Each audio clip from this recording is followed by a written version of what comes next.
память о Крыме, потому что там есть очень много людей, которые любят нас, верят в нас. Я знаю это не понаслышке, поверьте мне. Я часто общаюсь со своими друзьями в Крыму. У меня там живут родители, мой дедушка. Поэтому я часто слышу: не оставляйте нас. А почему о нас говорят так плохо, что мы предатели и прочее, прочее. То есть видно в их словах обида, слышно, что им не хватает нашего внимания, понимания ситуации до конца, что все-таки есть люди, которые остаются частью Украины. И их гораздо больше на самом деле, чем вам кажется.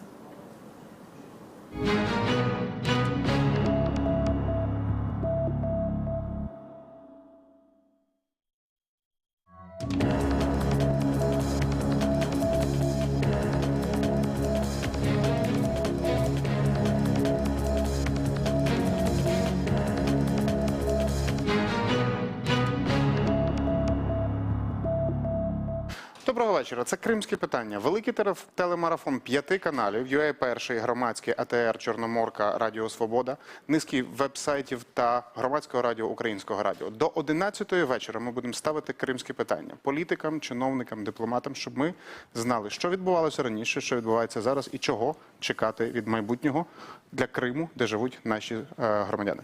Олександр. Почему мы проводим этот телемарафон именно сегодня? Потому что 26 февраля 2014 года тысячи крымчан вышли под здание Верховной Рады Автономной Республики Крым для того, чтобы сказать свое «нет» сепаратистским настроениям и «да» Крыму в Украине. Однажды, и это было не так давно по историческим меркам, в 1993-1994 годах Крым уже теоретически мог оказаться вне Украины. Но почему этого не произошло тогда, как это удалось сделать, чтобы не произошли таких событий, вы узнаете из нашего первого сюжета.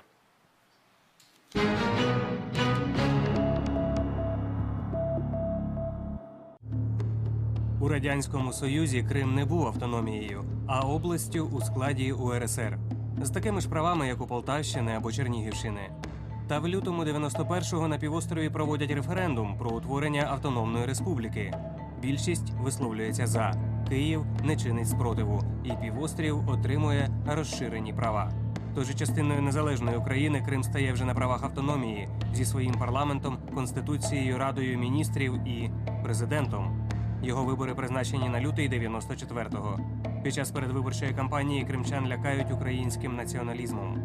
Перемагає Юрій Мішков, юрист, лідер передвиборчого блоку «Росія». На інаугурації він каже, що його головна мета – возз'єднання Криму з Росією.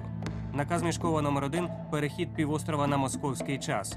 В найближчих планах – запровадження розрахунків рублями, укладання з Росією військово-політичного союзу та надання кримчанам російського громадянства. Києву ці ініціативи не сподобалися. Тут знали, з ким треба домовлятися. Тодішній президент Леонід Кучма, довідавшись про діяльність Мішкова, подзвонив своєму російському колезі Борису Єльцину і переконав того не підтримувати одіозного кримського президента. Одночасно у Мішкова виник конфлікт з кримськими парламентарями. Верховна Рада Автономії прийняла закон, що суттєво обмежив його повноваження. А у березні 95-го Верховна Рада України взагалі скасовує посаду президента Криму. Прихильники Мішкова ще кілька місяців проводять у Сімферополі акції протесту та навіть зводять барикади довкола будівлі Ради міністрів Криму. Але добитися відновлення посади президента їм не вдається. У серпні 1995-го Мішков потайки вилітає до Росії на транспортному літаку російського Чорноморського флоту. Сепаратизм в Криму зупинено. У влади є час на те, щоб заспокоїти мешканців та переконати їх, що в Україні жити значно краще.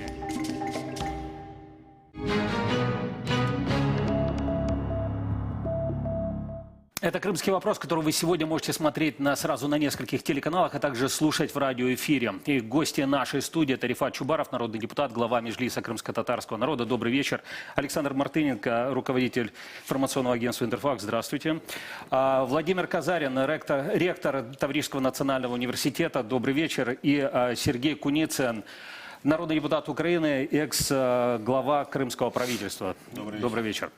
Самый главный, и вот первый вопрос, который мне лично до сих пор не дает, знаете, покоя, я ищу на него ответ. Почему же тогда в 1994 году удалось побороть этот самый сепаратизм? И почему это нельзя было повторить этот опыт в 2014 году? Насколько были разными ситуации? Сергей Владимирович, давайте начнем с вас. Ну, я хочу сказать, что тогда Украина действительно была слаба. Я был народным депутатом первого созыва, все прекрасно помню. Помню, что все-таки был мудрый шаг сделан к тому, чтобы воссоздали автономию. И мало кто как бы вспоминает, и в том числе те, кто псевдореферендум проводили, о том, что в 1991 году более 50% крымчан и севастопольцев на общеукраинском референдуме проголосовали за Крым в составе Украины. Но тогда действительно ситуация была во многом похожа. Я помню, из 35 райотделов милиции 17 было за Россию, 18 за Украину. Но тогда киевская власть действовала гораздо эффективнее, хотя Украина только как государство пыталась состояться. Я могу сказать, что я был тогда и депутатом, и мэром Красноперекопска. Полетел первый вице-премьер Константин Масик из Киева. И собрали нас всех мэров городов. И я был инициатором, чтобы мы собрали подписи за то, чтобы Крым остался в Украину. Уже там Мешков президент. Так вот, из 21 мэра, 19, из них 2/3 русские, этнические, подписали обращение о том, что мы хотим быть в Украине. И мы с этим документом полетели с Дурдинцом, первым вице-спикером тогдашним, замом Плюща. Мы полетели в Москву на переговоры с Хасбулатовым, с Филатовым и с прочими. И я помню, там мы 3 суток вели переговоры, Крым как раз качался. И когда Хасбулатов стал говорить о том, что да вот все органы власти, да вот все крымчане, они все вот за Россию, я достал этот документ, мы его размножили. И сказал, говорю, а какое вы право имеете говорить от всех крымчан? Вот я представляю мэров городов. Мы все всенародно избраны. То есть весь Крым нас избирал. Так вот, вам 19 подписей из 21 человека. Они, конечно, были в шоке. И второе, я прилетел тогда, Марчук был премьер-министром. И северные районы Крыма, они в силу своего национального состава, там более 30% украинцев этнических.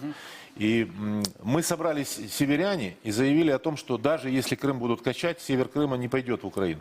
И более того, Марчук как профессионал, мы прилетели к нему и сказали, нам нужно на Перекопском перешейке, в Перекопе, поставить батальон Национальной гвардии, потому что это горло. И он стоял там тогда? И он через 3 дня туда прибыл, генерал Кузьмук, вот Рифат только что вспоминал, он был тогда командующим Национальной гвардии. Решение было принято мгновенно, 400 человек бойцов стало в Красноперекопске і так далі. Дякую. У мене питання до пана Олександра Мартиненка. Ви добре знаєте тодішні залаштунки української політики. Все-таки перемовини з ким і робота де була важливішою? Перемовини з Москвою чи робота в самому Криву? Та ні, все було важливо, ну треба врахувати, що це не та Росія, це Росія Єльцина. Все ж таки, да, я думаю, що це головне, а не Росія Путіна 2014 року. Росія Єльцина 94-го була зовсім іншою. І тоді, в принципі, ми казали про те, що вони були в процесі визнання України, ну, великий договір був підписаний в 97 році, але все виходило з того, що вони признають Україну. І після виборів Кучми, президента 94 року, в принципі, всі події були після цього. І Кучму вони визнавали як президента і, в принципі, вже поважали.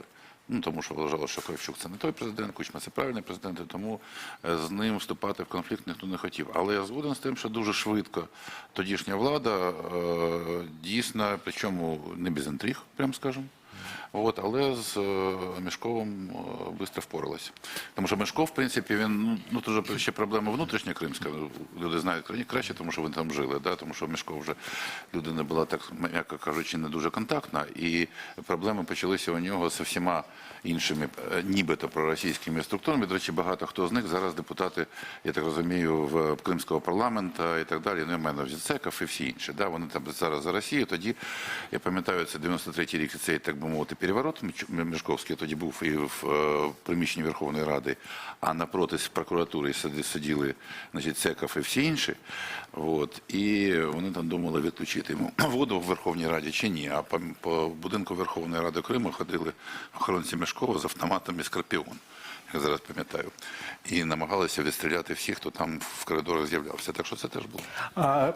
Сейчас Рифат Чубаров. Рифат Ага, к вам вопрос. На ваш взгляд, вообще эти ситуации, они похожи? Или вообще тут не стоит искать каких-либо аналогий и, знаете, говорить о том, что вот тогда смогли, а в 2014 году не смогли? Или просто мы имеем дело с, знаете, с тем, что тогда Российская Федерация получила нужного ей президента, и поэтому Украина все равно осталась, пусть Крым, но она осталась в сфере российских интересов? Ці ситуації об'єднує те, що вони схожі, вони єдині по своїй суті. Те, що Росія нам взагалі завжди давала дуже чіткі сигнали. Готуйтеся, бо ми колись все одно прийдемо. От тоді, так, і пан Олександр про це казав, трошки була інша Росія. Потім, не пам'ятаєте, одразу ж почалися проблеми на Кавказі, 2 чеченські війни, і Росії не було не до того. Потім ситуація навколо Тузли, ми з паном Куніцем були тією комісією, яка займалася цим питанням. Росія завжди нам давала чіткі сигнали. Ми все одно прийдемо до Криму і готуйтеся захищатися. Події 2014 року наочно вже виявили, що ми 23 роки, як Україна, там вели тупікову політику. Не вирішували ані кримське, ані кримсько-татарське, ані жодне з цих питань.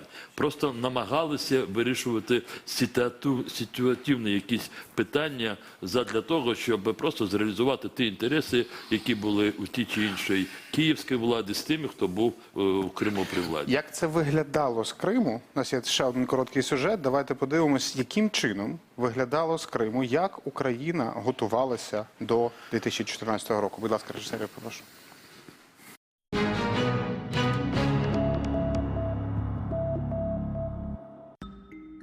Після перемоги Віктора Януковича на президентських виборах у 2010 році до Криму з Києва відряджають Василя Джарти, уродженця Маріуполя, колишнього міністра екології в уряді Януковича.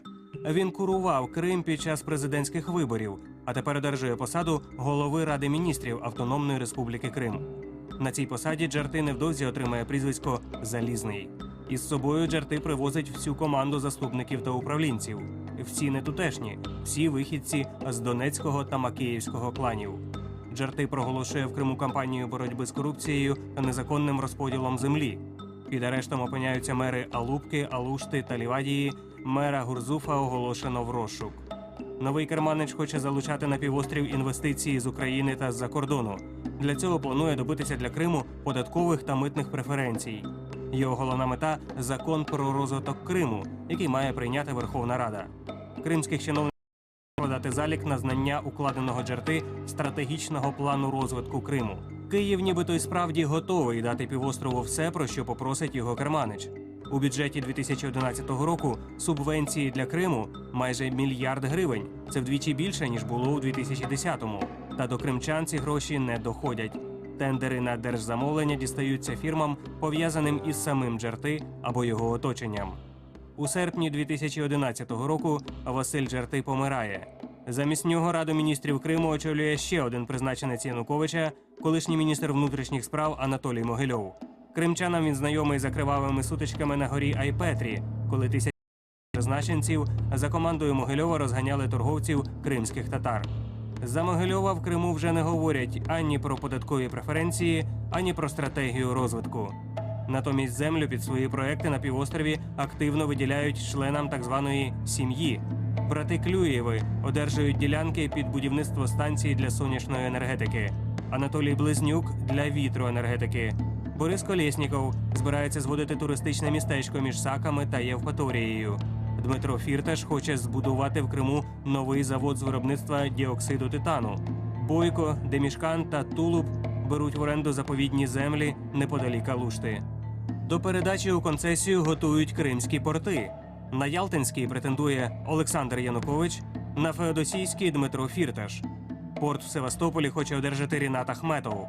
За аеропорт у Сімферополі готові поборотися Олексій Азаров та Віктор Янукович-молодший.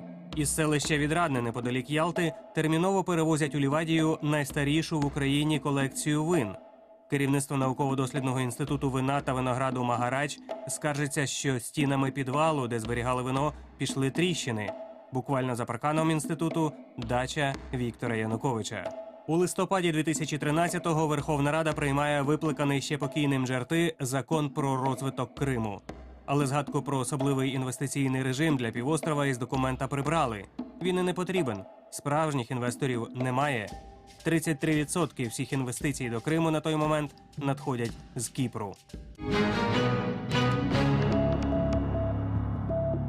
Такою була політика України перед анексією. І зараз я би хотів передати слово пані Валентині Самар, журналісту, яка дуже багато писала про ті часи. Вона знаходиться в іншій студії, де також є активісти Еміне Джапар, Ісмаїл Ісмаїлов та Андрій Щекун.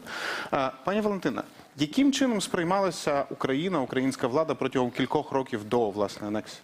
Я перепрошую, дуже погано вас сюди чути. Яким чином, власне, сприймалася українська політика України щодо Криму кілька років до анексії? Як люди бачили це з Криму? Ну, я не соціолог для того, щоб відповідати коректно на ваше питання. Ви Я журналіст, і тому нас цікавить ваша я думка. можу говорити краще про те, чи була б взагалі політика України стосовно Автономної Республіки Крим. І я можу сказати про те, що ця політика перетворювалася, власне кажучи, на одне форматне дійство, яке називалося торги. За будь-якого президента України, за будь-якого складу Верховної Ради України Київ не знав, що робити з Кримом. У Києва не було якоїсь концепції державної політики стосовно Автономної Республіки Крим за винятком кількох, скажімо так, етапів історії незалежного Криму.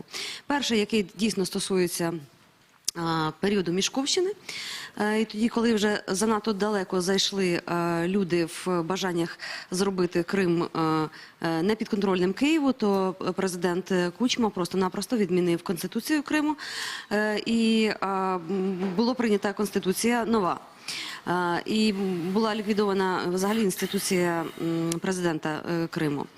Другий етап, я сказала, дуже важливий був, це тоді, коли була в Україні після 2004 року, і це був шанс для України зовсім іншого сформувати політику стосовно Криму. Тобто по-чесному ділити повноваження, по-чесному ділити зароблені гроші і по-чесному використовувати всі ті багаті ресурси, які є в Криму. Цього зроблено не було. Усі комісії земельні чи будь-які антикорупційні, які приїздили до Криму, вони всі поверталися з новими наділами і новими активами, а Крим продовжував жити своїм корупційним життям. От воно так гнило до 2010 року, потім був перерозподіл на користь так званих македонців Донецького Макіївського клану. І, власне кажучи, була ще такий маленький, світла надія у нас у всіх, коли почала формуватися, власне кажучи, нова така концепція розвитку Криму із проекцією на європейське співтовариство. І ми пам'ятаємо стратегію Криму, розроблену при Василю Джарти, але, на жаль, це все скінчилося. Спасибо. Владимир Павлович, Владимир Казарин, ректор Таврического национального университета и вице-премьер в правительстве Куницына вы были. Владимир Павлович, а вообще наличие автономии в Крыму, оно представляло угрозу для территориальной целостности Украины?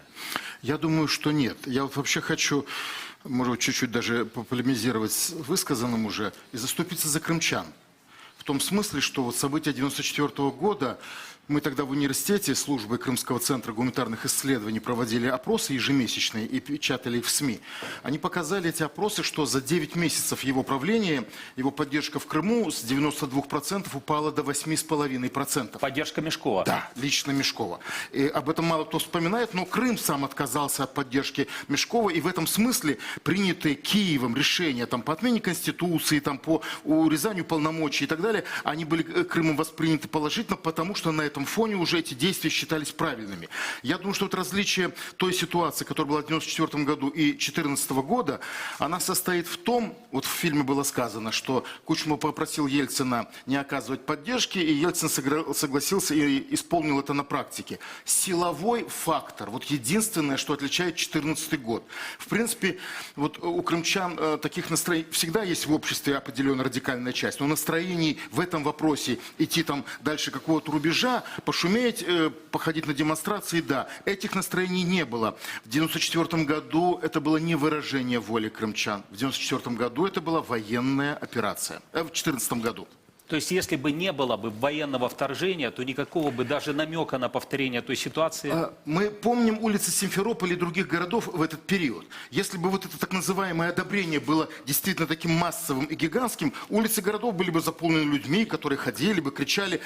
Им не удалось ни Аксенову, ни Константинову создать вот эту атмосферу всеобщего ликования. Смотрите, у нас нет в студии просто севастопольцев, но в Севастополе 23 февраля, если мы уже переходим к 2014 году, была многотысячная демонстрация людей. На площади Да, Нахима. на площади Нахима. И всё. А в Симферополе такого не было. Смотрите, мы думаем, что развитие событий могло бы быть совсем вовсе иным. Я хочу продолжить только что говорил Владимир Павлович. 26 февраля, после завершения этого митинга, и основная ведь роль этого митинга в том, что действительно общество крымское раз и навсегда и на будущее похоронило миф о добровольном присоединении Крыма к России. И то, что они хотели сделать, я имею в виду кремлевские политики, попытаться собрать сессию правды и неправды при молчаливом согласии якобы крымчан, и там уже легализовать свое, знаете, такой иной форме вхождения в Крым, им это не удалось. То есть повторить тот сценарий 94 года условно. Меджлис призвал, вышли десятки тысяч людей, и вышли люди разных национальностей. Это первое. 26-го после митинга мы с Аксеновым говорили о том, что завтра, послезавтра направляем делегацию, чтобы поехать в Киев и согласовать кандидатуру премьер-министра. И, скорее всего, повезем несколько кандидатур. Если бы в 4 часа утра туда не вошли бы, а если бы все наши структуры бы предотвратили бы вхождение вооруженных сил в помещение парламента и Совмина, я думаю, что события развивались бы вовсе по-иному. Возможно. Про 2014 ми говоримо наступні півгодини. Ми зараз вже майже підходимо до перерви вимушеної. У мене тільки ще одне питання до пана Олександра Мартиненка. 2 роки пройшло з того часу. Як ви думаєте, чи якісь висновки були зроблені зараз? Чи ви це бачите? Зараз? Зараз. Висновки з подій 94-го, висновки з подій 2014-го. Знаєте, Ми розуміємо, що готуватися треба до довгої. Я думаю, що головне одна. От причина всього цієї історії. Я думаю, що ж об'єднувало всіх президентів відношення Криму до України і України до Криму. Це споживчі відношення. Україна споживче відносилась до Криму, маючи на увазі південне узбережжя, яке треба було роздерибанити. А кримчани багато, я не люблю узагальнювати, це правда, але кримчани багато в них споживче відносились до Києва. Да, типу, що ви нам дасте? І оце споживче, власне, відношення, там, товар, покупець і так далі. Оце, я думаю, що було головне. І тому, коли сталося так, що виявилося, вони там придумали, що десь грошей більше, плюс страх, плюс війська, само собою, то вони не зрозуміли, а чому, власне, вони мають триматися за Київ, коли в Москві дають більше, коли в Росії зарплати більше, коли там взагалі краще, коли туристи, які приїжджали з Росії, платили більше, і вони все це бачили. Оце споживче відношення. Насправді, я розумію, що це в природі людини, да, бізнес, економіка, зарплати, і доходи і так далі. Але тут воно було на рівні, знаєте, держави і Автономної Республіки. Я думаю, що це головна проблема, і до цього треба готуватися у відношенні з іншими регіонами. До речі, дуже важливо цього не допускати. Сергей Владимирович. Я хочу сказать, что не совсем так. 70% туристов было с Украины, 15% всего из России. Чего там они больше платили? Про ставлення. Секунду, у нас перерва. Я предлагаю еще Валентине Самар задать один вопрос. Валентина, а вот если по ощущениям просто журналистским, да, когда стало понятно, может быть, да, что вот эти два сценария, они абсолютно не похожи. Это раз. И может быть, когда, если что было раньше, да, вот после 94 года, хоть когда-то была надежда у крымчан на то, что у нас будут изменения? Разноплановые вопросы. Первый касается того, совпадает 91 и 14 год? 94 и 2014 год. Да нет, это совершенно разного рода, скажем так, сценарии. Много говорили о Мешковском периоде, это все было как бы понарошку и похоже на репетицию, и тем более все меняло то, кто был хозяином Кремля. А то, что касается 2014 года, это была военная спецоперация, войсковая, армейская спецоперация, отработанная до этого и в Приднестровье, и в Абхазии, поэтому здесь нужно было только найти нужные ячейки, в которые положить уже отработанные шары. Здесь очень многое зависело от Украины. Если в 1994 году и в 2003 году, когда был Тузлинский кризис, Киев занимал жесткую позицию, то в 2014 году мы видели просто какую-то, ну не знаю, там какое-то желеобразное, не знаю, какое-то существо, которое виделось где-то в Киеве. Я просто уже сколько раз это все выписывала, и уже в 2013 году, в 2012 году было понятно, что Москва будет действовать совершенно по-иному. Киев не хотел это видеть и слышать до последнего момента. И даже когда этот момент произошел, в Киеве делили портфели, влетали в Крым для того, чтобы убедиться, что Виктор Федорович отчалил от берега и можно занимать освободившееся пространство власти, вместо того, чтобы предпринимать адекватные действия. Спасибо, Валентина Самар. Дякую. Отже, ми продовжуємо телевізійний марафон «Кримське питання». Ми протягом півгодини говорили про те, що призвело до подій 2014-го, які уроки ми з того часу, з історії можемо отримати. І ми все одно кожного разу повертаємося до лютого 2014 року, до Дня анексії. Саме про це ми будемо говорити через деякий час після короткої перерви. Лишайтеся з нами.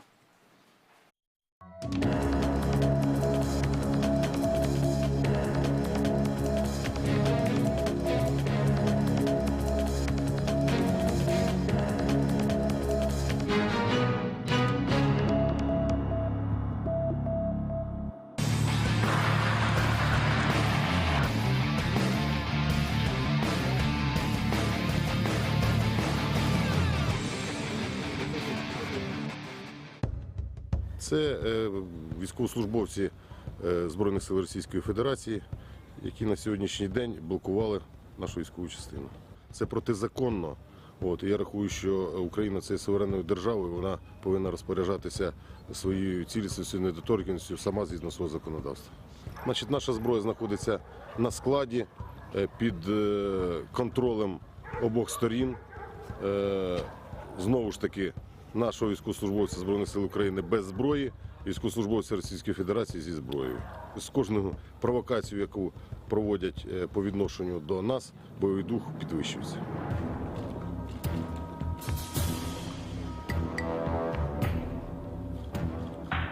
Ми живемо зараз з ними. Вони розуміють, вони ж такі ж люди, як і ми. Вони думали, що вони прийдуть сюди, побачать якихось, я не знаю, людей зовсім інших. Але вони приїхали, бачать, все ж такі самі люди, нормальні, які виконують своє завдання. І, мабуть, вони думають, куди ж ми приїхали і нащо.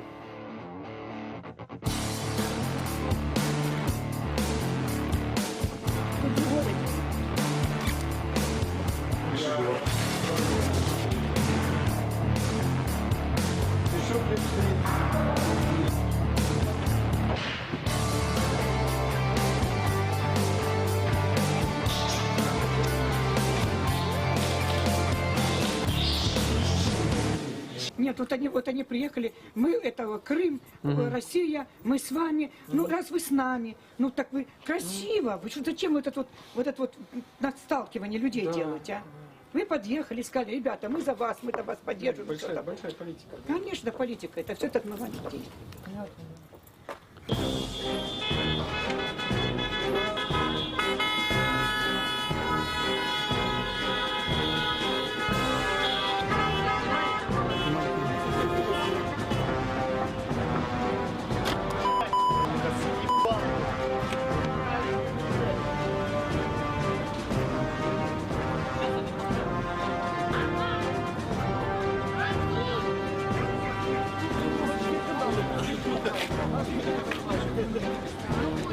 Российские войска здесь, они сохраняют порядок. Они здесь сохраняют порядок. Здесь нету российских войск, здесь есть наша самооборона. Вот именно, да. Здесь место, по-моему, вашим европейским лидерам все сказал Путин уже. Да. Этого достаточно. Посмотрите на нашу самооборону и представьте, какая у нас армия. Вот здесь люди, которые помогают. Здесь вся самооборона. Здесь нет никаких военных, нет никаких вторжений.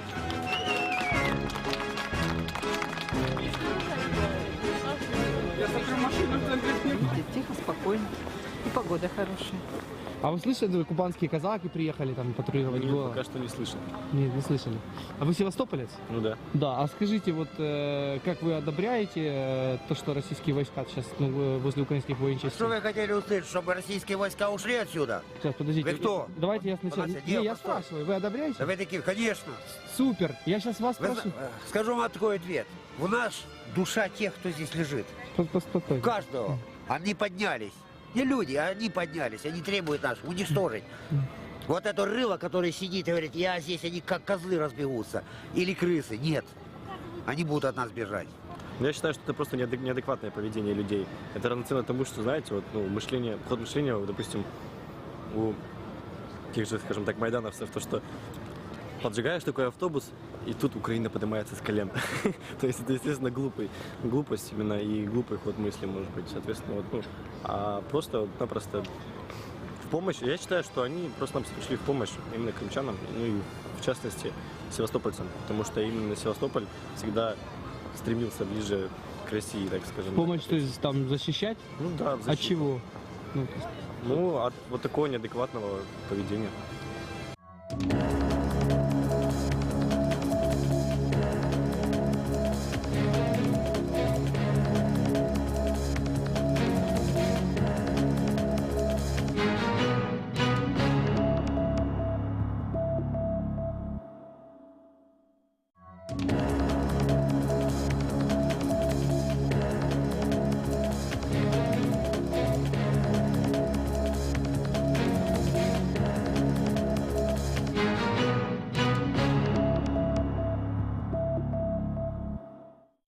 Це великий телевізійний марафон, другий рік початку анексії українського Криму. Це канали ЮА-1, Громадське ТВ, АТР, Чорноморка, Радіо Свобода, низка вебсайтів, Громадське радіо, Українське радіо. Ми ставимо кримські питання, шукаємо відповіді на запитання, що тоді відбулось, чому відбулось, щоб знати і знати, що робити далі.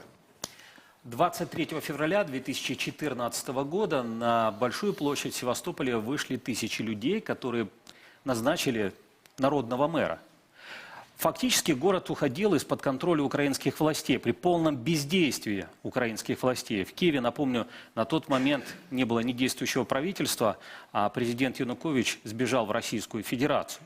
Но в Симферополе такой сценарий Российской Федерации не прошел, потому что 26 февраля 2014 года под здание Верховной Рады Автономной Республики Крым вышли тысячи крымчан, чтобы сказать свое решительное «нет» Крыму в составе Российской Федерации, да, Крыму в составе Украины.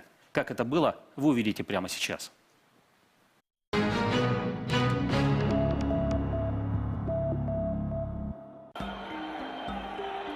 На 10-ту Меджліс вивів більш ніж 10 тисяч своїх прихильників до парламенту. Вони вимагали скасування сесії, де депутати мали розглянути питання про приєднання Криму до Росії. Ми не дозволимо прийняти ті подлые решения, которые сейчас Константинов и его банда приготовили. Проросійський мітинг був призначений опівдні. Завчасно прийшли загони самооборони, пізніше прийшли мітингувальники з республіканськими прапорами і російськими триколорами.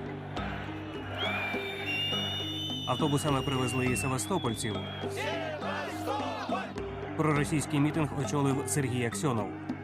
У нас нет сепаратистских лозунгов сегодня, успокойтесь, пожалуйста, все нормально. То есть, сегодня Крым, сегодня это автономная республика Крым, она в составе Украины находится. Сесія парламенту була призначена на 3-ю годину. Они имеют какие-то им присущие планы, почему-то не хотят переносить сессию. Это нас еще больше настораживает. Мітингувальники з обох сторін прорвали живий ланцюг міліції і заполонили подвір'я парламенту. Деякий час їх розділяли міліціонери, однак несподівано правоохоронці залишили пост. Між протестувальниками почалася словесна перепалка, яка переросла в тисняву. Константинов кворум не зібрав, сесію перенесли. Питання про відділення Криму пообіцяли більше не піднімати. Прихильники Меджлісу відтіснили від будівлі парламенту проросійських активістів. Крым победил!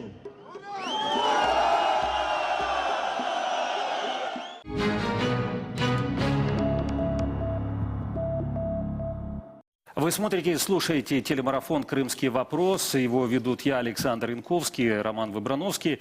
А к нам присоединились Владислав Селезнев, начальник пресс-службы Генштаба Збройных сил Украины. Добрый вечер. Добрый вечер. И руководитель общественного движения «Сила права» Андрей Сенченко, в прошлом вице-премьер одного из крымских правительств. Трех крымских правительств. Крымчан. Да. И у нас также на нашей второй площадке несколько крымских активистов, а также народный депутат тоже Юлий Мамчур тоже крымчанин. Добрый вечер. Андрей Валерьевич, к вам первый вопрос. 26 числа вы приехали из Киева в Крым.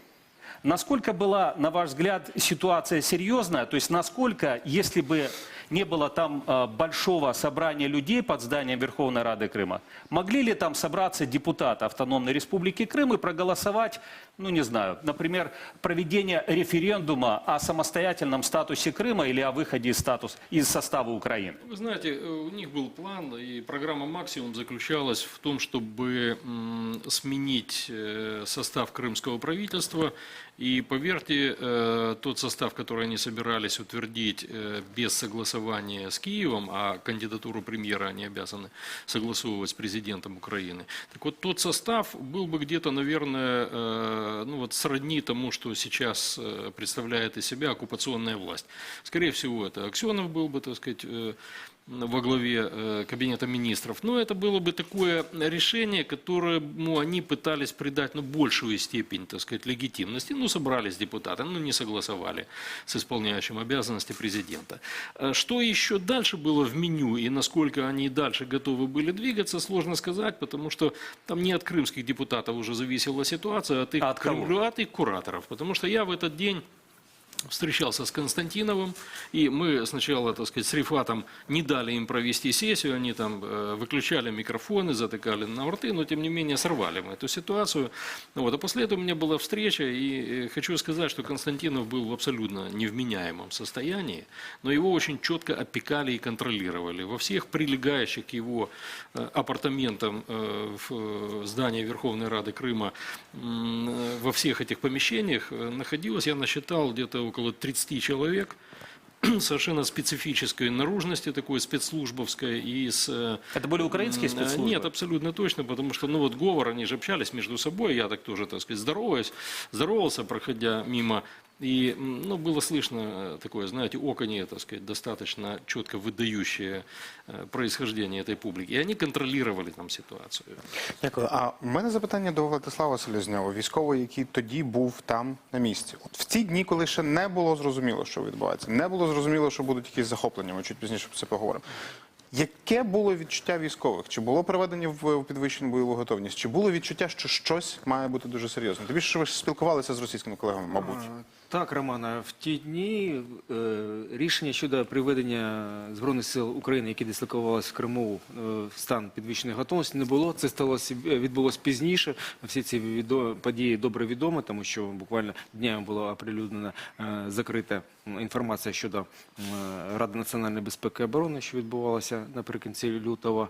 А в той самий час Збройні сили України, що дислокувалися на території Автономної Республіки Крим, в штатному режимі виконували планові завдання. Тобто жили своїм повсякденним буттям. Але напередодні тих подій відбулись планові навчання, в тому числі гірсько-піхотного батальйону зі складу 36-ї бригади, що дислокувалася в Перевальному. Так само на Перевальницькому полігоні проходили планові навчання спеціальних підрозділів, визначених підрозділів зі складу Збройних сил України. Чи була інформація з Криму до Києва, що щось має бути? В 90-х їздили самі військові і казали, готуйтеся, щось має бути. Це був 91-й рік. В 2014-му чи була з Криму інформація? Це не є функціонал Збройних сил України і частини підрозділів військово-морських сил Збройних сил України. Були відповідні служби, Служба безпеки України, структури Міністерства внутрішніх справ, які мали відповідним порядком, встановленим порядком інформувати керівництво, яке знаходилося в Києві. В той час більше працювали громадські організації і активісти. Вони зараз у нас знаходяться на іншій частині майданчику. Доброго вечора вам ще раз. Як активісти, як волонтери тоді ставилися до того, що відбувається? Чи було відчуття, що щось має бути більше, ніж просто мітинги? Хто готовий сказати? Іміне Джапар. Исмаил Исмаилов. Окей. Добрый вечер. Я хотел бы сказать, что да, действительно, мы очень переживали за то, что происходит, следили. И с какого-то момента в этих событиях тоже начали принимать участие. Да? И я хотел бы сказать, что 26 февраля мы в том числе присутствовали на митинге, который был организован Меджлисом крымско-татарского народа. И также рядом, и правильно сказал Рифат Ага, что там были другие национальности тоже. Да, там были другие национальности тоже. И мы очень переживали за те события. И мы всегда думали, что вот-вот вопрос решится. Вопрос решится, что нам надо вот чуть-чуть подождать, здесь вытянут. И вот наконец-то приедет кто-то из центральной власти, и мы здесь, нам надо просто дождаться. Спасибо, Исмаил. И Михаил Джемаль, я так понимаю, вы из Севастополя, да? Да, я из Севастополя. И... Михаил, один простой вопрос. Вот 23 февраля, если вы были там в Севастополе, было... Я был в Севастополе, более того, я находился рядом с площадью Нахимова, я сидел там в одном из заведений, да, я видел, что начинается кипиш, начинают собираться бабушки, вот, но отношение тогда к этому всему было очень легкое. То есть, несмотря на то, что прошел Майдан в Киеве, несмотря на то, что действительно какие-то события могли развернуться в Севастополе, но 23-го это выглядело именно как сбор сумасшедших бабушек, которые собирались там регулярно. То есть ничего не предвещало беды, что называется. Только потом стало понятно, что помимо там 100 человек, которых изначально собрали, да, какое-то ядро, нагнали больше, привезли автобусами, появились люди, которые совсем там не должны находиться, да, условно говоря, там ряженые казаки, там, ну, как бы, и стало понятно, что что-то пошло не так. Спасибо, Михаил. Рифат Чубаров, глава Меджлиса крымско-татарского народа. Рифат Ага, такой вопрос. Вот вы, когда вывели людей 26 числа, какая была главная цель приходу людей к зданию Верховної Ради Автономної Республіки Крим?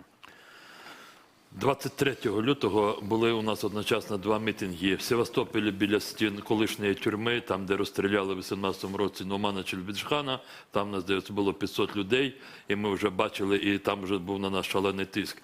І десь близько 12-13 тисяч людей на центральній площі Сімферополя. Це 23 лютого. Ми вже звертаємося, це можна подивитися по всіх наших сайтах. 18-го на засіданні Меджлісу ми звертаємося до всієї місцевої виконавчої влади разом створювати з громадською такі комітети, щоб не допустити хаосу в Криму 18 лютого. Це ще Янукович в Києві знаходиться. Янукович в Києві, і тут трагедія на Майдані, і ми розуміємо, що там в Криму є такі, що хочуть зробити зворотне щось таке.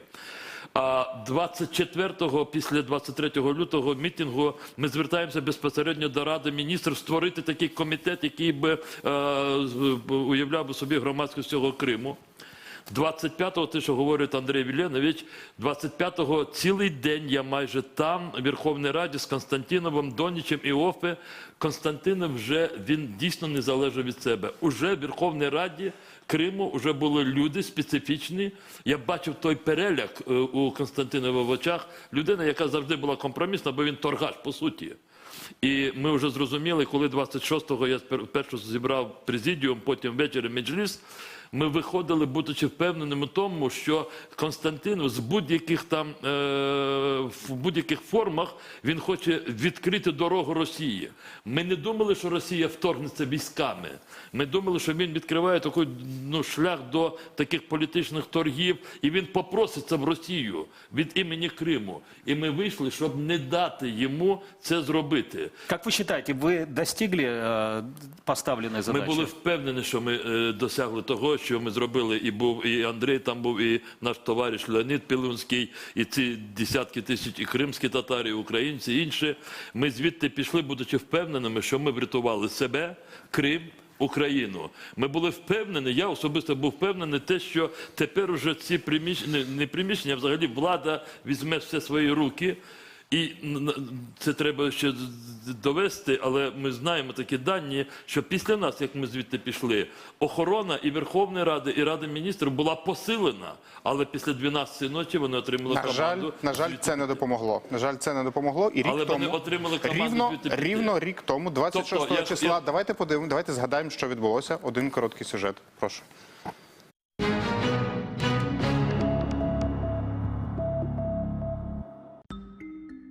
На цих кадрах захоплення Радміну та Верховної Ради Автономії. На світанку 27 лютого 2014 року будівлю уряду штурмували з 2 входів. А в цей же час десяток озброєних людей захоплює Верховну Раду автономії, кидають розбите вікно димову шашку і заходять групою, заносячи зброю. Оружие, как оружие, мешки, автоматы, пистолеты. На ранок міліція оточує будівлю Радміну. В центрі Сімферополя зупиняють рух громадського транспорту. Прем'єр Анатолій Могильов вирішує сходити на переговори до тих, хто захопив будівлю. Мої переговори з ними ні к чому не привели. Після обіду в будівлю парламенту проходять члени президії. Потім туди починають пропускати депутатів. Озброєні люди, як і раніше в будівлі. Під дулами їх автоматів проходить засідання, на якому депутати відправляють Могильова у відставку і вирішують провести референдум. В ніч з 27 на 28 лютого зелені чоловічки з'являються в Сімферопольському аеропорту. На них російська військова форма і немає розпізнавальних знаків. Вони не вступають ні з ким в розмови. Після цього починається активний процес блокування українських військових частин, розташованих на півострові. Українські військові розгублені і практично не чинять опору. Неозброєний хід льотчиків до захопленого аеродрому Бельбек, мабуть, єдина та марна спроба.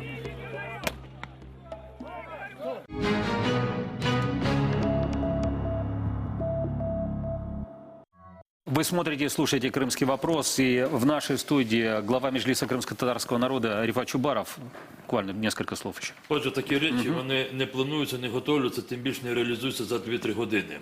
26-го громадськість Криму, вона своє завдання виконала, захистила. А вже через декілька годин був той план, який вони підготували, запущений. І при повній відсутності української влади, українських правоохоронців, вже окупація Криму розпочалася в таких формах, в яких вони вже ніколи не зможуть від цього відоправдатися. Громадськість захистила Крим і не відкрила перед Росією легальні ворота, не дала цього. Дякую. Дякую. Я зараз передам слово ще на хвилину нашому майданчику, де знаходиться Юлій Мамчур. Ті, хто дивиться нас по телевізійній трансляції, бачили прохід військових з жовто-синім прапором, які не стріляли. Це, власне, був Юлій Мамчур, він не стріляв. І питання до нього, що ви відчували і чому українські військові не здійснили ні одного пострілу? Так, важкі моменти в житті і важко їх згадувати. На протязі 2 років я постійно в пам'яті перелистую ті моменти і ловлю себе на думці, що, можливо, щось було зробити і по-іншому. Але питання йти без зброї наверх, щоб не провокувати супротивника в даному випадку, приймав я особисто. Воно було доволі важке, тому що, ви бачите, за мною йдуть близько 250 військовослужбовців, і приблизно така ж кількість залишилась внизу, які залишилися зі зброєю. Тому рішення приймалось доволі важко. Хочу трошки повернутися на 27 лютого, на початок.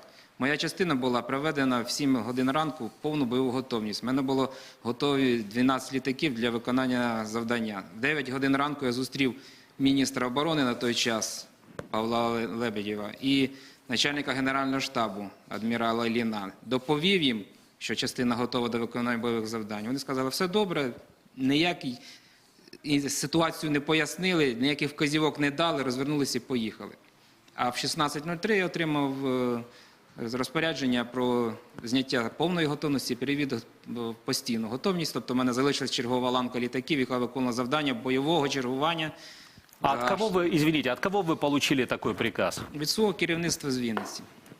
Спасибо. Одне єдине дуже коротке запитання. Все-таки, коли ви бачили перед собою колишніх колег з Російської Федерації з зарядженою зброєю, що ви відчували? Ну, важко колегами їх назвати важко, але відчуття страху присутнє було, тому що ти стоїш беззбройний, а перед тобою військовослужбовці доволі професійні, як потім ми вияснили, які готові були стріляти на ураження. Ну, некомфортна ситуація, м'яко кажучи. Дякую.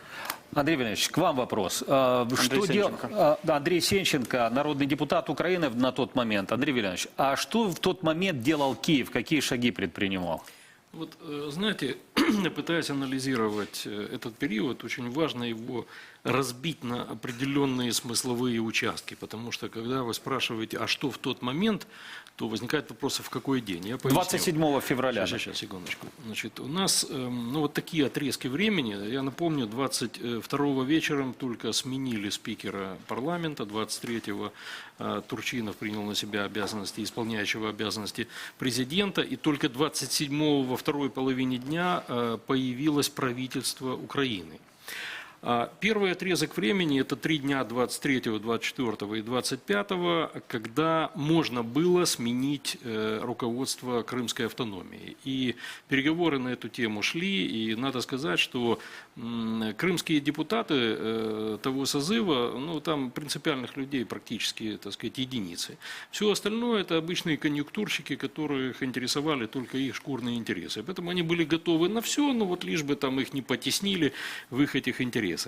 И это можно было сделать, но, к сожалению, забуксовала тут машина, потому что требовалось письменное согласие президента Украины или письменное представление. А вот тут уже начались, так сказать, интриги. Я с большим сожалением, уже не единожды повторял, это было ну, при достаточно широком круге украинских политиков, когда Кличко заблокував прийняття цього рішення.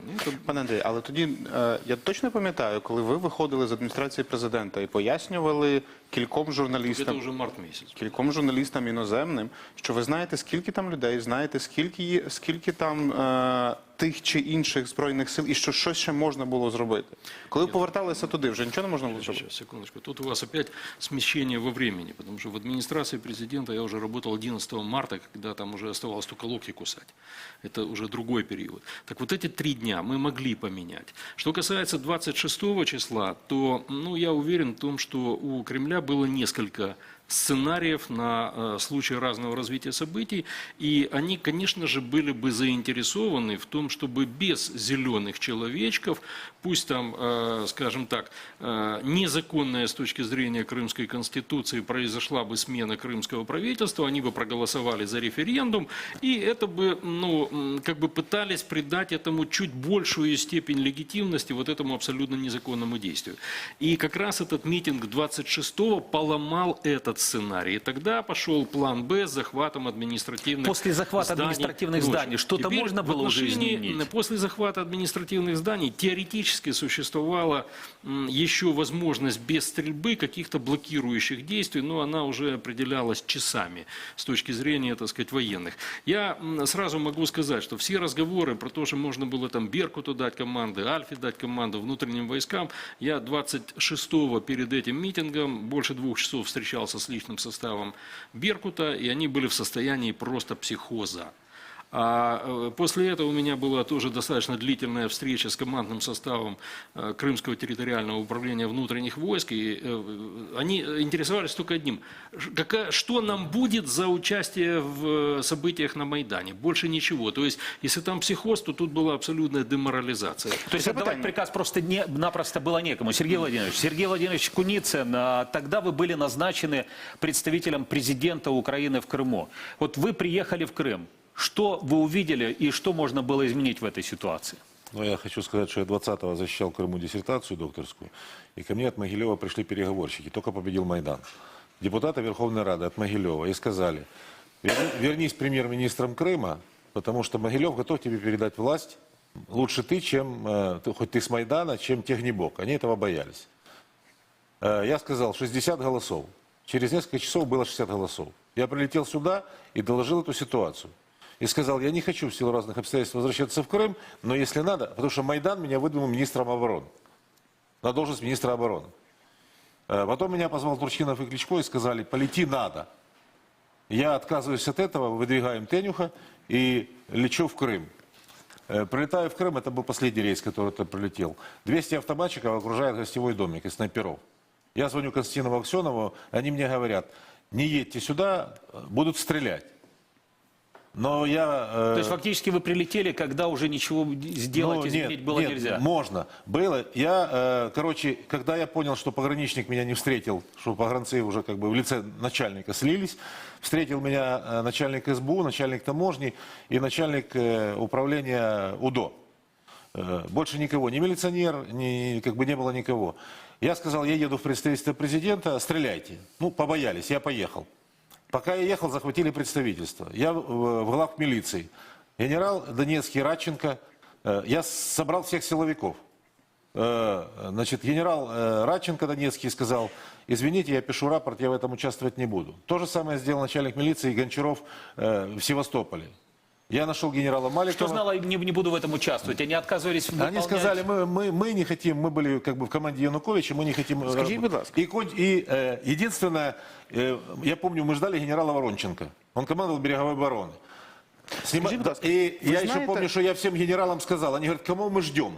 Вы знаете генерала этих людей? Воронченко. И мне знаете, что сказали силовики? Этого сумасшедшего, который готов применить оружие. Я сказал, нет, это ви сумасшедший. Пане Сергій, коротке запитання. Ми тут починали з розмови про те, що якби Крим залишився українським, то ті самі люди засідали би в парламенті. Якби Крим залишився українським, що би зараз робила Он не Автономна остается украинским, просто юридично.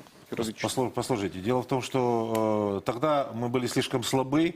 И, значит, я убежден, что России главная задача была отжать Севастополь по полной программе, база флота, американцы там и прочие дела, это как бы ясно.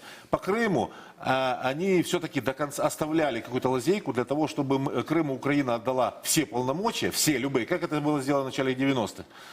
Я вам скажу, что мы не рассчитывали там на Альфу и Беркут, но даже когда мы дернули командиров и назначили начальников милиции, то они нам сказали, я позвонил, кстати, Авакову, позвонил Наливайченко и сказал, надо дать амнистию этим силовикам, чтобы они пошли на штурм и внутренним войскам. Получил такое добро. Но уже командиры мне сказали, поздно. Они уже были там. Спасибо. Мы продолжим. Продолжаем. Андрей Иванович, вы хотели еще сказать? Если можно коротко. 30 секунд у нас. На мой взгляд, достаточно упрощенное представление о том, что хотели русские. То есть однозначно цель была не Севастополь и не Крым. А реально они намеревались спровоцировать на стрельбу с последующим захватом как минимум половины страны. Спасибо, Влад. И один вопрос к вам. Был приказ применять оружие в случае, если российские войска начнут разоружать украинские Если части? речь идет за первый этап крымского протистояння, то такого приказа не було. А що казав устав? Статут казав наступне. Зброю може застосовувати чотовий, який знаходиться на посту. Нападів на чотових в той період, аж до нападу на 13-й фотограметричний центр в Сімферополі, коли загинув прапорщик Кокурін, не було. Дякую. Спасибо. Ми продовжуємо телевізійний марафон. Після перерви ми знову повертаємося до цієї студії, телевізійної і радійної, продовжувати ставити кримське питання.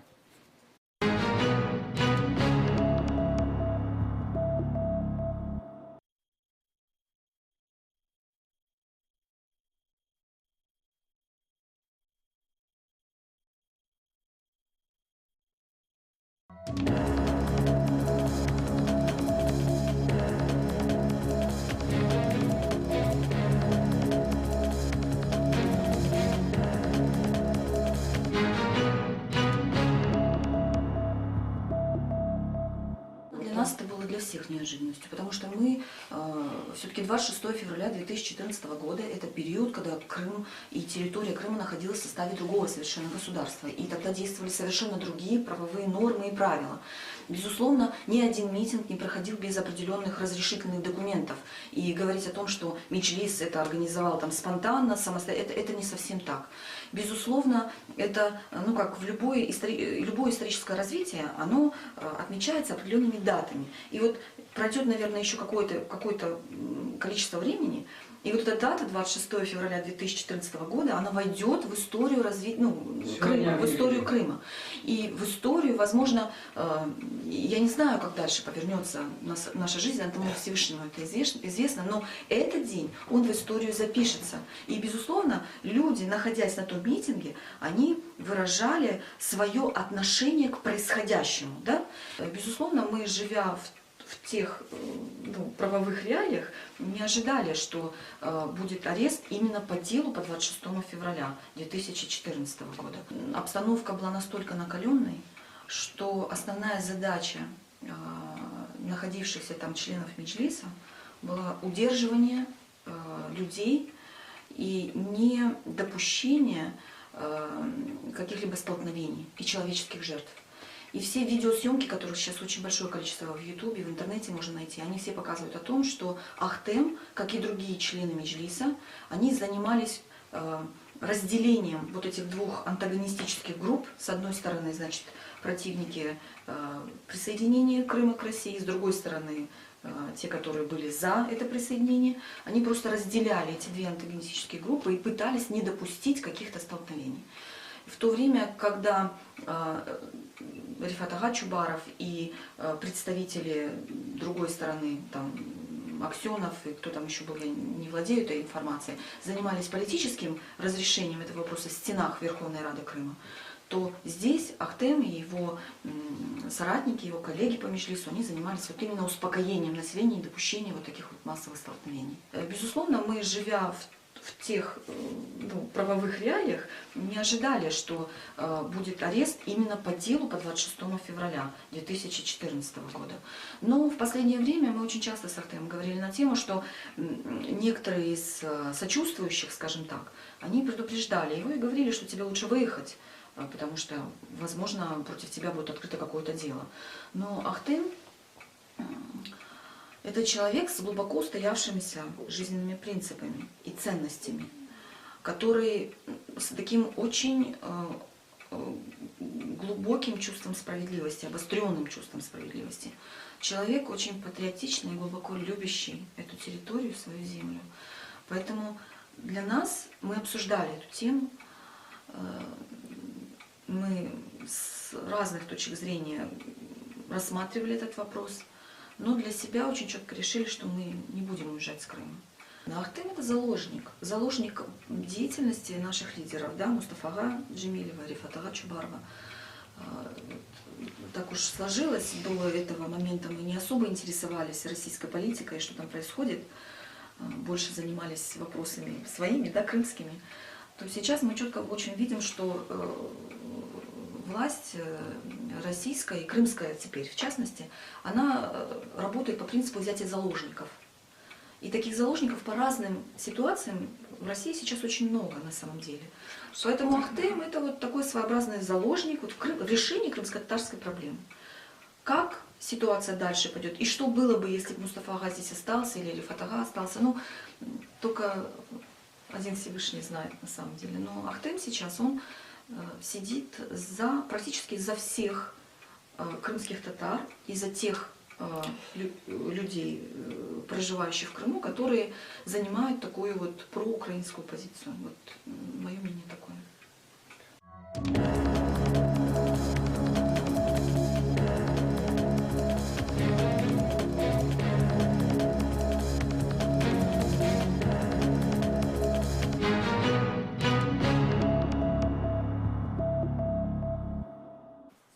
Крымский вопрос, телемарафон, посвященный 26 февраля, 26 февраля, день противостояния российской оккупации. День сопротивления российской оккупации. День сопротивления российской оккупации. Ближайшие полчаса с вами будут ведущие Сергей Макрушин и Осман Пашаев. Поговорим мы о том, как сегодня, какое выражение находит сопротивление граждан Украины в Крыму, возможно ли оно и как, может быть, себя обезопасить. Но давайте посмотрим хронику событий весны 2014 года, чтобы понять, что митинг 26 февраля, который мы сегодня особенно вспоминаем, был далеко не единственным митингом проукраинских граждан, проукраинского населения Крыма.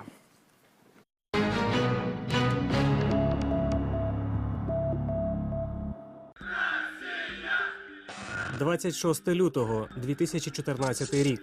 Під стінами Верховної Ради Криму одночасно два мітинги. Один за єдність та суверенітет України, організований Меджлісом кримсько-татарського народу та проукраїнськими організаціями півострова. Інший проросійський, на чолі з Сергієм Аксьоновим. 27 лютого, ранок, 4:20. Російські військові захопили Верховну Раду та Раду міністрів. Цього ж дня під дулами автоматів відбулося засідання позачергової сесії парламенту, де було обрано самопроголошене керівництво республіки та вирішено провести референдум про статус автономії. Однак окупанти поспішали. Дату кілька разів змінювали. Замість 25 травня вирішено провести так званий референдум 16 березня. 28 лютого. Аеропорт Сімферополь. Військовий аеродром Бальбек. За участю місцевих прихильників «Русского міра» розпочалося тотальне блокування українських військових частин, штабів та командувань Криму. 3 березня. Одиночний пікет проти окупації. Це був останній раз, коли свідки бачили Решата Аметова живим. Пізніше його знайшли закатованим неподалік від Сімферополя. Кримчани приносять їжу, воду та пальне для генераторів українським військовим, яких було заблоковано у військових частинах. Протягом перших кількох тижнів кримські жінки виходять на акції та мітинги на підтримку України та її незалежності. Часто це закінчувалося зіткненнями. Проросійськи налаштовані люди кидалися з кулаками на жінок та дітей. Вже після проведення так званого референдуму російські військові починають штурм українських частин, які не погодилися здатися. Найдовше триватиме опір українських кораблів на озері Донузлав. Останнім був захоплений десантний корабель Костянтин Ольшанський.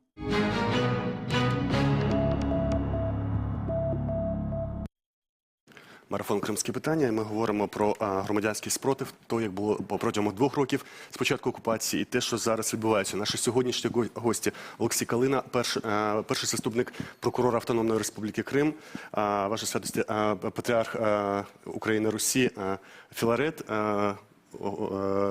муфтій Духовного управління мусульман України УМ Саїд Ісмаїлов і голова комітету з прав захисту кримськотатарського народу Ескендер Баріїв. А в нашій другій студії на другому майданчику радник міністра інформаційної політики України Емінет Джіпар, журналіст Тетяна Безрук, журналіст Максим Осадчук і представник цивільного корпусу батальйону Азов Станіслав Краснов. Доброго вечора. І почати хотілося б з першого питання до вас, Ескендер. Ви стежите за ситуацією на півострові. Як змінилася ситуація в Криму за ці 2 роки? За эти 2 года ситуация, ну, вы имеете в виду в социально-экономическом плане? Или в галузі прав и свобод. Да, относительно прав и свобод ситуация, конечно, усугубилась, она усложнилась. И я всегда говорил о том, что существовало несколько этапов. Вот первый этап – это до референдума, то есть они, не было с их стороны явных действий. После референдума мы видим 16 марта более активные действия, в первую очередь по отношению к военнослужащим Украины. И третий этап – это после выборов 14 сентября 2014 года, и мы об этом предупреждали, когда мы говорили о том, что когда они формально легитимизируются с помощью выборов, то они начнут более жесткие меры по отношению к активистам проукраинским. Так и получилось. 14 сентября прошли выборы, 16 сентября был уже рано утром обыск у меня в доме, в Меджлисе и у ряда членов меджлисов региональных и системы национального движения. И после этого пошел ряд обысков, и, соответственно, завели уголовное дело. Обыски были первоначально по делу 3 мая, а потом по 26 февраля. І у мене запитання до нашого другого майданчику. Там журналісти і радник міністра юстиції. Як може виглядати спротив зараз в Криму? От, і інформаційний спротив чи реальний спротив? Що може бути зараз на півострові? Спротивом в Криму сьогодні мається на увазі ненасильницький громадянський спротив, який сьогодні досі триває. Так, коли ми кажемо про спротив, точно є апогей. Да? Це мітинг 26 лютого, це потім березневі мітинги жінок проти війни, коли 40 тисяч жінок по всьому Криму вийшли і сказали по факту не тільки ні війні, да? А так Україні... Вибач, я переб'ю трошки. Ми хроніку згадали, а от зараз, в тих умовах, що зараз відбувається, що можливо? Ми відслідковуємо та збираємо ці всі факти, да, через фотографії і так далі, які спротив. Ну, наприклад, всі ці мітинги, які пройшли після лютого 2014 року, всі вони є спротивом. Журналістика, блогінг теж прояви спротиву. Споплюжені білборди Путіна – це теж є спротив. Відмова від російського паспорту, звільнення з робочих місць, звільнення з некомфортного проросійського середовища, фрідом-тури в Україну – це теж є спротив. Да? Це будь-які контакти, це лайки в Фейсбуці, це пости в Фейсбуці. Це навіть коли людина дивиться українські ЗМІ сьогодні в Криму, це теж є прояв, активний прояв незгоди з тим, що сьогодні відбувається в Криму. Дякую. Можливо, колеги приєднаються ще з журналістів? Я бы сказал, что сегодня в Крыму возможности для легального сопротивления в гражданском правовом поле крайне ограничены, в силу того, что там установился репрессивный режим, пресекающий любые проявления независимой гражданской активности. Поэтому действительно сегодня, особенно в связи с запретом Меджлиса, иск, о чем подала Наталья Поклонская, сейчас, я думаю, протест будет перемещаться на какой-то период в культурное, информационное поле, там, где он все еще возможен. Ну и, конечно, не будем забывать, что многие крымчане поехали воевать на Донбасс, отстаивая свою родину, Украину. Да? Многие переехали сюда, в Киев, в другие города Украины, в целью продолжать идеологическую информационную работу по защите полуострова от российской агрессии. Как получается сейчас. И я надеюсь, что в дальнейшем эта работа будет продолжаться. Станіслава, ви були в батальйоні Крим, зараз цивільний корпус Азов, ви фактично на блокаді зараз. Чи виїжджають зараз з Криму люди, які приєднуються до, скажімо, до АТО на Сході або до громадянської блокади? Чи всі, хто хотів виїхати, ті, хто готові були до опору, вони вже всі виїхали і там не лишилося в Криму людей, готових до опору? Що ви скажете з цього приводу? Ну, по этому поводу, да, во время начала АТО были такие тенденции, что большое количество крымчан, моих друзей, выезжало, чтобы принять участие в боевых действиях на Донбассе. Мы с ними вместе воевали, но сейчас, когда интенсивность этих боевых действий уменьшилась, для нас, для всех крымчан, конечно, приоритет – это возвращение Крыма. Поэтому я, мои друзья с батальона Крым, мы вместе перешли все в цивильный корпус Азов, крымский осередок, находимся на границе. Также другие ребята, мои друзья, которые были в зоне АТО, уже как бы больше года провоевали, демобилизовались, тоже к нам присоединяются. Многие люди, которые не решались там по каким-то бытовым, может быть, причинам, по незнанию выехать из Крыма, сейчас тоже есть такой процесс, не такой активный, как раньше, но все равно выезжают люди. Также по поводу вот информационного сопротивления, которое вот в Крыму происходит, я хочу добавить, что, к счастью, многие люди, которые находятся в Крыму, которые по тем или иным причинам не могут выехать и принять уже непосредственное участие, они помогают нам по-другому. То есть, может быть, кто-то волонтерски там помогает материально. Очень часто к нам обращаются люди, сообщают нам какую-то конфиденциальную информацию про сепаратистов, которые выезжают. Мы уже их не один десяток поймали именно благодаря таким обращениям. Про какие-то незаконные действия, которые происходят на территории Крыма, мы тоже на них как-то реагируем. Если это касается нас, мы тоже их пытаемся пресекать. То есть, такого рода тоже, можно сказать, агентурные подпольные сети, партизанские, да, в хорошем смысле этого слова, они уже сформированы в Крыму и активно с нами взаимодействуют. Дякую. Хотелось бы далее поговорить о политических репрессиях и массовых политических делах в Крыму. Но давайте вспомним один из таких прецедентов. Это 3 мая 2014 года. Мустафе Джемилеву, лидеру крымско-татарского народа, запрещают въезд в Крым.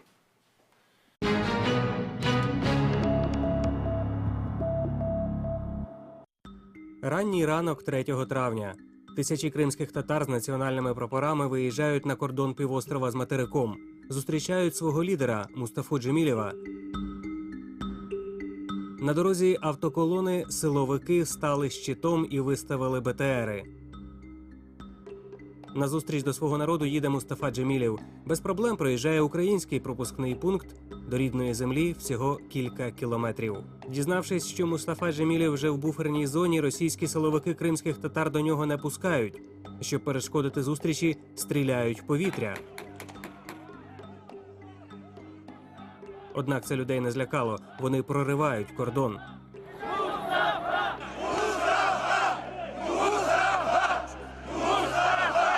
Нейтральна зона стала місцем зустрічі лідера та його народу. Ось він, довгоочікуваний момент.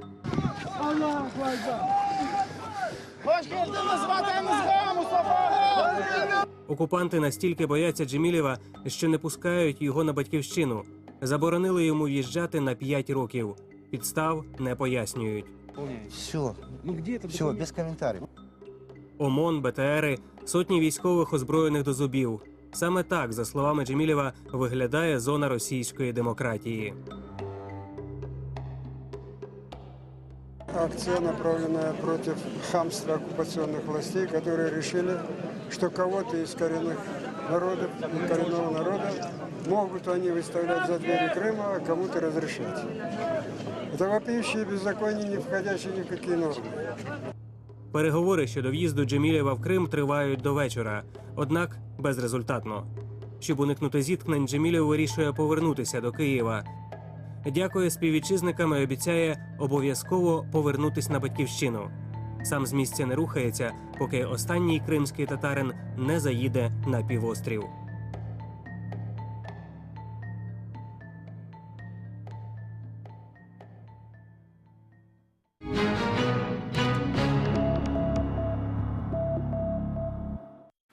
В итоге дело 3 мая стало политическим и обернулось преследованиями активистов, которые принимали участие во встрече Мустафы Джемилева.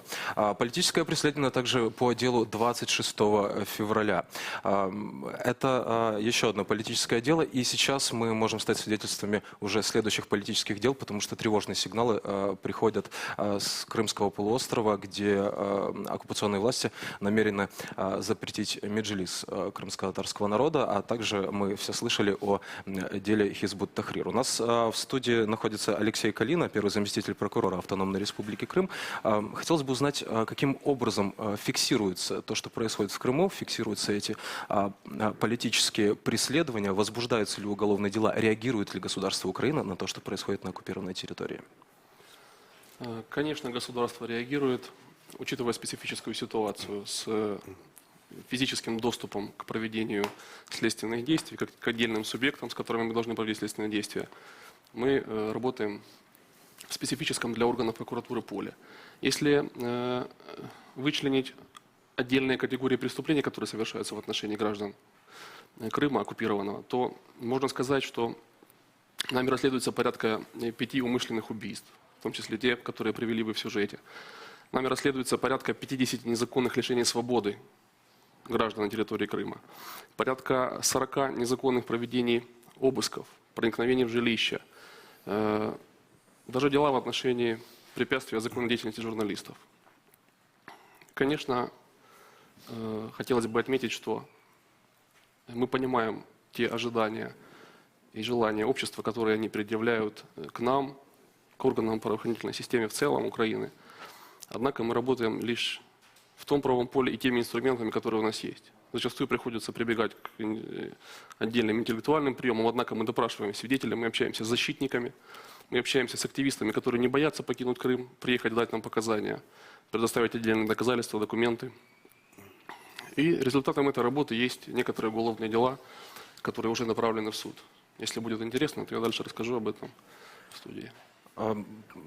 Когда только началась оккупация Крыма, сразу появилась вот эта категория нарушений прав человека, которая касается свободы совести. И одной из первых под удар попала православная церковь Киевского патриархата. Вопрос к вам, ваша святость. Что происходит сейчас в Крыму? Как себя чувствует православная церковь Киевского патриархата? В Криму справи погані. Єпархія Київського патріархату Кримська існує. Є там архієпископ Клімент, є духовенство. Але частину храмів у нас відібрали. Йде порушення прав людини. Примушують наших священиків і віруючих приймати російське громадянство і реєструвати парафії за законами Росії. Наші віруючі і духовенство не визнають законність цих вимог.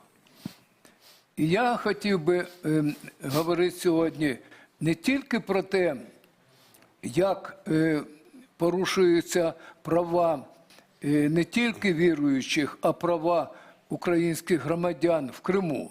А хотів би говорити про те, що Росія, будучи гарантом недоторканності української території, порушила і сама не тільки не захищала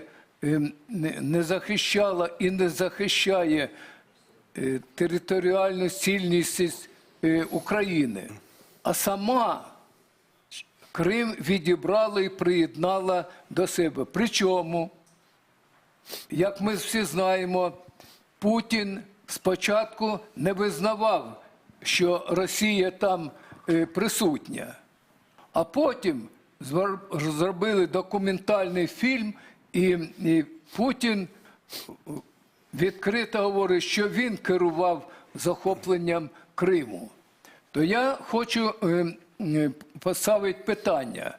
Може існувати світ, коли міжнародні договори порушуються, не буде довіри.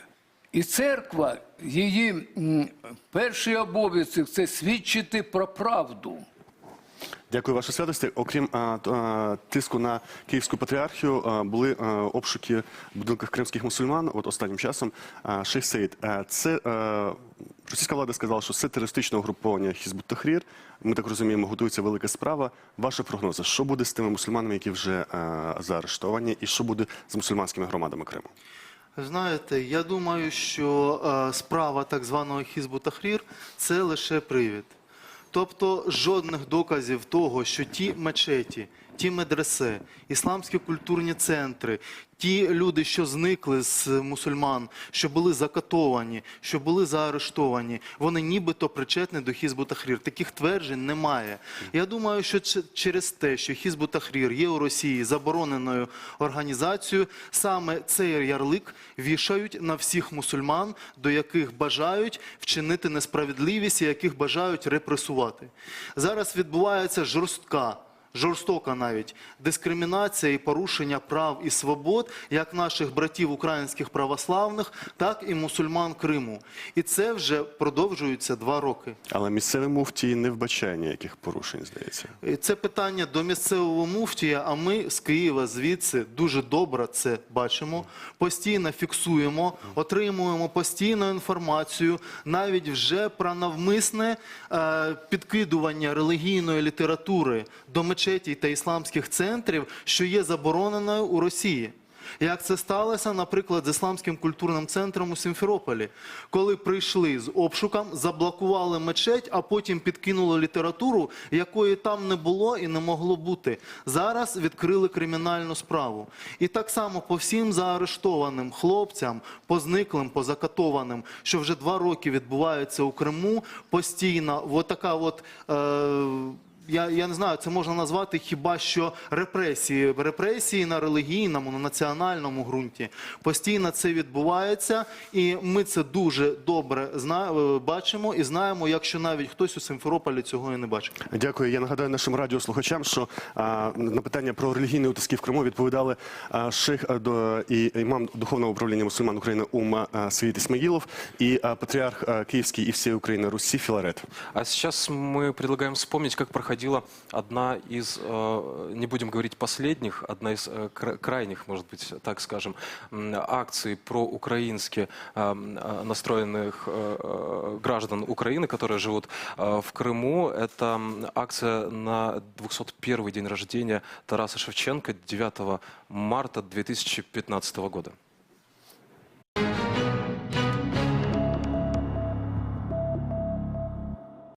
Зачистка будь-якої громадянської активності була одним з головних завдань самопроголошеної кримської влади та російських спецслужб. За перший рік російської окупації Крим пройшов шлях утисків прав і свобод, який Росія проходила понад 20 років. Але попри шалений тиск з боку ФСБ, поліції і кримської самооборони, кримські активісти не полишали спроб публічно висловити власну думку, доки їм не було продемонстровано. Навіть норми російської конституції в Криму не діють. Права на мирне зібрання, неконтрольоване владою, у кримчан більше немає. Останню на сьогодні спробу провести проукраїнський мітинг було зроблено 9 березня 2015 року на 201-шу річницю з дня народження Тараса Шевченка. Вранці погруддя Кобзаря в Сімферопольському парку Шевченка оточили поліцейські та співробітники ФСБ. Аби не бути затриманими, українці підносять квіти до погруддя поодинці.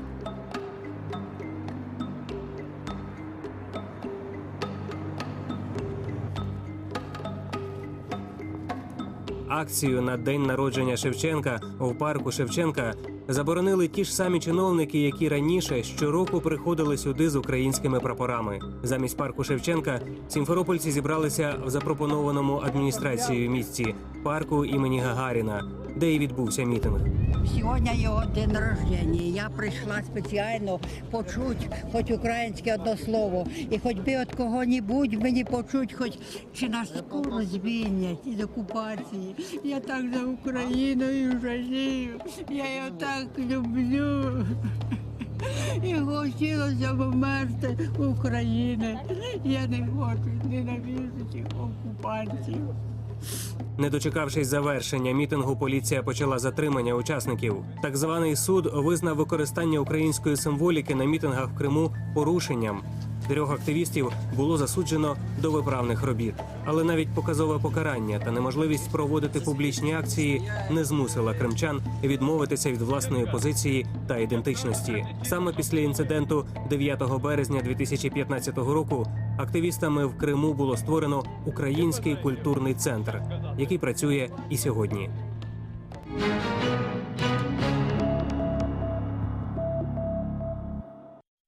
Ці півгодини ми говорили про громадянський спротив Криму, про те, як він починався 2 роки тому з великих чисельних акцій проти окупантів, до того, що навіть релігійні громади, які не контролюються російською владою, російська влада вважає опозицію до себе і злочинами. І останнє запитання, у нас лише хвилина вже залишилося, до Ескендера Барієва. Чи можна зараз щось робити в Криму? Яким може бути спротив зараз?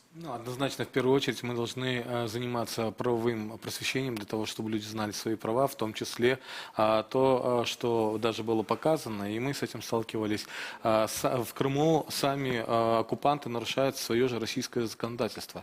И поэтому, действуя даже в рамках, поскольку Россия контролирует сегодня территорию Крыма, то даже в рамках российского законодательства нужно подавать определенные уведомления по проведению акций, мероприятий, и тогда таким образом мы сможем повлиять на процессы, потому что они сами же, нарушая, загоняют себя в угол. Мы с этим сталкивались в Крыму, и это делают наши активисты. Нам нужно обучать наших людей, чтобы они знали свои права. Нам нужно разрабатывать информационную постоянную информацию, и нужно способствовать тому, чтобы люди чаще и больше между собой встречались и общались между собой, потому что это опыт крымско-татарского национального движения, который был в позитивном, и он привел к позитивным результатам. И я думаю, что подобные действия будут с нашей стороны активными. И кроме того, они сами дают следующие посылы. Мобилизация в армию. Это нарушение 4-й конвенции, Женевской конвенции. Это грубое нарушение. И поэтому мы должны реагировать. В том числе Дякую. Це був Ескендер Барієв, голова Комітету з захисту справ кримськотатарського народу. Ну, а мы вернемся в эфир после короткой паузы.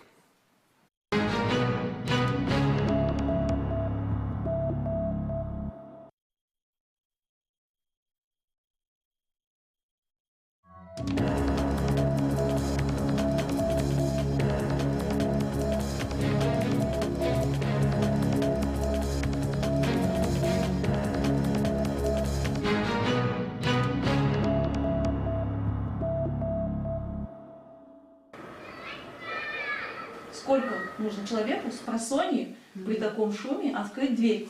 Минута, 40 секунд. Есть норматив? Вы не открывали дверь, ты хоть убейся, доказывай, как рыба об лед. В целях отыскания и изъятия орудий преступления, предметов, документов, ценностей, имеющих значение для уголовного дела, вот длинный номер, а также иных предметов и веществ, изъятых из оборота на территории Российской Федерации. Возможно, так. Первая ситуация, первая область, и как-то, вы знаете, вот должно быть какое-то логическое его завершение, скорее всего.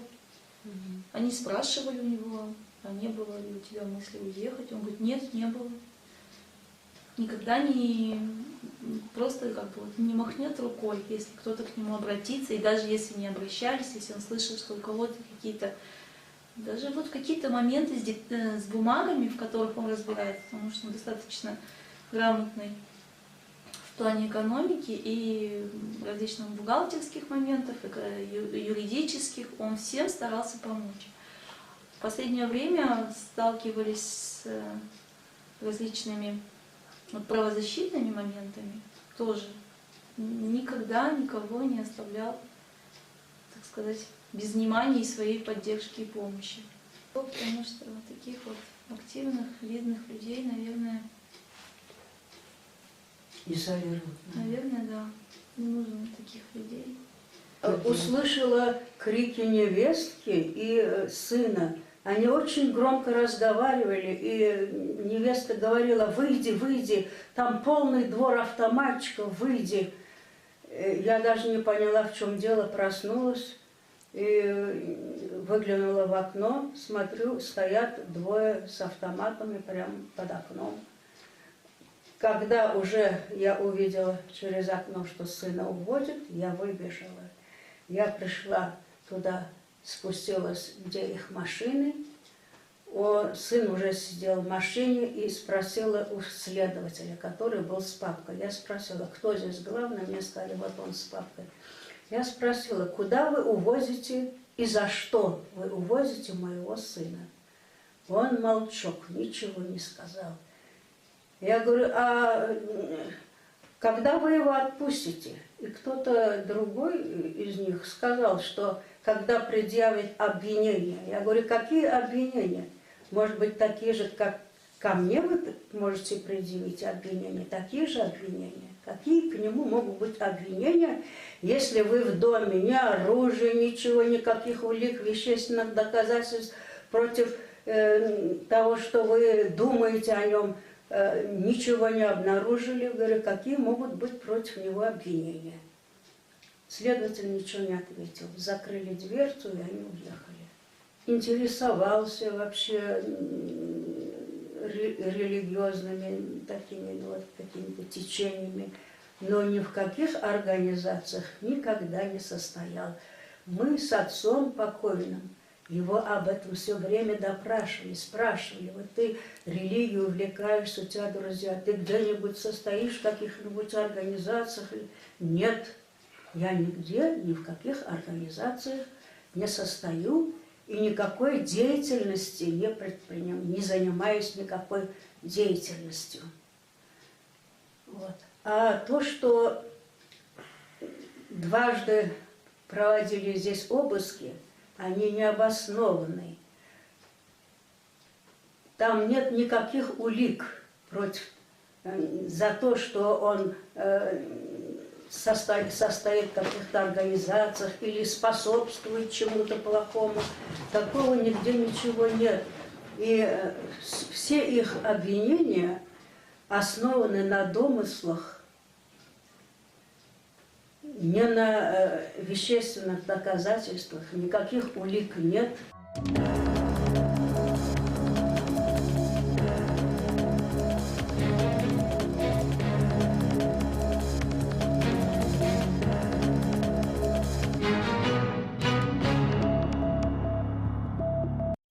Ми продовжуємо марафон «Кримські питання». В студії для вас працюють Сергій Макрушин та Осман Пашаєв. А наступні півгодини будемо говорити про те, на що перетворюється Крим зараз. Він перебуває 2 роки, є окупованою територією, і окупаційна влада обіцяла перетворити його на вітрину для всієї Росії. Говорилося про великі інфраструктурні проекти. І перший сюжет, який ми пропонуємо подивитися в Криму, на що перетворився Крим, коли йому відключили електрику.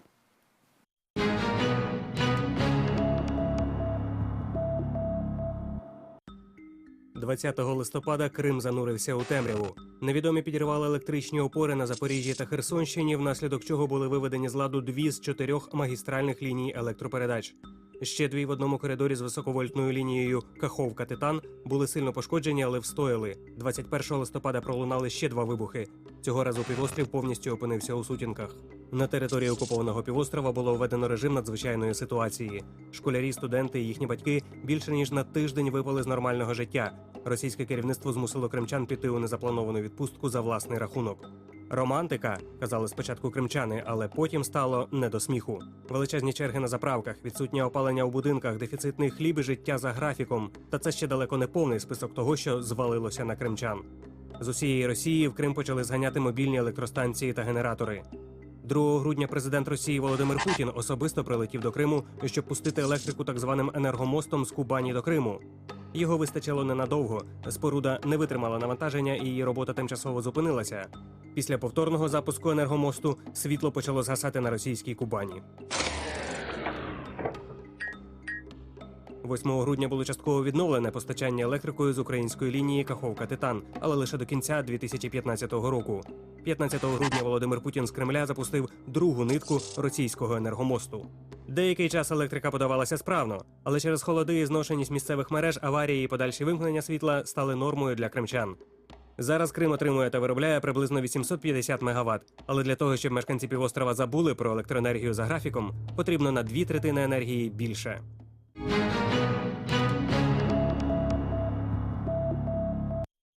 Итак, в ближайшие полчаса мы говорим о том, как в экономическом плане изменился Крым за 2 года российской оккупации. Разобраться в этом вопросе нам помогут Андрей Яницкий, журналист «Левый берег», Ольга Скрипник, правозащитник, Владимир Егоров, политолог, и Владимир Чиповой, президент Украинской бизнес-ассоциации. На нашей второй площадке находится Тамила Ташева, координатор проекта «Крымсос», Сергей Макренюк, правозащитник, координатор движения «Евромайдан Крым», Елена Батракова, крымская журналистка, и Татьяна Безрук. Татьяна, я бы хотел обратиться и дать слово вам. У вас было что сказать в нашем предыдущем блоке, когда мы говорили о правах человека, и ваше мнение по поводу энергетической блокады, потому что очень многие люди соединяют это и говорят, что энергетическая блокада тоже является нарушением прав человека. Насправді, коли ми говоримо про права людини в Криму і про спротив, який має викликати порушення цих прав, то Україна і ми всі з вами в Києві маємо бути відповідальні за те, що ми говоримо. Коли ми говоримо про те, що кримські татари, українці, інші представники національності в Криму мають виходити і говорити, що вони проти анексії, ми маємо бути свідомі того і розуміти, що у нас немає насправді механізму захисту тих людей, які потім будуть заарештовані, і їм будуть шитися якісь адміністративні чи карні справи. А місць у Лефортово насправді багато і може бути ще більше. І Україна зараз, на жаль, не думає над тими механізмами вироблення захисту прав громадян, які виступають за територіальну цілісність України. І якщо ми говоримо надалі про блокаду Криму, то мені здається, як і про блокаду, так і про енергетичну блокаду, перш за все ми маємо думати про людей. Коли ми говоримо про Крим, це не лише частина території, півострів, це люди. І з них не треба... Знаєте, коли я читаю деякі профільні українські медіа про Крим, і коли вони писали про блокаду, про енергетичну блокаду, там дуже було багато того, з чого можна було сміятися. Можна було сміятися, читаючи Севастопольський форум, що от в них немає світла, зараз будуть гріти там борщі на свічках чи ще щось інше. І це розуміння того, що там знаходяться наші люди, які насправді лише вони зможуть активувати якісь процеси. Мені здається, ми його втрачаємо, роблячи такий образ ворога, образ для насмешок. Спасибо, Татьяна. Мы переходим теперь с этим же вопросом к экспертам в нашей студии. Насколько усложнила одна из целей блокады, как раз-таки называлась усложнение оккупационным властям содержания Крыма. Насколько это получилось? Достигнута ли эта цель? Я думаю, что она была полностью достигнута, потому что крымская власть, хоть и, в принципе, готовилась к тому, что такой сценарий может быть, но она показала ее первое, что показала ее недееспособность к конкретным действиям. Многие отмечают, и в Крыму отмечали в тот момент, что иллюзия такой в этот момент блокаута, что крымская власть и Путин их не может защитить, вот так вот, как волшебная фея. Опа, и свет снова появился. То есть крымчане в этот момент, именно в этот момент, когда произошел блэкаут, почувствовали свою уязвимость и увидели непрофессионализм властей Крыма. То есть первые были что? Почему нет графиков? Почему, условно, одни дома началось, работает свет постоянно, другие света нет по несколько дней. То есть вот эта неразбериха, несплоченность, будет свет, не будет и так далее, то есть она показала в том, что То есть как бы какого там потенциала у крымской команды Аксенова, которая там рулит Крымом, нет. Что надо что-то делать, либо там договариваться с Украиной, или как-то там подключать Россию. То есть она продемонстрировала в том, что потом, когда решалась эта проблема, выявила конфликт между Крымом и российскими чиновниками, которые потом друг друга обвиняли, кто же там виноват, что не те эти электростанции поставляли и так далее. То есть это был серьезный удар, но это очень вопрос перерос быстро. Вот с моей как бы стороны я вижу минус в том, что он стал потом ближе предметом политического торга. Когда мы выявили у них уязвимость, Россия начала торговаться. Ну, то есть, когда мы потом в декабре включили временно там часть электричества, потом настаивали на то, что должен быть там пересмотрен договор. То есть нам надо, вот, как бы, вот, не хватало взвешенности позиции. Мы не крымчанам отключали свет, мы отключили свет оккупационной власти Крыма. Потому Если мы говорим об экономике, то мы сейчас должны понимать, что в Крыму есть два крайне дефицитных ресурса. Это вода и электричество. Как в этих условиях живет крымский бизнес? Это мой вопрос к президенту Украинской бизнес-ассоциации Владимиру Чуповому. Следите ли вы за ситуацией в Крыму? Как выживает бизнес в тех условиях, которые сейчас с крайне дефицитными важными ресурсами и, наверное, в какой-то степени опасной правовой зоне, где твое предприятие в любой момент может быть национализировано? Да, даже не то слово, опасный. Смысл заключается в том, что это реально оккупированная территория. Мы должны это понимать. Это точно такой же вопрос, а как живет бизнес в Донецке, а как живет бизнес в Луганске, и как, точно так же, как он живет в Крыму. Но точно не по законам Украины, это 100%. И смысл даже совершенно в другом. Это вот коллега сказал, что блокада, но это же акции гражданского общества. Самое грустное, это то, что это не есть инициатива государства. Это повторяется линейка нашего Майдана, когда мы что-то делали, и потом по ходу это подхватывала власть, да, ну или те, которые имитировали из себя власть, как бы вот в то или иное время. И здесь точно такая же вещь. Поэтому не позавидуешь бизнесменам, абсолютно, которые разорваны, потеряны, реально потеряны миллиарды, там, десятки, а может и сотни миллиардов в долларах, если посчитать. И самое грустное, что можно было этот именно фактор использовать для переключения переговоров в мировом масштабе. Как бы это ни звучало, может быть фантастически, но именно на будапештский формат, потому что формат обеспечивал одно единственное – мирное сосуществование в существующих границах. И, честно говоря, мы сейчас моделируем ситуацию, когда, опять же, не государство, потому что оно не осмеливается это сделать, когда бизнес подаст в суд, лондонский суд, на несоблюдение Будапештского меморандума. Именно бизнес, потому что, вообще-то это даже не украинский вопрос, это вопрос восстановления мира, порядка, это взрослый вопрос. К сожалению, кроме бизнеса, этот вопрос все просто боятся поднять. У мене запитання до Ольги Скрипник. Ви були активним противником цієї блокади, як енергетичної блокади, так і товарної блокади. Зараз згодом ви досі на цих позиціях залишаєтеся?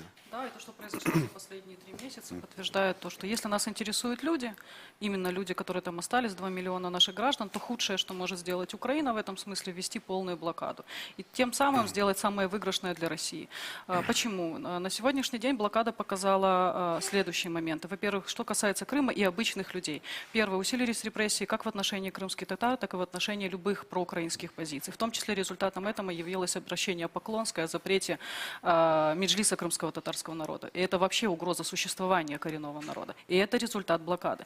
Вопрос в том, что инициация блокады, это, конечно, может быть, с государственных интересов имеет какой-то смысл, хотя пока непонятно какой, потому что мы по-прежнему продолжаем в Киеве торговать с Россией, и Россия зарабатывает по-прежнему в Украине.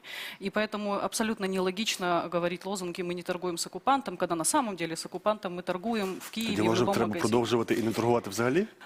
Вопрос в другом, что эта блокада, во-первых, рискована в плане того, что разрывает связи с Украиной, и в том числе показывает Украину как государство, которое на сегодняшний день в весьма шатком положении. Постанова 1035, которая тоже следствие блокады, на самом деле показывает, что эта постанова ударила опять-таки не по оккупанту, а по людям. Люди не могут вывести вещи, не могут провести лекарства, не могут выехать на пустых автомобилях. Также І створили корупційні умови для про коррупцию, коли да, в ручному режимі дозволяється вивозити чи не абсолютно верно. Мы уже заявляли об этом неоднократно. И проблема в том, что мы никак не можем защитить их людей. Я здесь поддерживаю коллегу, что на сегодняшний день Поклонская обратилась в Меджлис, и вы понимаете, что это 8 лет может быть лишения свободы за участие в экстремистской организации. Каким образом мы защитим их людей?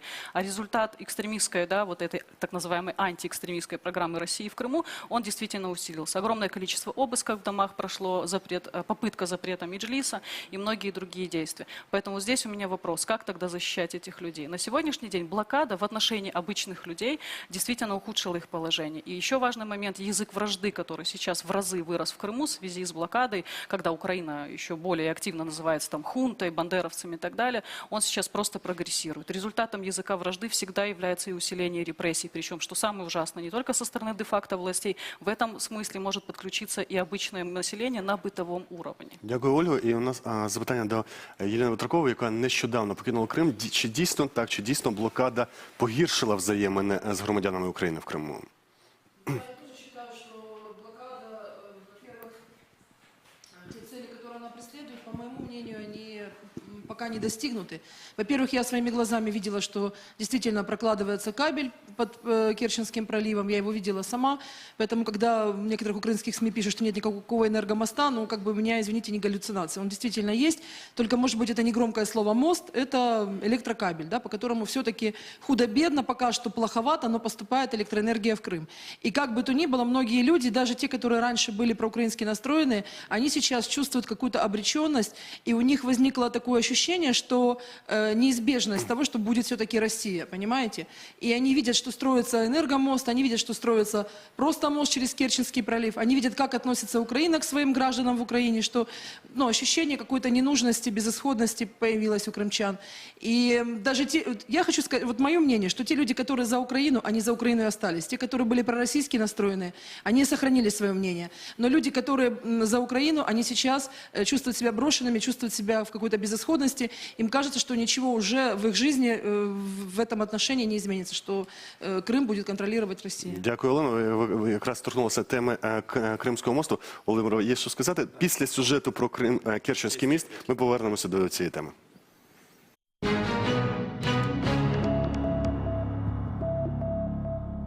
– 19 березня 2014 року, одразу після анексії, президент Росії Володимир Путін повідомив про необхідність будівництва Керченського мосту. Він має об'єднати український півострів з материковою Росією.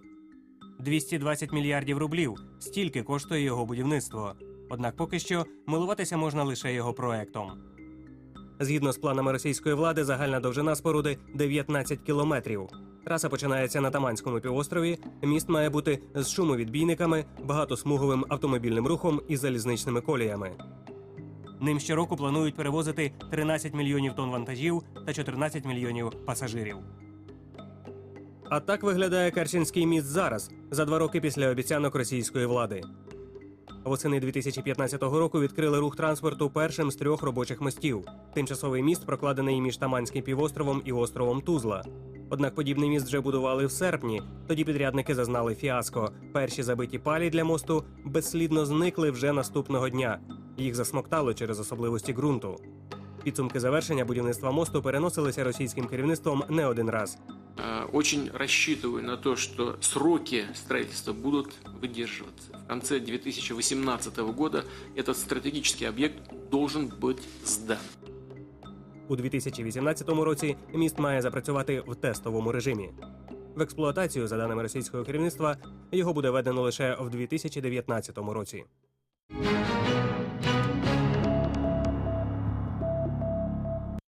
Політолог Володимир Єгоров, є що сказати по темі блокади. У меня есть несколько реплик. Во-первых, я бы не связывал репрессии и блокады, потому что репрессии начались до блокады, Они бы, и если бы ее не было, точно так же бы продолжались. И их еще стоит сдать впереди, потому что это элемент политической борьбы. Крымской власти нужны враги. То есть, если нет правого сектора, то есть надо приписать Меджлису экстремистский ярлык, повесить и с ним бороться.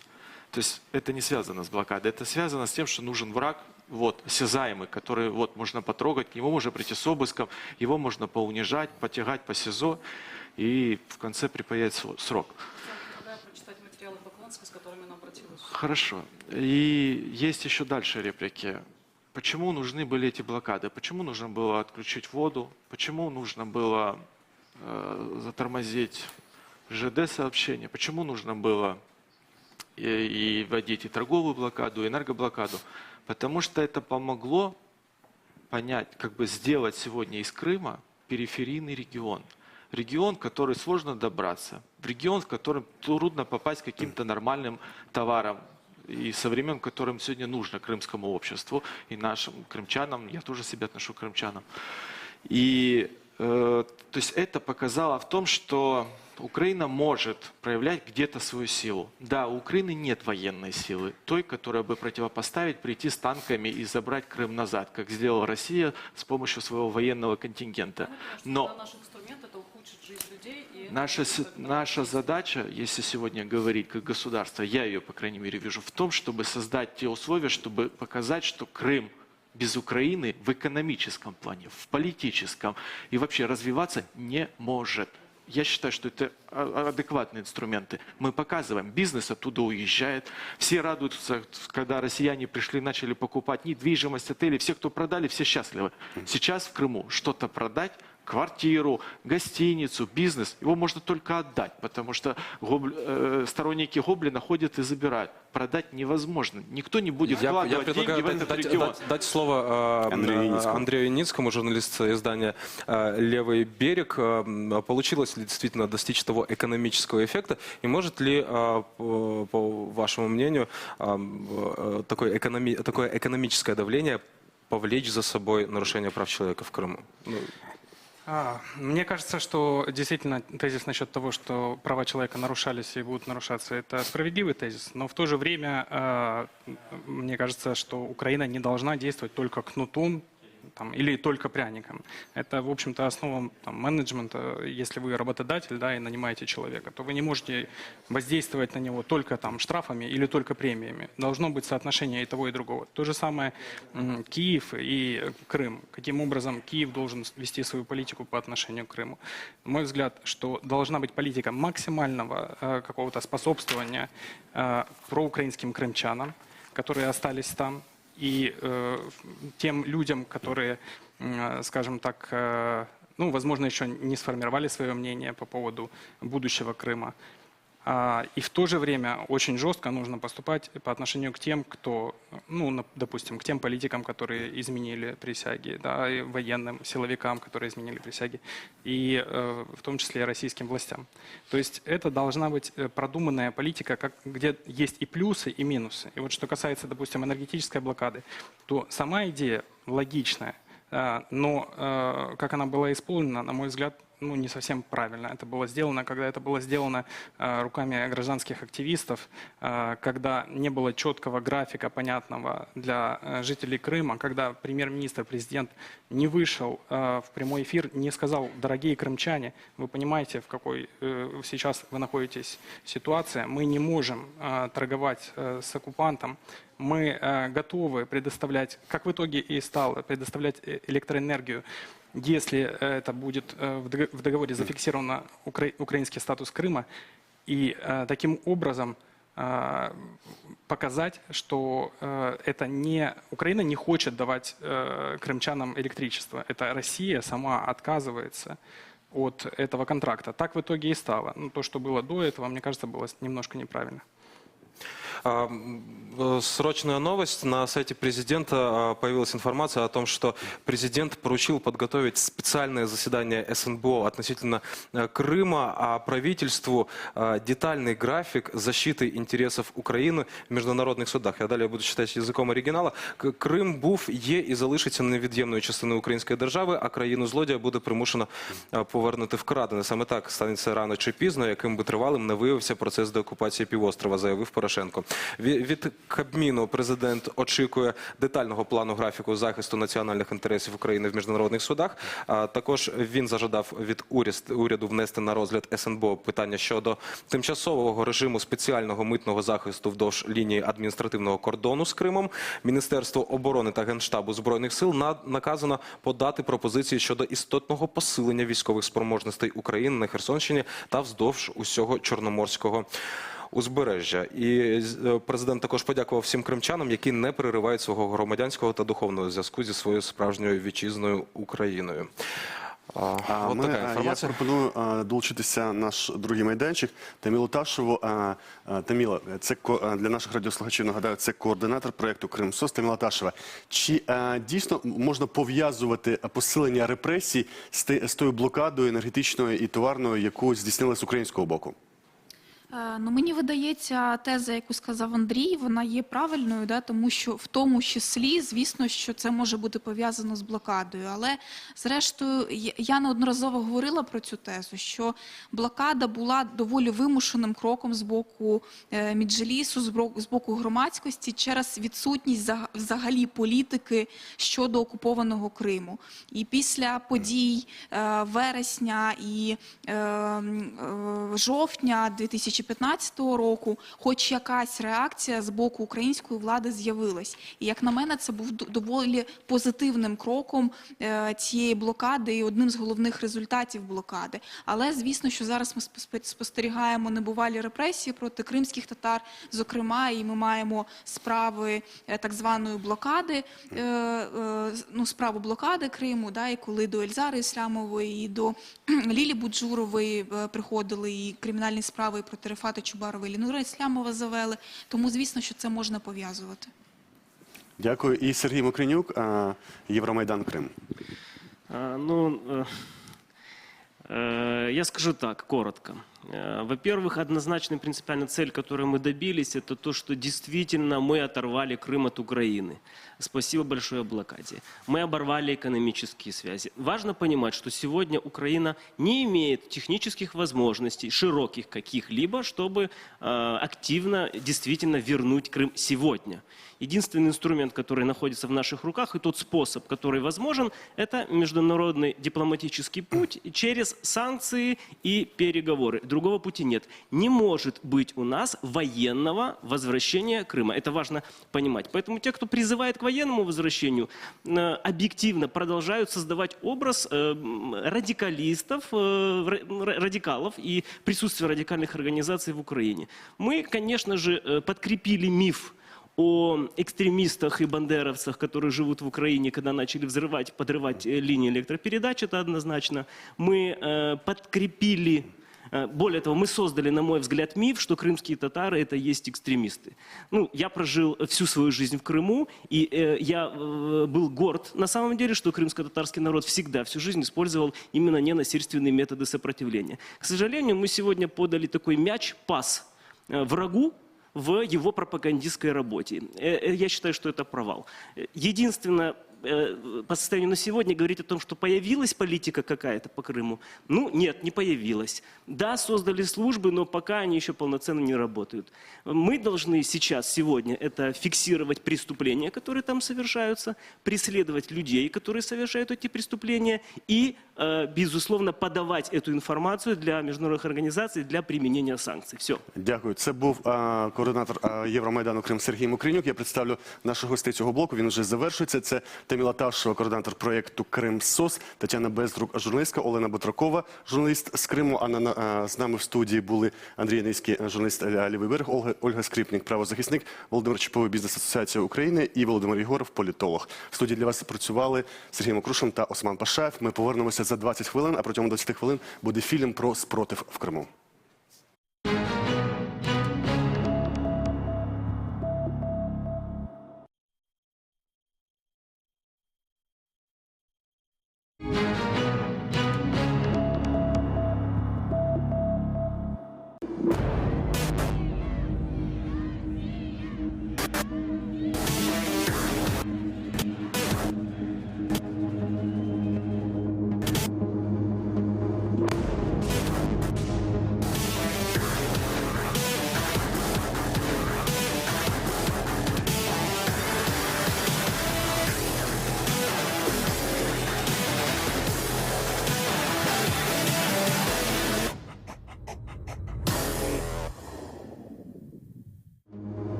европейской правовой стране!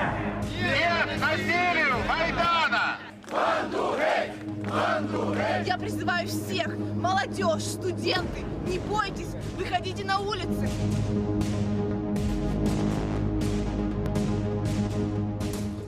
26 февраля это была как бы квинтэссенция всех событий, которые происходили накануне. Проще говоря, начиная где-то с конца ноября, мы все видели, что Крым усилиями местной власти сползает к некоему противостоянию.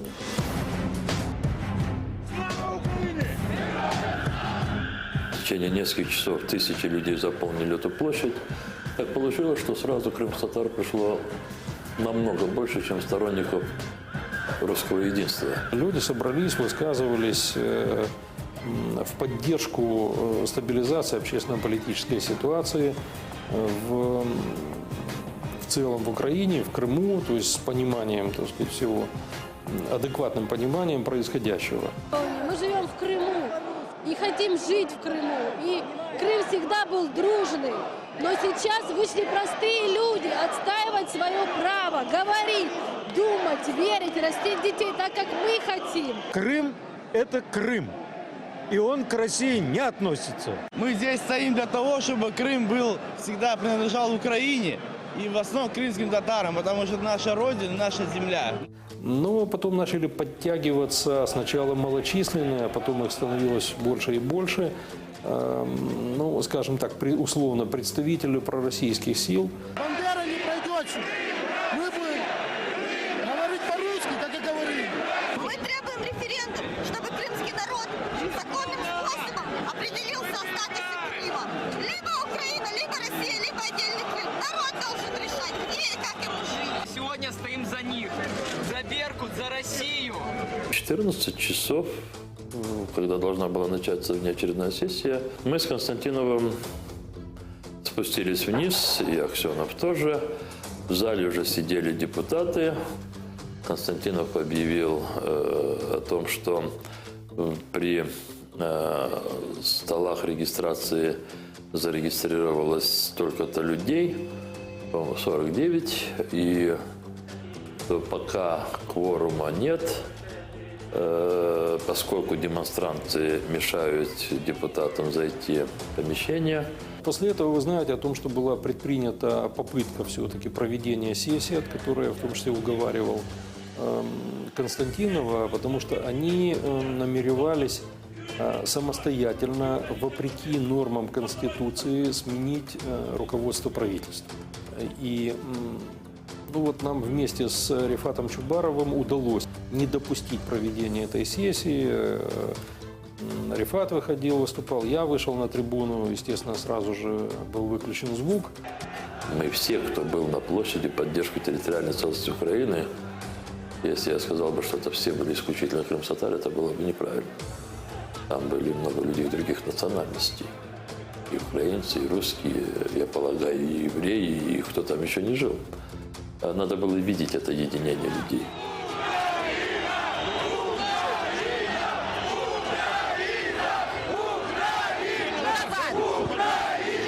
Я хочу сказать, что наши члены Меджлиса, активисты прилагали неимоверные усилия для того, чтобы сохранить такой общественный порядок на этой площади. В совершенно идеальной форме его нельзя было, и его было невозможно придерживаться, потому что собрались люди с обоих сторон, которые были и в плане политическом наэлектризованы. Но это было бы полбеды, потому что Крым очень часто испытывал на единой площади разных людей с разными политическими взглядами и никогда не доходило до прямого такого рукоприкладства. Но в этот раз ситуация отличалась тем, что с подъездом севастопольских этих автобусов и машин в толпе появлялись все больше и больше крайне агрессивных людей. И то, что обе стороны до этого, в общем-то, демонстрировали там перепалку, оскорбления словесные. Уже после обеда нет-нет, но начало переходить в такие физические столкновения. Возникали давки. Мы как бы избегали прямых драк, но где-то распыливали баллончик, где-то кто-то размахивал уже древком. Около 2 часов дня мне позвонил начальник СБУ по Крыму и сказал о том, что «Рифат, у меня есть для тебя сообщение неприятное». Я сказал, какое? Он сказал, что в толпе находятся 2 людей с автоматами. Это было мне по телефону сообщено, я находился в это время на 6-м этаже. Я спросил, какая их задача. Он сказал, нужный момент открыть стрельбу. Я спросил, какую сторону, чью. Он сказал, наверное, не имеет значения, потому что им надо спровоцировать бойню. Я сказал, что мы можем сделать в этой ситуации? Он сказал, мы пытаемся их вычислить, но тоже не можем. И вот до закрытия митинга я все время вот с этим ходил, что в толпе есть 2 автоматчика. Я никак не мог эту ситуацию по-другому бы тогда вот просто развернуть. И вычислить мы не могли, и людей остановить не могли, тем более увести из этих автоматчиков. По какой причине они не открыли огонь?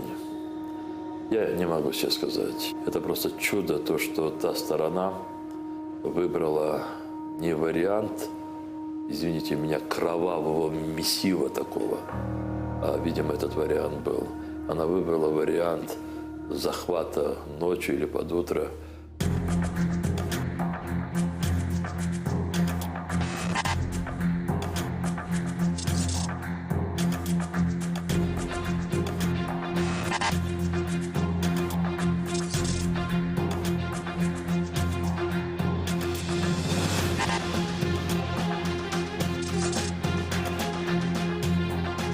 Каждый день практически выходили разные люди, в том числе и приходили мы. И следующий ряд это были как бы обычные люди, в основном пророссийские люди, которые, я так понимаю, это были подготовленные люди, но их было обычно несколько десятков, ну так человек 30-50, которые постоянно стояли и кричали с российскими флагами. Также приходили и представители проукраинских сил, они недоумевали, что же все-таки происходит, пытались продемонстрировать проукраинскую позицию.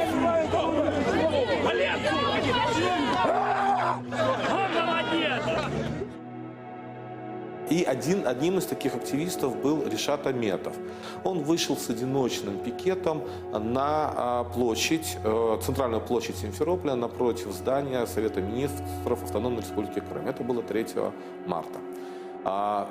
С его четкой позиции, с которой он стоял, к нему, насколько я владею информацией, неоднократно подходили. В итоге подошли представители самообороны, скрутили. И как раз по улице Севастопольской стоял автомобиль. И забросили его, насильно забросили в этот автомобиль. Через 13 дней, а это уже было в районе 15 марта, его нашли в районе Земляничного Белогорского района в 60 километрах от города Симферополя. Его нашли с явными тортурами, его тело было покалечено, были выколоты глаза, на рту был наклеен скотч, были, видать, над ним очень сильно издевались, и в итоге дети его остались сиротами.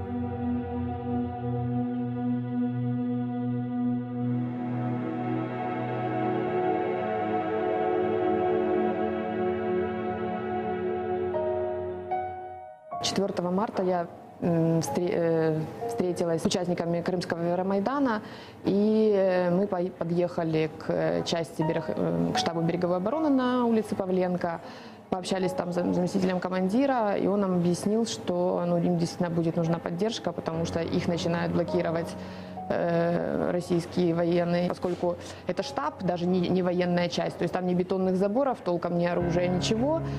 И хотя бы моральная поддержка какая-то, журналисты, то есть какой-то розголос всех этих событий. Мы отправляли продукты в Феодосию, и там через наших знакомых передавали, там через клиентов Там и стычки серьезные были, то есть они там и лица друг друга били, ну и как бы по-всякому было. На самом деле, когда не все военные перешли сразу на ту сторону, откровенно говоря, я была, если честно, удивлена и горда все-таки тем, что хоть какая-то часть военных остались военными и понимают, что такое присяга.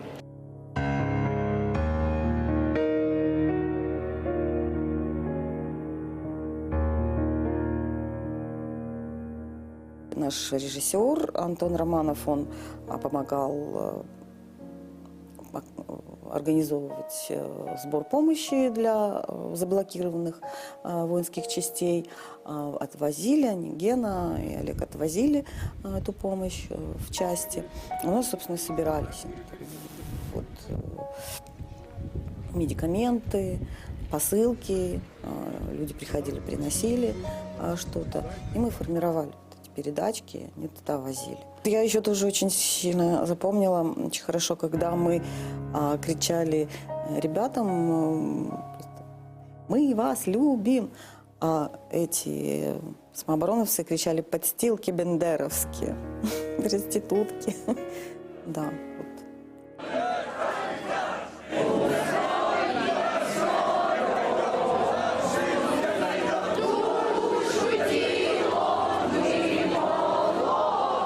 А потом и начали появляться в соцсетях, в частности ВКонтакте, группы там «Женщины Крыма за мир», например, да. И там были анонсы митингов. Скажем, уровень страха в 2014 году, как только это начиналось сейчас, это две разные реальности. Тогда люди еще не боялись. Тогда люди еще были в украинской реальности, где свобода слова, свобода выражения мнения – это была нормой. И вот эти вот акции протеста мирные – это было несогласие с оккупацией, потому что это особенно акция «Женщины против войны», это когда несколько десятков тысяч женщин разных национальностей вышли, более 1000 населенных пунктов по Крыму, вышли с плакатами, шарами в украинской колористике, да, желто-блакитными шарами, плакатами с разными лозунгами. Это была позиция и попытка защитить украинский Крым. Плакаты были «Путин вон» из Крыма. Это как раз вот этот же плакат и вырвал один из дружинников самообороны из рук женщины в Симферополе. По-моему, это была часть береговой охраны ВМС Украины в Симферополе на улице Карла Маркса, когда была потасовка между крымскими женщинами и дружинниками, которые абсолютно нагло начали вытеснять женщин, которые мирно стояли с плакатами. Подходят сейчас, толкались, да, и угрозы. Лично мне угрожал один представитель вот этой вот секты и говорил, что мы ваши лица запомнили, то есть уходите отсюда, пока вы живы. Нас было очень много, очень много. К сожалению, это не было широко освещено в украинских средств массовой информации, поэтому, наверное, такое предвзятое отношение. На тот период очень мало говорилось о крымских протестах. Очень мало, непростительно мало. Поэтому все считают, что вот, как бы, да, бытует такое мнение, что крымчане сами привели Рашку в Крым. Нет. Я хочу, чтобы в нашей Украине был мир. Мне казалось, что тогда люди верили, что они могут изменить ситуацию. Мне казалось, что женщины, во-первых, какая-то вот на фоне всей вот этой вот всего ужаса, который происходил в Крыму, да, танков, человечков, захвата частей. Вот на фоне этого выход женщин, которые были, это как проявление солидарности, да, казалось, что вот сейчас это что-то на что-то повлияет. На самом деле это было такое ощущение нереальности происходящего, что даже, не думали, это как в кино.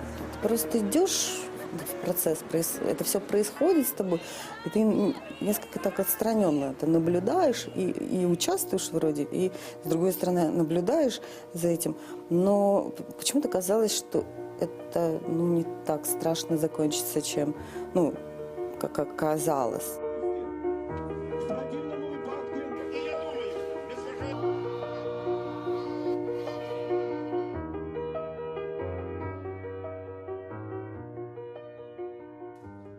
Мы на самом деле хотели выразить свою позицию, что мы хотим быть частью Украины и тем самым помешать пророссийским движениям нарушить территориальную целостность Украины.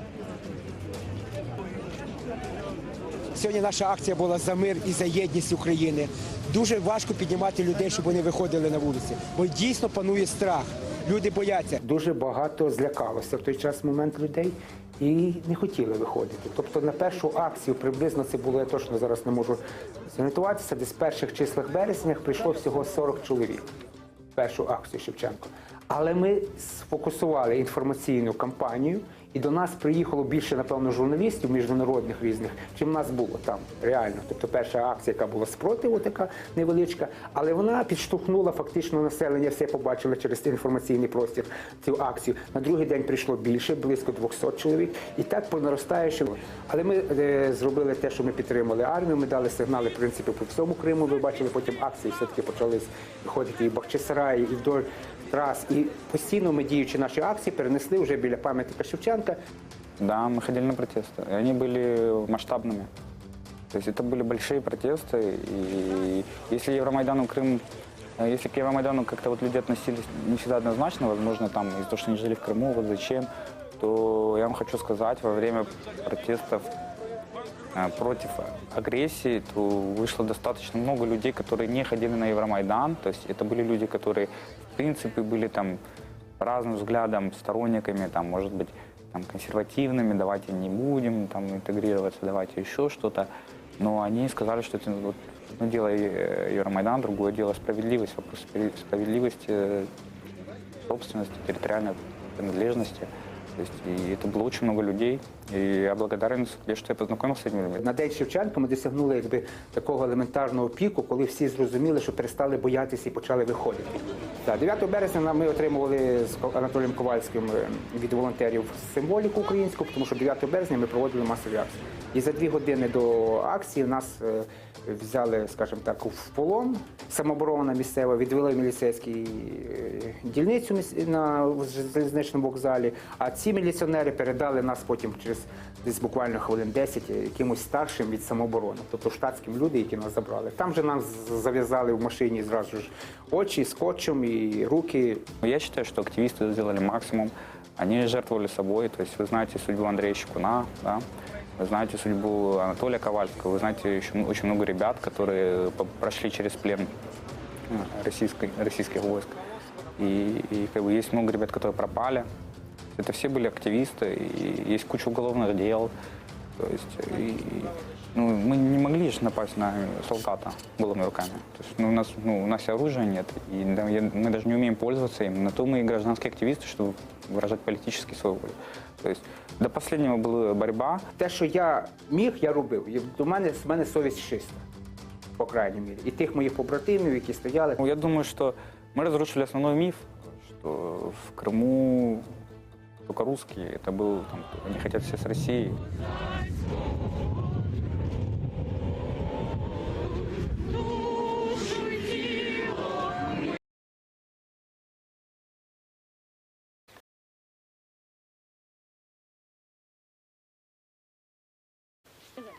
Героям слава! Слава Україні! Героям слава! Слава Україні!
объектом сейчас находятся российские позиции. Позиции противника. Да, раньше по косе можно было доехать. Да. И вот раньше, когда было открыто, вот, как раз с этой территории тоже пошли вот БТРы, да, которые принимали участие в захопленной этой территории.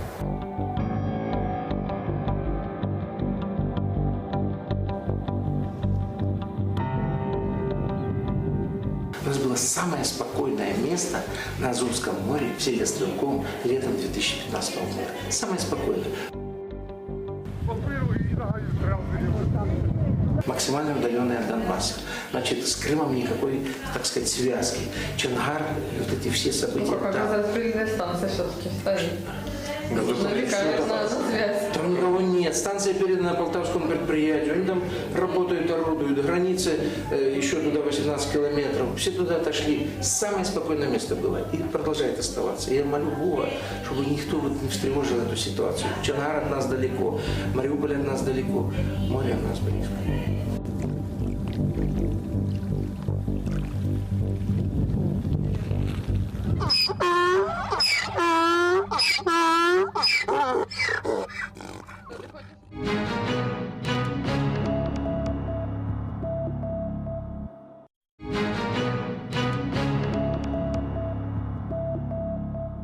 Сьогодні ми з вами одягли ось такі емблемки, знак солідарності з кримсько-татарським народом в його боротьбі на поверненні на історичну батьківщину. Зелений острів, так зве його кожен. Чудовий острів, чарівний Крим. 26 лютого 2014 року під стінами Верховної Ради Автономної Республіки Крим відбувся багатотисячний мітинг, який був організований Меджлісом кримсько-татарського народу. 27 лютого рано вранці озброєні люди без розпізнавальних знаків захопили основні административные будівлі в місті Симферополі. Сегодня, я думаю, многие из учеников, они, возможно, не будут искать в Википедии, кто такие крымские татары. Возможно, они не будут искать там какие-то учебники, чтобы прочитать. Но сегодня, узнав, сегодня увидев настоящих крымских татар, сегодня пообщавшись, они, во всяком случае, задумаются, у них останется в памяти, и у них, может быть, появится интерес. Я думаю, что детей, опять же, воспитывают любить свою родину и бороться за нее. И поэтому я, например, когда обратился к детям, я пытался объяснить им, что их борьба – это получение знаний, это учеба. И поэтому, чем больше будет у нас образованных людей в Украине, тем мы будем сильнее. На мое мнение, это важно проводить такие уроки, потому что мы все украинцы, и мы должны быть патриотами нашей Украины. Я все это видел по телевидению давным-давно. С мамой смотрели каждый день. Наблюдали за всеми. Людям должно быть интересно, что творится в стране. Нас не хотели слышать, мы стучали в мусорные баки. Нас не хотели видеть, мы поджигали покрышки. И в конце концов победили.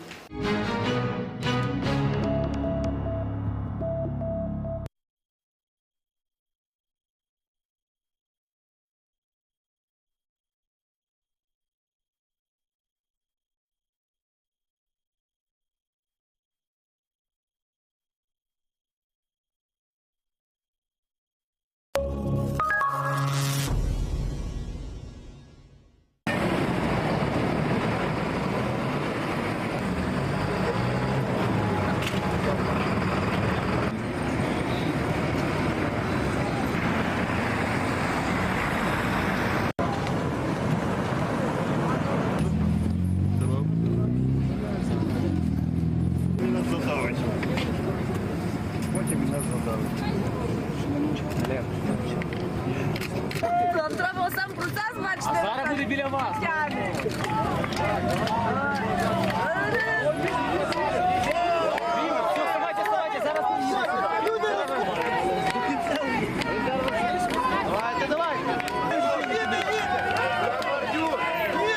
Давай молодець, обережно тут болото.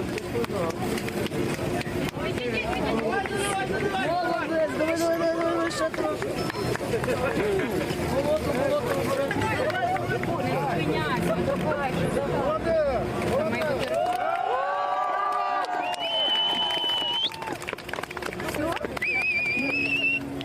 сьогодні дуже сумний день. Сьогодні день окупації, річниця окупації нашого Криму. І кожен з нас, я вважаю, має вносити якийсь свій вклад, щоб повернути нашу територію назад. Хто що може. Насправді ми маємо в першу чергу всі цього надзвичайно хотіти. Якщо в нас кожного буде таке бажання, то я вірю в те, що ми спрямуємо наші зусилля і на все вийде. Тому сьогодні я спільно з громадською ініціативою «Кримсоц» хотіли цим дійством показати, що з такою сильною нацією, як наша нація, нам під силу подолати всілякі негаразди, і ми обов'язково повернемо наш Крим.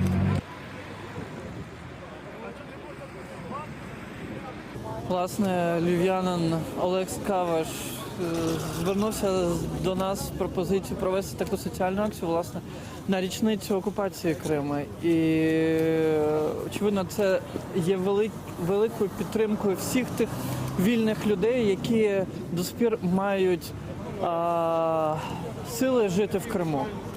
Він таким чином привернув увагу до окупації Криму, і точно такими силами ми повернемо наш півострів до України.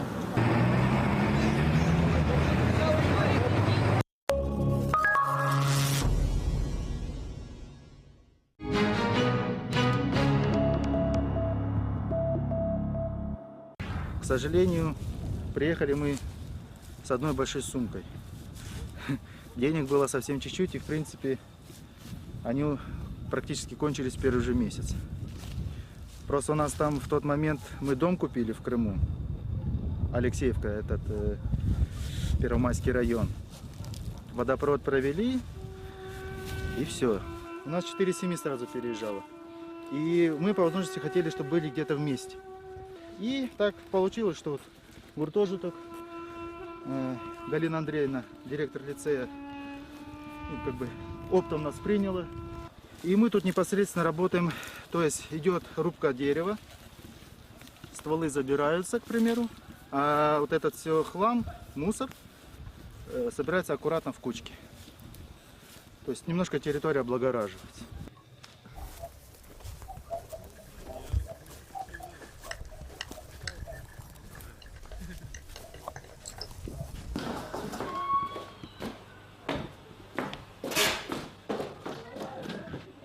Как бы на жизнь, ну, хватает вот на месяц то, что они зарабатывают.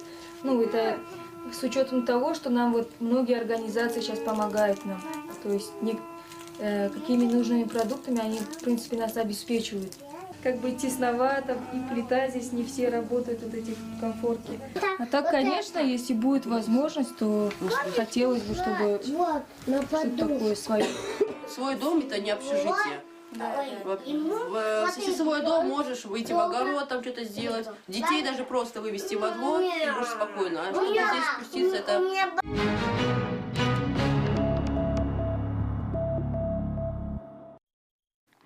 Доброго вечора. Це телевізійний марафон «Кримське питання». 5 телевізійних каналів: ЮА-1, Громадське ТВ, АТР, Чорноморка, Радіо Свобода, Кримреалії, низка веб-сайтів, Громадське радіо, Українське радіо. Ми всі разом ставимо одне дуже просте запитання. Кримське питання. Протягом попередніх кількох годин ми говорили, як до цього дійшло. Зараз ми говоримо про українських громадян в українському Криму. В Крыму осталось больше 2 миллионов украинских граждан. Эти люди рождаются, эти люди учатся, эти люди получают образование, эти люди женятся, эти люди умирают. Как государство Украина относится к своим гражданам, почему она забыла, а если не забыла, то как она помнит и как она помогает тем своим гражданам, которые остались на временно оккупированной территории Автономной Республики Крым, мы будем говорить в следующие полчаса. Свыше 50 тысяч крымчан были вынуждены покинуть территорию Автономной Республики Крым и переехали на материковую Украину. Как сложилась судьба некоторых из них, вы увидите в нашем сюжете.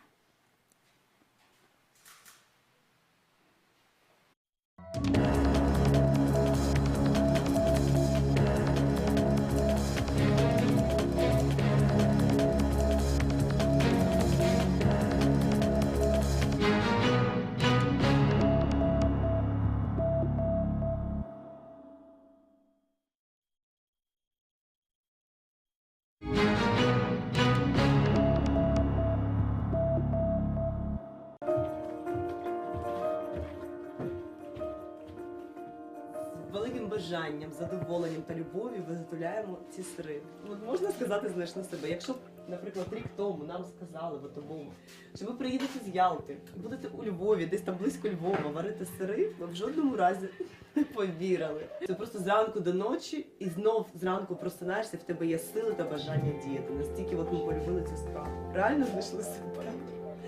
І виявилося, що львів'яни цього очікували. Вони просто пишуть слова подяки, що ми очікували, у нас такого немає, щоб, каже, свіжі сири на замовлення, ну ми виготовляємо лише під замовлення. Ну, львів'яни дійсно вже переконалися, що переселенці можуть бути корисними, що вони не просто приїжджають, очікуючи, що їм щось дадуть, чи щось їм там від держави або від львів'ян буде. От, а ми дійсно можемо бути корисними. І знаєте, ну, ця думка теж гріє.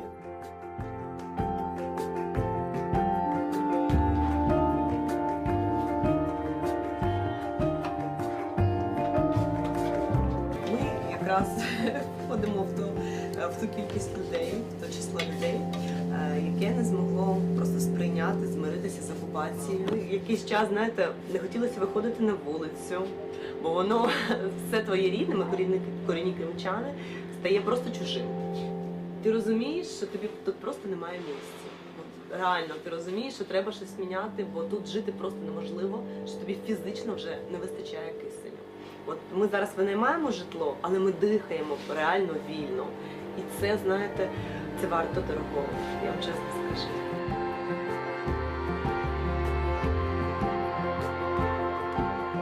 Немає навіть от крапельки, які сумнів в тому, що ми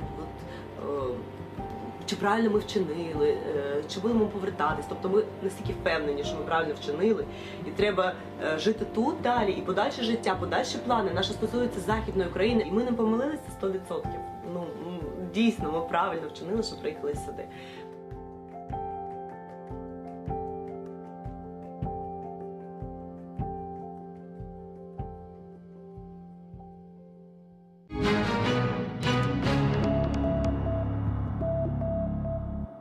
Це історія про людей, які переїхали. І сьогодні протягом півгодини ми будемо говорити про людей, щоб ми не забували про звичайних людей в розмовах про політику, про Путіна, про анексію і про майбутнє. Звичайні люди. І про це ми будемо запитувати у представників влади. Я вітаю в нашій студії.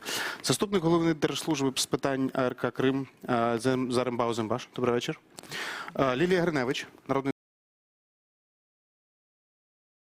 заступник міністра юстиции с питань европейской интеграции. Также я хочу напомнить, что нас можно не только смотреть, но и слушать в эфире нескольких радиостанций. И первый вопрос Сергею Петухову.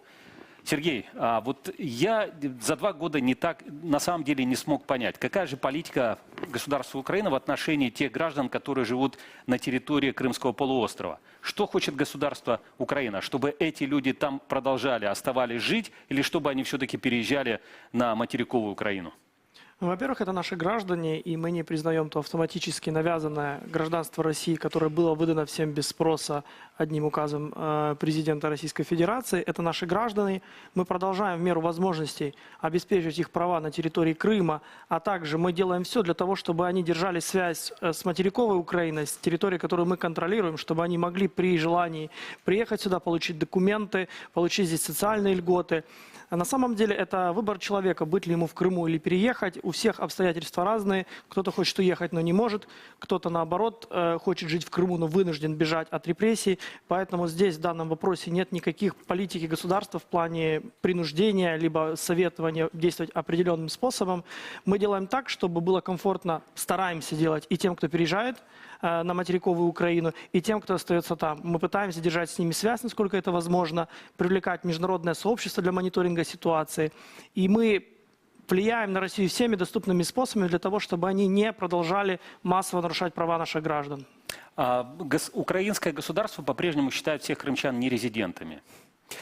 И это достаточно важный вопрос для крымчан. Они так и будут с точки зрения украинского законодательства считаться нерезидентами? Насколько я знаю, это решение, которое было принято на уровне подзаконного акта, оспаривается в судах. Я думаю, что суды должны четко дать определение этому решению.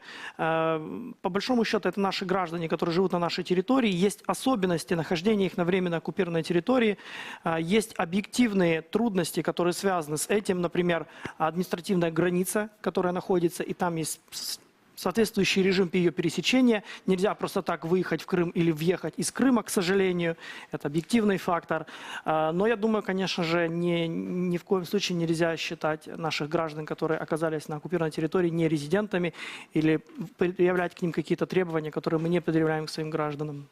Нас також цікавить історія про молодь. Ті люди, які закінчують школи, ті люди, які закінчують школи в Криму, вони мають отримати можливість навчатися в Україні. Хоча зараз, наскільки я розумію, є певні проблеми з тим, щоб дитина, яка закінчує школу в Криму, переїхала сюди у вищий навчальний заклад.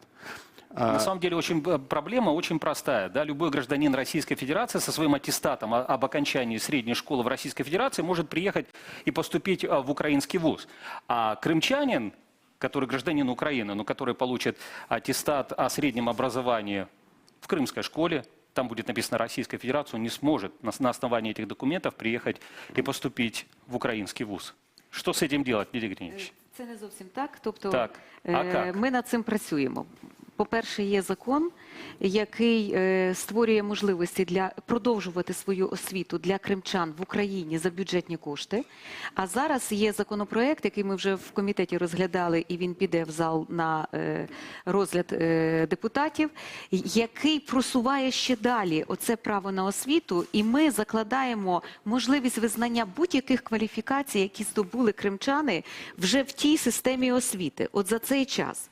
Тобто спрощена процедура для визнання кваліфікацій, окрім того, встановлення відповідних квот для того, щоб вони могли навчатися в вищих навчальних закладах, щоб було більше сприяння і доступ до вищої освіти. У нас сьогодні ситуація така, я просто користуючись нагодою цього ефіру, хочу сказати, що ми скоординували діяльність між різними міністерствами і відомствами і говорили про те, як все-таки зробити можливості визнання атестатів, тому що з кожним роком це діти, які підростають, які зараз навчаються в молодших класах. І нам потрібно зробити так, щоб вони були влучені в наш процес. Тому що не проблема визнати, наприклад, математику, фізику, хімію. Проблема – це є оцей український цикл предметів. Українська мова, українська література. Тому тут є кілька викликів. Перше, які ми розв'язуємо. Організація дистанційного навчання для дітей у Криму. Саме особливість цього українського циклу. Сьогодні є міжнародна українська школа, яка вже розробила такий дистанційний курс, і будь-яка дитина кримська може на нього зареєструватися і навчатися в міжнародній українській школі. От зараз там навчається понад 150 дітей.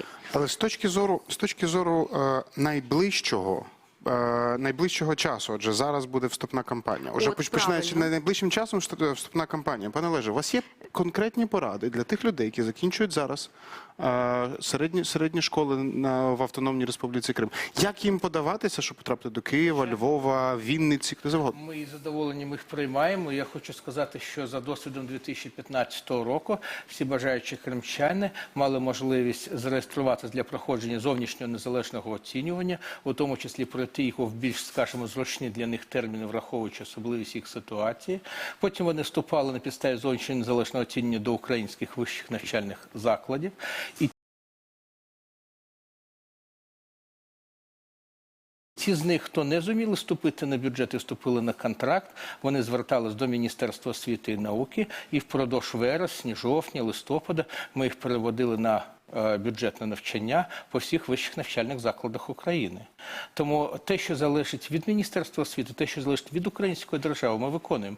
Фактично, єдина вимога, єдина, якщо хочете, єдина лояльність, яка вимагається від самих кримчан, це зареєструватися на зовнішнє незалежне оцінювання, пройти його для того, щоб дійсно вступати на конкурсних, на рівних умовах з усіма іншими громадянами України. Но они должны иметь аттестат о получении среднего образования украинского образца для этого. Вони фактично одночасно з реєстрацією на ЗНО можуть зареєструватися і в будь-якій українській школі екстерними, не тільки в міжнародній українській школі, а практично в будь-якій на території України, і здобути цей атестат. До речі, зараз на сайті Міністерства освіти і науки появиться новий документ. Він називається так: «7 кроків для отримання українського атестату і вступу у ВНЗ». І саме це карта для випускників, яка розроблена для тих випускників, які у Криму і взагалі в наших тимчасово окупованих територіях. І, власне, згідно з цими кроками, можна побачити абсолютно всю процедуру. Додаткові сесії зовнішнього незалежного оцінювання, додатковий час для реєстрації. Все це передбачено, беручи до уваги уроки, які отримали в попередні роки. Наприклад, для нас дуже важливо, щоб проходження зовнішнього незалежного оцінювання не співпало з їхньою государственною атестацією в Криму. Тому що тоді діти фізично не можуть брати участь в іспитах і там, і там. Тобто ми це все розводимо і беремо до уваги так, щоб зробити більш комфортним в часі можливість складання цих іспитів. Чудово. І ми сподіваємося, що це буде також не лише на українських серверах, тому що в Криму не завжди легко зайти на українські сервери.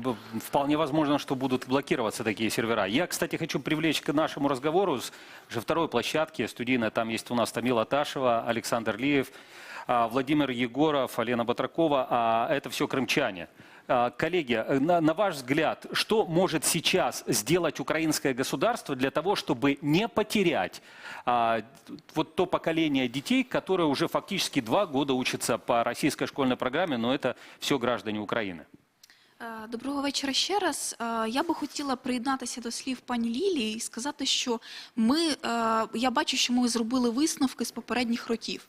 Тому що в 2014 і 2015 році були величезні проблеми при переведенні студентів, були проблеми для того, щоб здати паралельно, отримати атестат і зовнішнє незалежне оцінювання. Наша організація якраз займається моніторингом цих порушень з боку кримських абітурієнтів і допомогою в оформленні певних документів вже тут на материковій частині країни.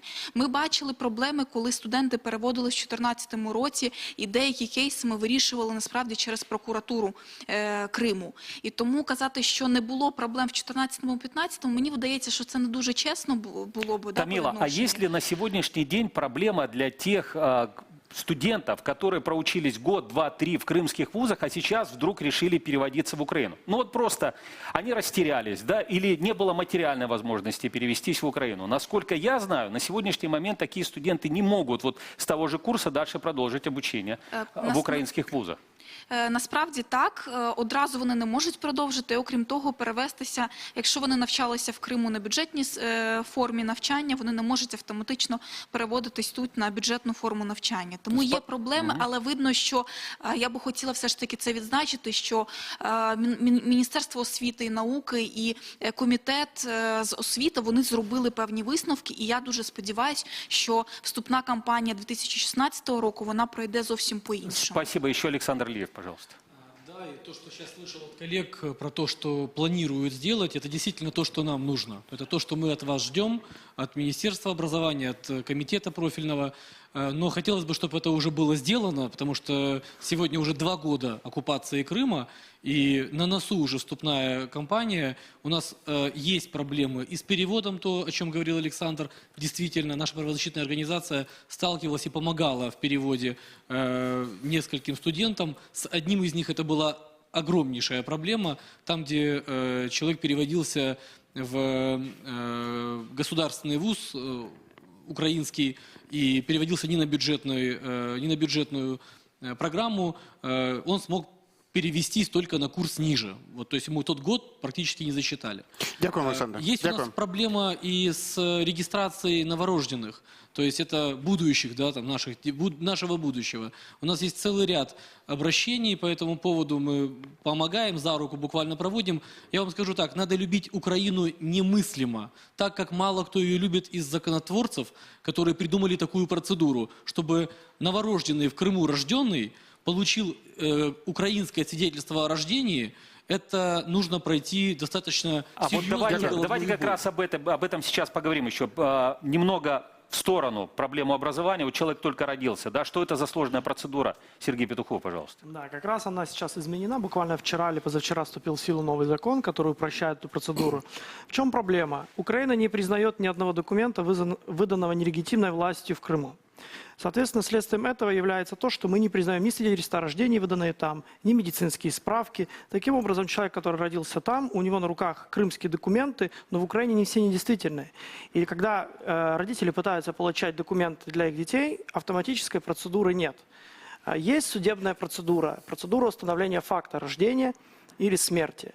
Она достаточно сложная и, в общем-то, всегда она использовалась только для исключительных случаев, когда рождение было за пределами роддома, при неприятных обстоятельствах, когда не было медицинского свидетельствования этого факта. Учитывая ту ситуацию, которая сложилась, и так как это был единственный путь для крымчан и жителей оккупированного Донбасса, мы, насколько возможно, упростили эту процедуру. Сегодня жители Крыма либо Донбасса могут обратиться в любой суд на территории Украины, где их заявление, а мы сейчас готовим памятку и образцы заявлений, достаточно простой документ, на самом деле, заявление о установлении факта рождения, заполняют эту одну страницу, докладывают все те документы, которые они получили либо в Крыму, либо в оккупированном Донбассе. Суд должен неотложно принять к рассмотрению это дело. В принципе, они получают приоритет. Это положение Гражданского процессуального кодекса. Рассмотреть это дело, они, в принципе, обычно несложные дела. Если есть документы, не признавая их юридической действительности, суд учитывает те ведомости, которые в них находятся, подтверждает действительно факт рождения, принимает решение, сразу же видає на руки, і в будь-якому ЗАГСі України можна отримати документ. Окей.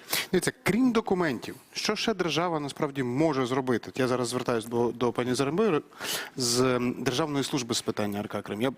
Дозвольте коротку цитату. Це сьогоднішня заява Петра Порошенка на сайті, де він оголосив про скликання окремої ради нацбезпеки і оборони, і він заявляє, що Україна рішуче захищатиме колективні права культурних, релігійних спільнот на території АРК Крим, зокрема права етнічних українців, також корінних народів, кримських татар, кримчаків, караїмів, інших меншин. Яким чином? Що ми можемо зробити реалістично? Ну, первое, что мы можем это сделать, так это максимально быстро реагировать на те проблемы, которые возникают в Крыму у наших граждан, которые сегодня находятся на временно оккупированной территории. Ну вот только что мы говорили об образовании, но прошло уже 2 года, на самом деле, мы потеряли 2 выпуска. Вот. Если опять-таки говорить в образовании, вернуться немножко туда, то, допустим, та же оккупационная власть, она очень мобильная, очень быстра, она там предложила в области образования какие-то проекты, крымский выпускник и прочее, которые не только дает там бюджетные места, он еще и дает какую-то материальную допомогу. Ми, як журналісти, можемо про проблеми говорити мільйон годин. Согласна. Що ми можемо, що ми робимо? Ваша служба предлагает сделать в этом направлении? Да, предложений очень много. Но вот сейчас одно из важных таких событий, мероприятий или действий, которые мы производим, это организация при службе. Сейчас организована инициативная группа, которая организовывает проведение установляющих сборов общественного совета. И это очень важно, потому что в общественный совет войдут общественные организации, правозащитные организации, все те, которые заняты проблемами Крима. Давайте запитаємо в кримчан. Давайте запитаємо в кримчан, що їм потрібно. Мені підказують режисери, що у нас є прямий зв'язок на скайпі з представниками Криму. Представитель Украинского культурного центра Алена Попова. Добрый день, Алена. Есть у нас связь? Алена, здравствуйте. Алена, добрый вечер. Алена, слышите вы нас? Добрый вечер, слышу хорошо. Алена, вот вы как представитель и активист Украинского культурного центра, как вы считаете, в Симферополе, как вы считаете, что может Украина сделать для своих граждан, которые остались на территории Автономной Республики Крым? Ой, вопрос трудный. С точки зрения образования. С точки зрения образования. Ну, на мой взгляд, некоторые шаги делаются в этом направлении. Например, инициатива по созданию своего рода новой установы, Таврический национальный университет, которая сейчас активно продвигается Владимиром Павловичем Казариным, моим коллегой. Мне кажется, вот правильный шаг в этом направлении. В образовательных программах могли бы быть какие-то, может быть, продвижения. То есть вот они не должны быть, на мой взгляд, сугубо украинские. Наверное, это должны быть какие-то интегрированные варианты образования для крымчан, где бы не обязательно было обязательным концентрация на украинском языке, а чтобы это был вариант такого вовлечения молодежи, студентов в такие инициативы, международные инициативы, но чтобы они исходили, скажем, из Киева, может быть, в этой плоскости. И, безусловно, у нас полностью отсутствует контакт с Украиной в плане общения на культурном уровне. К нам никто не приезжает, нет поэтов, литераторов, желавших бы здесь выступить. Мы пытались своими силами Украинского культурного центра привлечь несколько людей для того, чтобы совместно организовать встречу, элементарно площадку для того, чтобы слышать современное видение со стороны литераторов, потому что, безусловно, только на них надежда, чтобы они нам объяснили, что же происходит. Сорвались наши такие попытки. С одной стороны, боятся люди сюда ехать, с другой стороны, наверное, Спасибо. Не хватает инициативы. Спасибо. Алена Попова на скайп-связи была из Крыма. Ну, вы услышали, коллеги, да? Вы услышали, что хотят от нас крымчане, по крайней мере. То есть они хотят, чтобы к ним просто было больше внимания, больше интереса, чтобы Украина о них не забывала. Но у нас есть еще один очень важный момент. Значит, 1 апреля 2016 года Российская Федерация требует, чтобы все крымчане перерегистрировали свои автомобили на российские номера. Это напрямую не относится, конечно, к образованию. Но дело в том, что детям надо будет выехать, если они будут поступать в украинские вузы, надо будет выехать на территорию Украины. Их родителям надо будет их сопровождать. Что делать в этой ситуации, Сергей? У мене к вам вопрос. Дякую за запитання. Насправді, в даний момент ми не можемо контролювати ті рішення, які приймає Російська Федерація. Це насправді, мені здається, буде означати, що на перетин цього адміністративного кордону з Кримом отримують монополію українські машини з українськими номерами, тому що лише вони можуть виїхати і в'їжджати вільно туди і назад. А це означатиме, що кримчани, які проживають на території півострова, їхні транспортні засоби просто мають залишитися в Криму. Або вони матимуть тоді купувати машини з російськими номерами материкової частини Росії.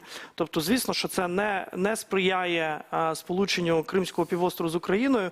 Те, що я хотів би сказати, важливо, що ми можемо зробити... У нас дуже мало часу. Добре.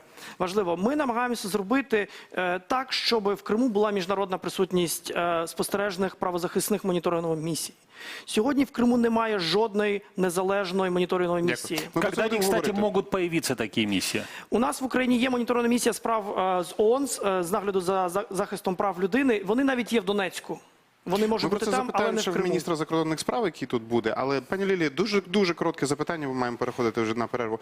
Чи не час в парламенті створювати окрему комісію, яка би моніторила ці питання і виносила дуже швидко питання в парламент? Ви маєте на увазі окремий комітет? Можливо, або ж комісію, тому що комітет це складно з точки зору всіх процедур і регламенту, але я переконана, що мусить бути якась концентрація депутатів, які будуть чітко займатися цим питанням. Дякую. Ми мусимо переходити на перерву. Залишайтеся з нами. В ефірі телевізійний марафон «Кримське питання». Через деякий час ми знову повертаємося в цю студію.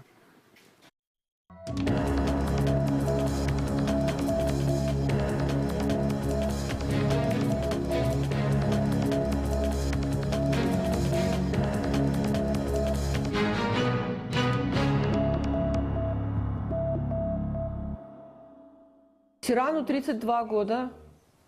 32 года, 4 июля будет 33 года.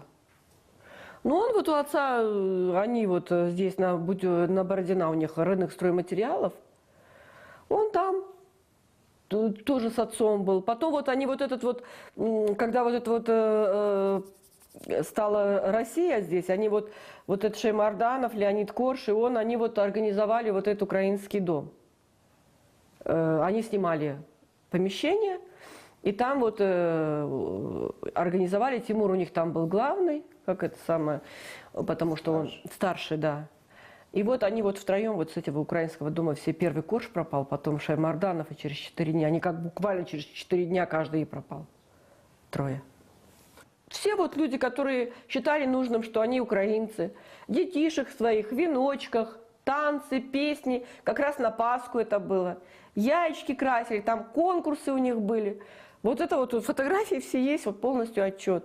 Потом мы на водохранилище они какой-то праздник делали. Вот насколько я знаю. Не знаю, с чем связать, почему именно они трое друг за другом пропали. Думаешь, может, Тиран там что-то где-то, а почему до него Тимур пропал? А почему до Тимура Леонид Корж пропал? Вообще непонятно. Сколько детей у Сирана? У Сирана 3 детей, жена вот должна родить сегодня-завтра. На 3-го беременна в тяжелом состоянии.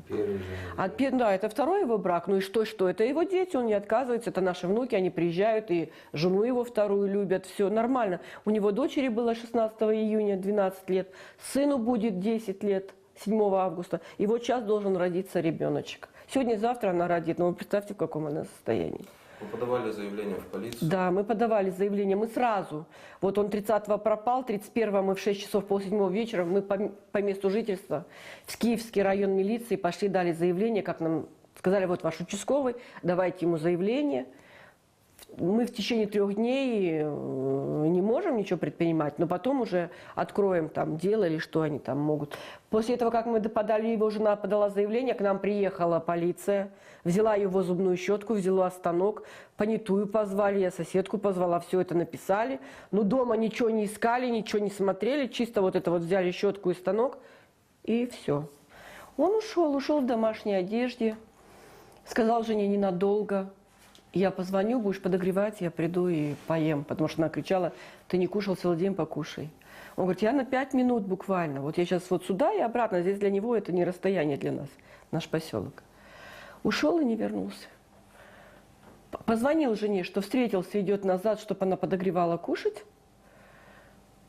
И не пришел. У себя дома, в родном поселке. До дома не дошел. В 19:50 отключился телефон. Все.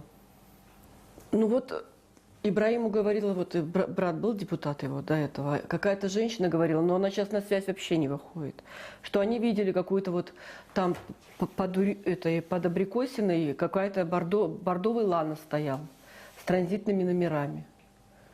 Потому что, говорит, я-то так сама больно внимания не обратила внимание, что он на такой бешеной скорости выехал оттуда очень быстро. Очень быстро. Вот именно в это время. Вот именно в это время. Мы думаем, что вот этот бордовый ланос может его туда или что. Вот. Потому что потом ребята ходили, смотрели вот эти видеосъемки на заправках.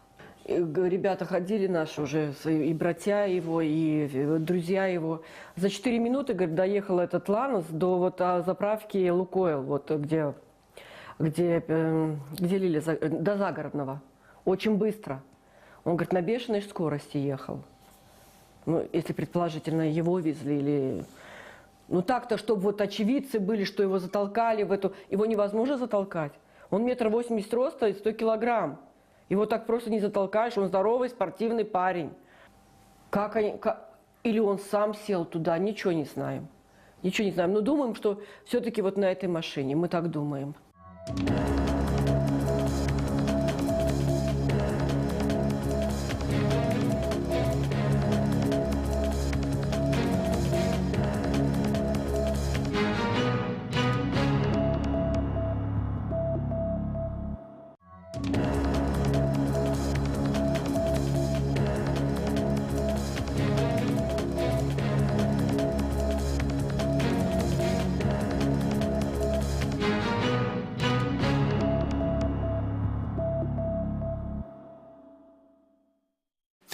Крымский вопрос, марафон, посвященный Дню сопротивления российской оккупации Крыма. Продолжают Сергей Макрушин и Анастасия Рингис. Поговорим мы следующие полчаса о том, как обстоят дела на фронте международных судов, как Украина пытается возместить убытки, которые были причинены российской оккупацией Крыма. Но давайте сейчас посмотрим сюжет о таком крымском новом явлении, как национализация.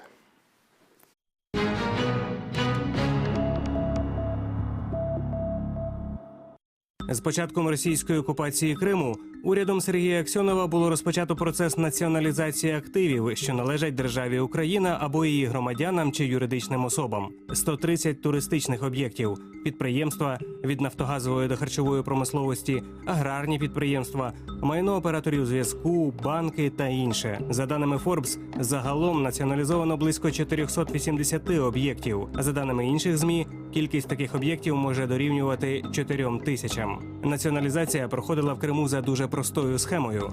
Контрольований Москвою уряд Сергія Аксьонова обирав необхідні активи і заявляв про необхідність передачі їх уряду. Парламент під керівництвом Володимира Костянтинова неухильно прохання задовольняв.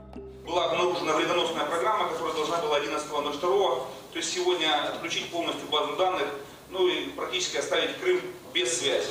Поэтому было принято мной решение направить в Государственный совет проект постановления, согласно которому предлагается национализировать предприятие Укртелеком. Прошу вас поддержать данное предложение. Считаю, что это будет сделано в интересах Крыма и крымчан. Спасибо. Без обсуждения. Кто за данное предложение, прошу проголосовать. Мы сегодня голосование, прошу поддержать.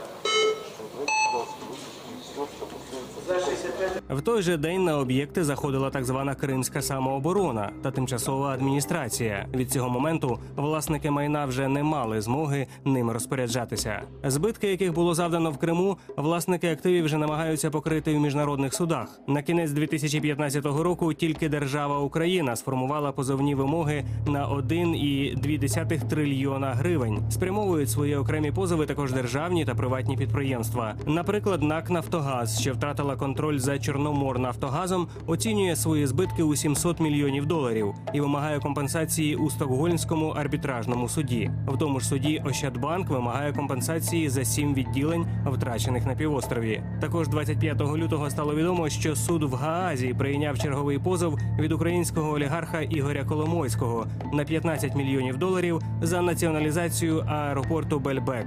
Загалом втрати групи «Приват» в Криму дорівнюють майже 90 об'єктам.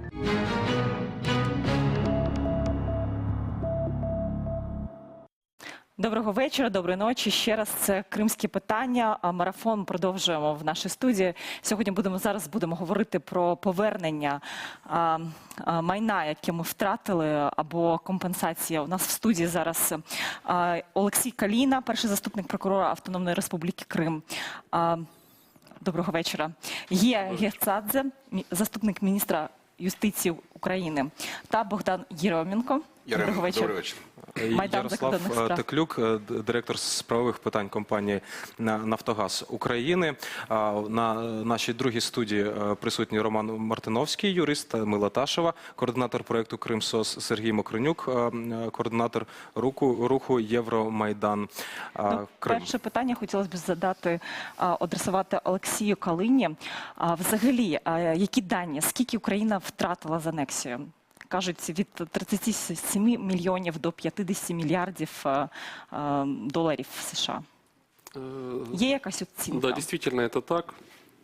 Ну, хотел бы буквально несколько секунд уделить тому вопросу, что имущество наше не только, нашего государства, оно присваивается не только путем национализации. Есть национализация детского международного центра «Артека», садов в Грузове. Есть растрата путем откупоривания бутылки «Херес де ла Фронтера» стоимостью $100 000. Есть вывоз картины Айвазовского на территорию Як взагалі ви це рахували? Есть два механизма. Первый, это, как вы уже сказали, международные судебные инстанции, по моему мнению, наиболее эффективный в силу скорости процесса. Ну, естественно, по каждому факту мы регистрируем уголовное производство и проводим досудебное расследование. Все государственные учреждения, госпредприятия, министерства, ведомства передают соответствующие материалы по поводу причинения ущерба. И действительно, на данный момент нами установлена сумма порядка 50 миллиардов гривен. Но я думаю, что это очень заниженная сумма, и в ходе следствия она будет значительно больше. Це майно держави, чи це також майно приватне? Это майно державы. Майно держави. Які є шляхи повернення, ну, якось компенсацію, як ми можемо компенсацію отримати як держава? Ну, учитывая то, что мы, естественно, не признаем решения тех органов незаконно созданных, которые принимают они по поводу национализации, предъявить к ним иск в рамках правового поля Украины, это неправомерно и, наверное, извините меня, глупо. Поэтому в ходе досудебного расследования мы собираем все эти материалы и передаем урядовому уповноваженному у справах Европейского суда. Это первый механизм. Второй механизм, если лица, виновные в совершении данных преступлений, они всем известны. Я бы не хотел сейчас тайну следствия раскрывать и назвать конкретные фамилии керівництва оккупационной власти. В случае том, когда они попадут в руки украинского правосудия, мы сможем заявить соответствующий иск и возместить этот ущерб. Мені дуже зовсім зрозуміла сама процедура, тому що мені здається, що взагалі-то вже Україна могла почати цей процес більш активніше відстоювати свої позиції. Тобто повертати процесс начат. Вот по поводу этого процесса у нас присутствует Ярослав Теклюк, директор по правовым вопросам компании «Нефтегаз». Украина, какое имущество было потеряно компанией в Крыму, на какую сумму и на какой стадии находится обращение в международные суды и судебные разбирательства? Ну, я бы сейчас не хотел бы говорить о цифрах конкретных. А ми знаємо цифри 15 мільйонів, так? Чи більше? Ні. Я бы не хотел назвать. Разные цифры ходят. Да, я бы сейчас воздержался на этом этапе. А я чему? могу говорить о категориях имущества, которое было потеряно, о том, что было потеряно. Начнем с того, что имущество, если мы говорим об имуществе «Нафтогаза» напрямую, то это, скорее всего, можно говорить только о газе, который был в подземном хранилище газа, которое тогда контролировалось Черноморнафтогазом. Если мы говорим об, скажем так, самых существенных активах, это активы Черноморнафтогаза, которые это, ну, среди них и вышки, буровые платформы, в том числе известные вышки под названием вышки Бойко. Это залежи нефти и газа на шельфе. Это имущество, которое использовалось для обслуживания буровых платформ. Это газопроводы. Это пароходы, некоторые из них находятся вне досягаемости на сегодняшний день Российской Федерации, то есть находятся на территории или там территориальных водах других государств. Есть, нам известно о том, что делаются попытки перерегистрации этих кораблей для того, чтобы они могли ходить под российским флагом. То есть мы в меру своих возможностей сопротивляемся этому. На сегодняшний день все-таки сохраняется регистрация за этими суднами, они ходят под украинским флагом. Надо сказать, что была проделана значительная работа предприятием Черноморнафтогаз, которое фактически потеряло все. То есть ни документов, ни бухгалтерии, ничего нет. То есть все осталось в Крыму, поэтому они це буквально... навмисно було зроблено, так? Ну как? Ну, то есть это предприятие, которое находилось в Крыму, то есть просто пришли люди в какой-то момент, сказали, что это предприятие находится сейчас под контролем там, властей Крыма. І, ну, це ускладнює? Ну, это не то, что це не те, що ускладнює. То есть это фактически, когда у вас там не остается документов, по которым вы можете даже там обязательства компании проверить или там обязательства перед компанией. То есть это значительно усложняет. Поэтому такая работа непростая, работа кропотливая, долго ввели эту работу в части Черноморнафтогаза. Если мы говорим о других компаниях, то есть это Укртрансгаз, это часть газопроводов, те газопроводы, которые были частью ГТС Украины. Это какие-то недвижимые имущества, которое принадлежало Укргаздобыче. Это вот, компании, которыми Яка у вас стратегия? То есть стратегия? Мы провели, скажем так, потратили значительное время для того, чтобы решить, каким путем двигаться. Для нас однозначно было, что нужно обращаться в какие-то международные арбитражи и требовать возмещения убытков. Там стоял вопрос, то ли это ЕСПЧ, то ли это следовать, скажем так, идти по положениям договора между Украиной и Россией о взаимной защите инвестиций. Мы, скажем так, выбор наш пал в пользу второго варианта. На сегодняшний день нами направлено было уведомление России о споре, то есть это требование, которое, согласно требованию, предусмотренного самим двусторонним договором, мы инициировали процедуру переговоров, которая требуется по этому договору. По истечению 6-месячного срока мы будем готовы подать иск. У нас присутствует заместитель министра юстиции Украины Гея Гецадзе. Хотелось бы у вас спросить, да, Грузия имеет опыт противостояния российской агрессии и знает, какие могут быть последствия, и, вероятно, тоже есть опыт разбирательств в международных судах. Выигрышные дела были в Грузии? Да, были два этапа, выиграла сейчас Грузия в Европейском суде по правам человека. Это, конечно, нельзя сказать, что там конкретные граждане получили конкретные результаты, но это хорошее, потому что очень долго это длилось. Но я думаю, что для нас сейчас, в нашей ситуации, этот процесс будет продвигаться еще быстрее, потому что аналогичные кейсы. С другой стороны,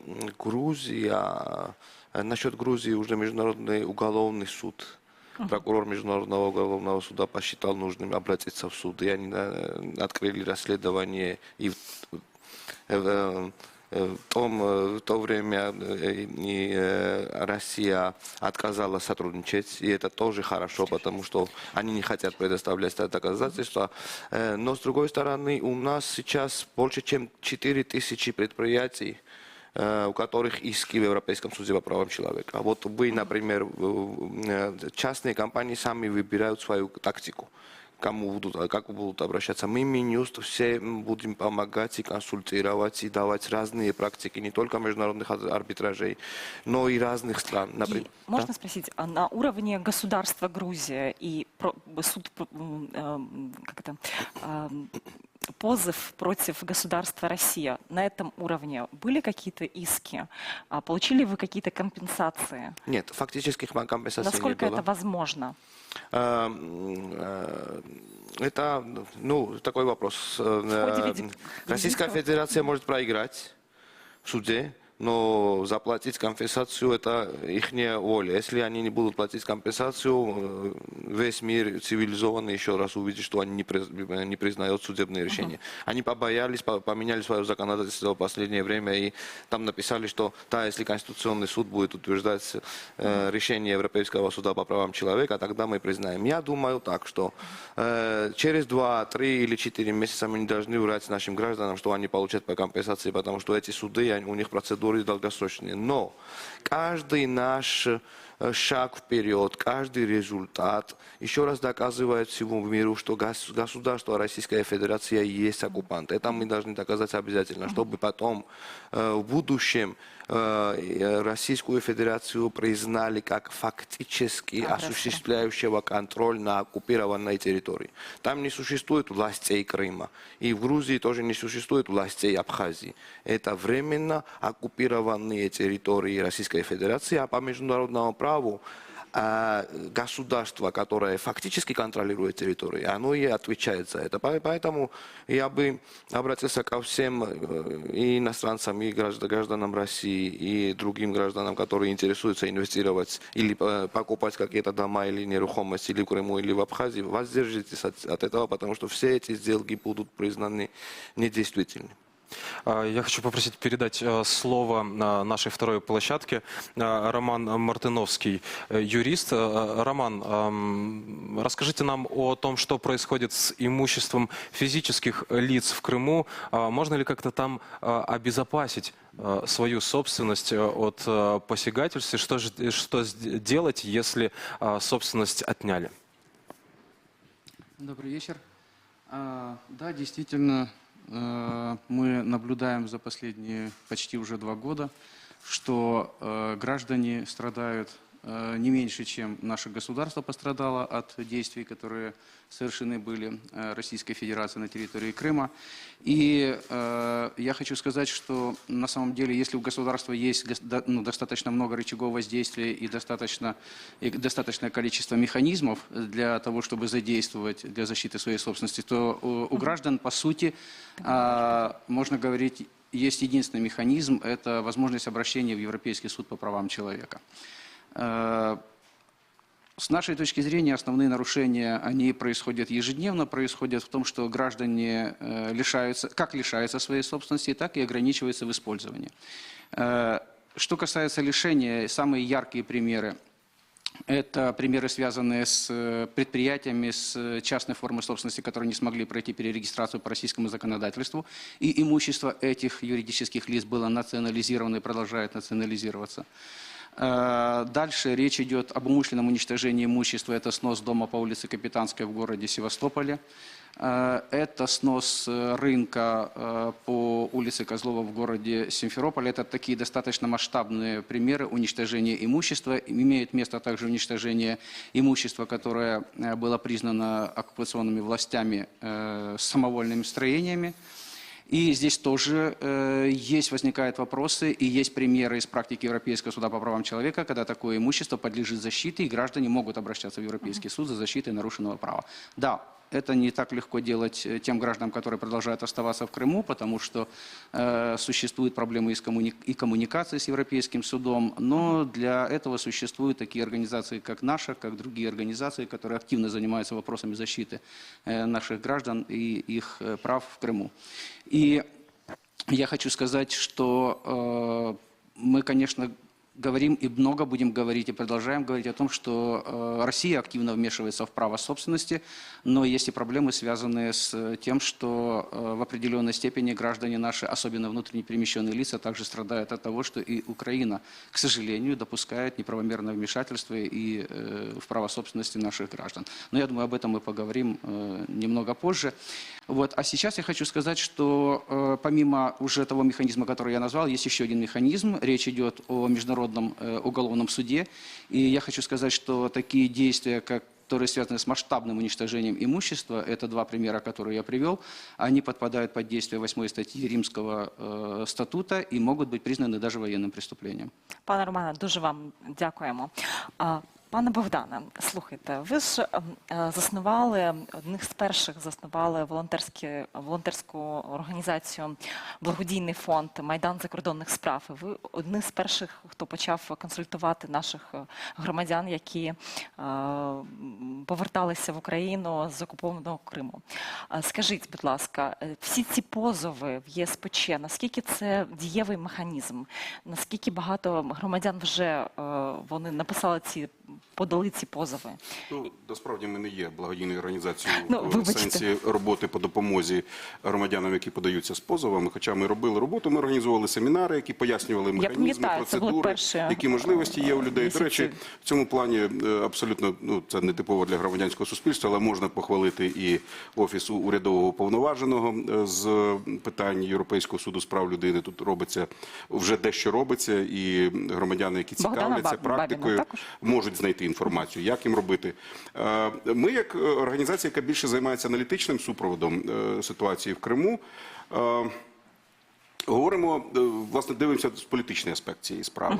І він, з нашої точки зору, полягає в тому, що подача позовів як приватних осіб, тобто як юридичних, так і фізичних осіб, так і держави України, є не лише питанням відстоювання своїх прав, отримання вигоди якоїсь, так, або компенсації за неможливість отримати її. Це є акт патріотизму. Тобто кількість таких заяв, і, зокрема, важлива сама по собі, і ми закликаємо громадян України, і, зокрема, от тих вимушених переселенців, які позбавлені можливості користуватися своїм майном, позбавлені можливості реалізовувати свої інші соціальні, інші права на території в місці свого постійного проживання, на території Автономної Республіки Крим, позиватися, причому позиватися, звичайно, потрібно до російської держави, але тут треба говорити, що і українська держава могла б робити дещо більше. Що, наприклад? Я думаю, що на певному етапі ми обов'язково прийдемо до цього питання. Україна могла би компенсувати збитки своїм громадянам з тим, щоб на пізнішому етапі в регресному позові вимагати компенсації, пропонуючи ну, певний, скажімо так, консолідований позов до Російської Федерації, компенсувати це з боку Російської Федерації. Тобто українська держава, яка не змогла захистити територію і не змогла захистити права громадян, коли вони проживали в Криму, в принципі, могла б взяти на себе такі зобов'язання. Хоча, звичайно, це складний процес, зрозуміло, що... А ця невеличка компенсація, яку отримують переселенці? Ні, вона... це зовсім не те. Це мова йде фактично про втрачені якісь майнові права, про можливість втрати вигоди і так далі, і так далі. Саме про майнові якісь питання. От, але, ну, звичайно, тобто є можливість і потрібно позиватися. Абсолютно правильно, чим більше є вироків суду і рішень, тим переконливішою виглядає юридичне становище України в цілому у протистоянні з Російською Федерацією. І я б не сказав би, що зовсім безнадійно виглядає питання отримання компенсації, тобто реалізації цих судових рішень. Росія не завжди буде такою сильною. І в даному випадку на нашій стороні те, що в порівнянні з Грузією, все ж таки українська ситуація розгортається в кращих умовах, ніж ситуація була з Грузією, оскільки ми маємо значно чіткіше виражену підтримку світового співтовариства. Ми маємо і резолюцію Генеральної асамблеї ООН, ми маємо політичні позиції Слухайте, країн. я правильно зрозуміла, що Україна недостатньо використовує ці можливості, які вже є? Ну, це важко сказати. Перш за все, ці судові можливості не настільки очевидні, і терміни прийняття рішень, і ефективність цих процедур, щоб можна було сказати однозначно, так, що от були такі можливості, ми не скористалися ними і так далі. Тобто є багато питань до самих цих судових процедур, до самих цих судових органів, можливості їх використання. Можна робити більше? Ну, напевно, завжди можна робити більше. Але вперше, що ми повинні зробити, це зовсім не те питання, з якого ми повинні починати критику своєї держави, оскільки ситуація безпрецедентна великою мірою. Я думаю, що точно треба робити більше, це пояснювати громадянам, що вони повинні позиватися до Російської Федерації і допомагати їм конкретними юридичними послугами, якщо потрібно фінансовими послугами і так далі для оплати якихось там адвокатських чи інших послуг. От в цьому плані держава повинна поводитись більш активно. Пане Олександре, а ви знаєте зараз взагалі, яка цифра, скільки заяв вже подано в ВСПЧ? Це там сотні чи тисячі скарг? К сожалению, такая информация мне неизвестна. Это не относится к компетенции органов прокуратуры. Мне известно, что есть 4 иска Украины против России, по информации Министерства юстиции. Від України? Чи від а приватні підприємства? Это не наши. Больше, чем 4 тысячи государственных предприятий подали уже. А насколько Олександр Алиев, я бачу, растяженными во времени могут быть эти процессы? Насколько долго может длиться международное судебное разбирательство? Там есть этапы коммуникации, потом, может, 2-3 года, может быть. Можно и побыстрее, но стратегия, такая процедура в этом суде, что 2-3 года, не думаю, что меньше. Александр Алиев у нас на второй площадке. Александр, ваша реплика?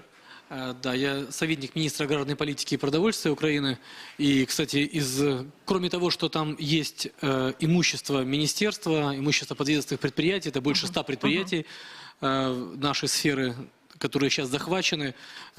Есть еще такая тенденция, когда наши соотечественники, так было в прошлом году, когда была уборка урожая в Крыму, то нам приходилось многими часами отговаривать украинских аграриев везти туда, в Крым, свою технику, потому что там платили за уборку больше. Потому что мы им объясняли, что, ребят, вы ее туда не вывезете, вас там просто обманут. Так вот, все-таки небольшое количество техники туда попадало, но на пути туда мы остановили там более 300 комбайнов, которые могли бы остаться там. Поэтому хорошо, что такие программы есть, что мы можем разъяснять и достучаться до всех, что сегодня эта территория серая, токсичная, там вести бизнес нельзя. То, что касается наших госпредприятий, которые на территории Крыма сегодня захвачены, тоже интересная тенденция. На 86 наших предприятиях директора этих предприятий, назначенные еще во время довоенное, первыми бежали поднимать там российские флаги. Так вот, что примечательно, что все эти директора были потом уволены российской оккупационной властью. У нас, к сожалению, подошло к концу время нашего блока. Наш марафон продолжится после короткой паузы. Ми вам дуже вдячні. Дякуємо.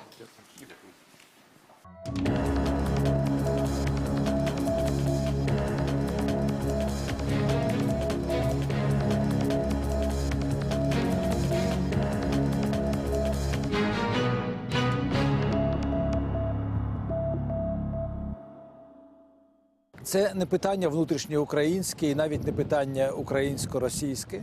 Це питання європейської спільноти, тому що, в принципі, порушені кордони і порушена недоторканність кордонів української держави.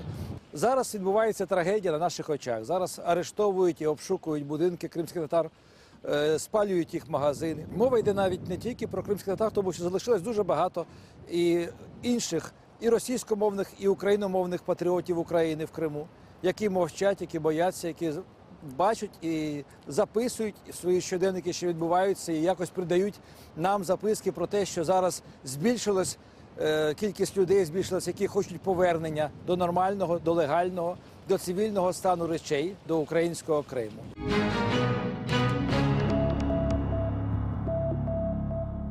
В Криму велика біда. Біда в тім, що там багато людей проросійськи настроєних, і вони зробили те, що зробили. Скоренько за місяць зробили той референдум, і ті люди, які щось таке мріяли про Росію, вони зробили свою чорну справу. Але там живуть українці. Якби не було Донбасу, то справді вся увага була б в Криму. Але в нас є те, що є, те, що ми маємо – війну на Донбасі. І Крим стає вже в черзі на вирішення тих питань, які стоять перед українським політикумом і перед українською громадськістю. Там сидять хлопчики вже цілий рік. Ті хлопчики, які вийшли з прапорами за Україну, коли ще Крим був український, а їх заарештували за тероризм. Ну, це така дурість, якій немає назви, але вона відбувається. Там заходять в домівки і роблять обшуки, не маючи на це ніякого права. Там зникають люди. Там те відбувається, чого не може бути в сучасному світовому суспільстві. Так мені здається. І з цим миритися не можна.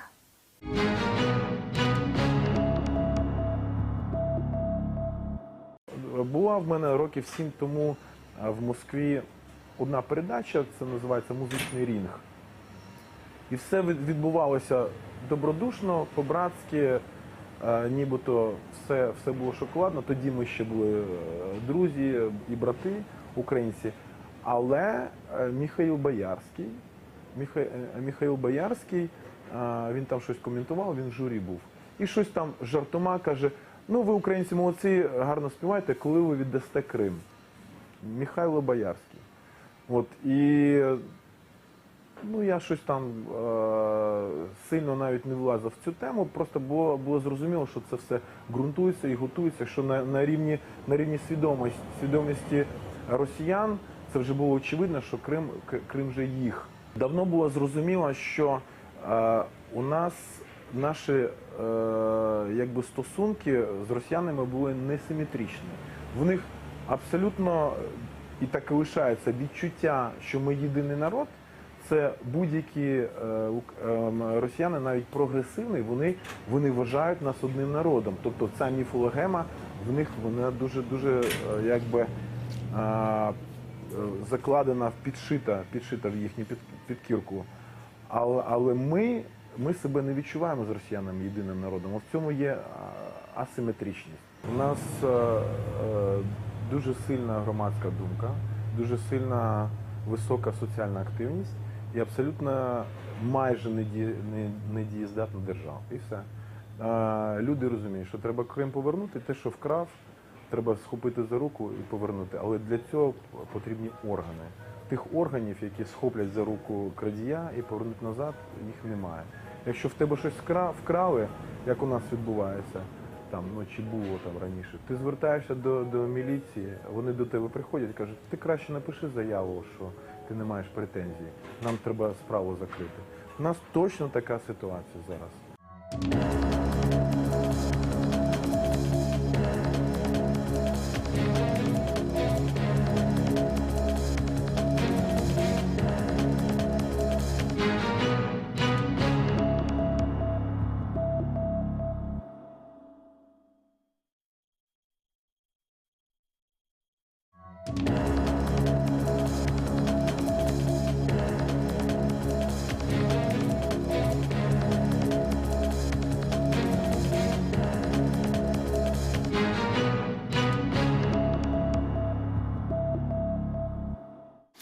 Телевізійний марафон «Кримське питання». Проект низки телеканалів, UA1, Громадське ТВ, АТР, Чорноморка, Радіо Свобода, низки веб-сайтів, Громадське радіо, Українське радіо.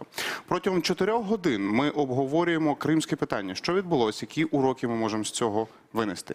І протягом останніх півгодини ми будемо говорити з міністром закордонних справ Павлом Клімкіним. Доброго вечора.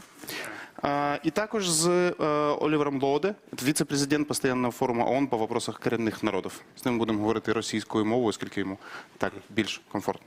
Осман. І для наших радіослухачів нагадаю, що в студії для вас працюють Роман Вибрановський та Осман Пашев і наша колега Анастасія Рінгіс. Перше питання до Павла Клімкіна, пане міністре. Про женевський формат. Багато говорять про Україну, але з боку партнерів нічого не чутно. Можна говорити, що в принципі європейці скептично ставляться до цього, щоб Крим включати в переговори до повернення? Скептично ні. Вони ставляться до цього обережно. Вони, по-перше, побоюються, якщо починати з всього кола питань, то переговори, власне, не почнуться. І тому ми з самого початку дуже чітко пояснили нашу позицію. У нас є блок питань, які потрібно обговорювати прямо зараз. Це порушення прав людини, гуманітарна ситуація, те, що відбувається, будь-які питання, які стосуються контролю за повітряним простором, за морським простором, екологічні, навігаційні. Оці питання потрібно обговорювати в форматі Женева+. Плюс це означає, що, наприклад, Туреччина може приєднатися до цього. У нас є різні ідеї. Певні міжнародні організації. Це не означає, що всі питання, які у нас є, ми будемо обговорювати за одним столом. Тобто формати можуть бути різні. Але, звичайно, ідея полягає в тому, щоб почати з таких питань, які дозволять нам працювати над найбільш важливими і нагальними питаннями. Ми не настільки наївні, щоб сказати, що завтра Росія сяде за нами за один стіл і почне обговорювати статус Криму. А чи це реально? Чи це реально, що Росія буде обговорювати статус Криму? Я вважаю, не тільки реально вона буде змушена обговорювати статус Криму, оскільки під російською окупацією Крим іде в нікуди, з цим ми все прекрасно розуміємо. Питання тільки в тому, наскільки чинники, такі як тиск міжнародного співтовариства, санкції, процеси в окупованому Криму, і ще декілька зійдуться. І я вважаю, що це буде скоріше. Я розумію, що всі ми достатньо нетерплячі.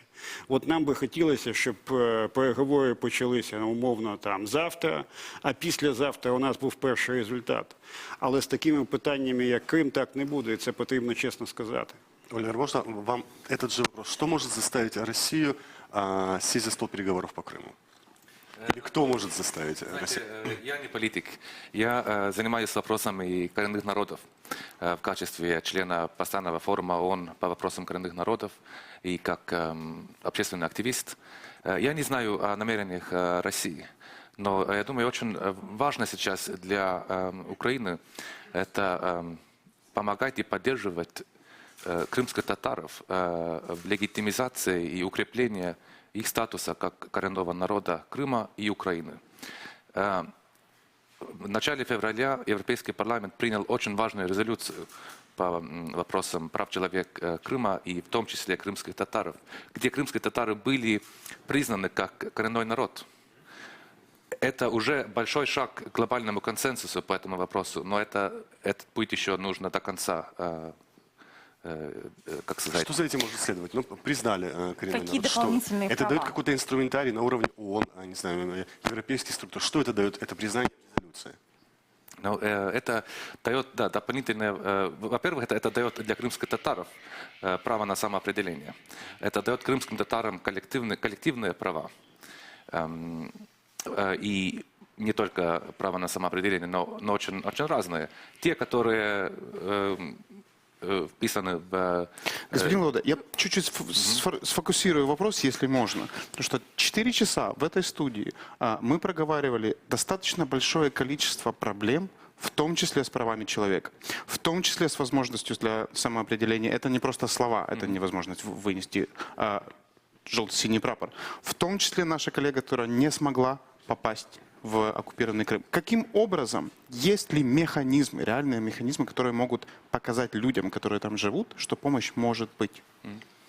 Ну, я думаю, каждый крымский татар должен быть заинтересован в том, что крымских татаров считают коренным народом, а не просто национальным меньшинством. Что у них есть коллективные права, так как по международному праву есть коллективные права у народов, в том числе коренных народов.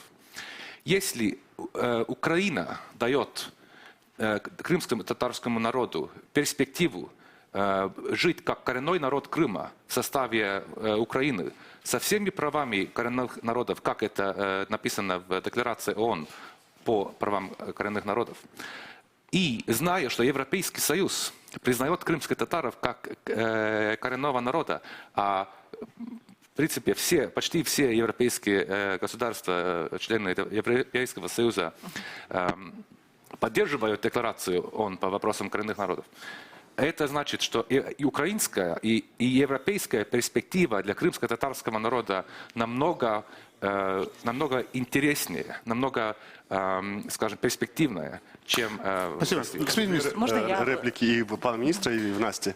Я хотела спросить, смотрите, правильно ли я понимаю, что если Украина признает крымский татарский народ коренным, то это дает дополнительное основание Украине быстрее и как бы, ну, активнее возвращать Крым, да, как бы стратегия по возвращению Крыма может быть тогда еще более активнее поддерживаться европейским сообществом. Правильно я понимаю? Ну, это, я думаю, это связь косвенная, но что точно, я думаю, можно сказать, что крымские татары сами, как народ, должны быть более мотивированы вернуться. Вы считаете, что они недостаточно используют те возможности Европейского суда, которые есть? Это я сейчас не могу комментировать, но очевидно, что перспектива для крымских татаров, когда они знают, что их Украина признает как коренного народа, и Европейский Союз, куда же Украина пути, это лучшая перспектива, намного лучшая перспектива, чем альтернативна. Господин міністр, я звертаюся до міністра Клімкіна. Як це працює? Як це може реалістично працювати? Це дуже важливий момент, який я теж хотів порушити, і добре, що ми почали про нього говорити. Насправді, це не є проблема мотивації. Ми не можемо казати, що кримські татари чи хтось інший недостатньо мотивовані боротися проти окупантів. Але це проблема історичної і політичної легітимності. Вся російська логіка щодо належності Росії до Криму, історичної, вона повністю руйнується, якщо визнається, що саме кримсько-татарський народ є корінним народом Криму. Вибачте, мені здається, що ми вже визнали чи ще ні? А якщо ні, то чому? Ні, ми визнали, але для Росії це, в принципі, логіка, яку історично вони будують. Вони кажуть, що Крим історично належить Росії.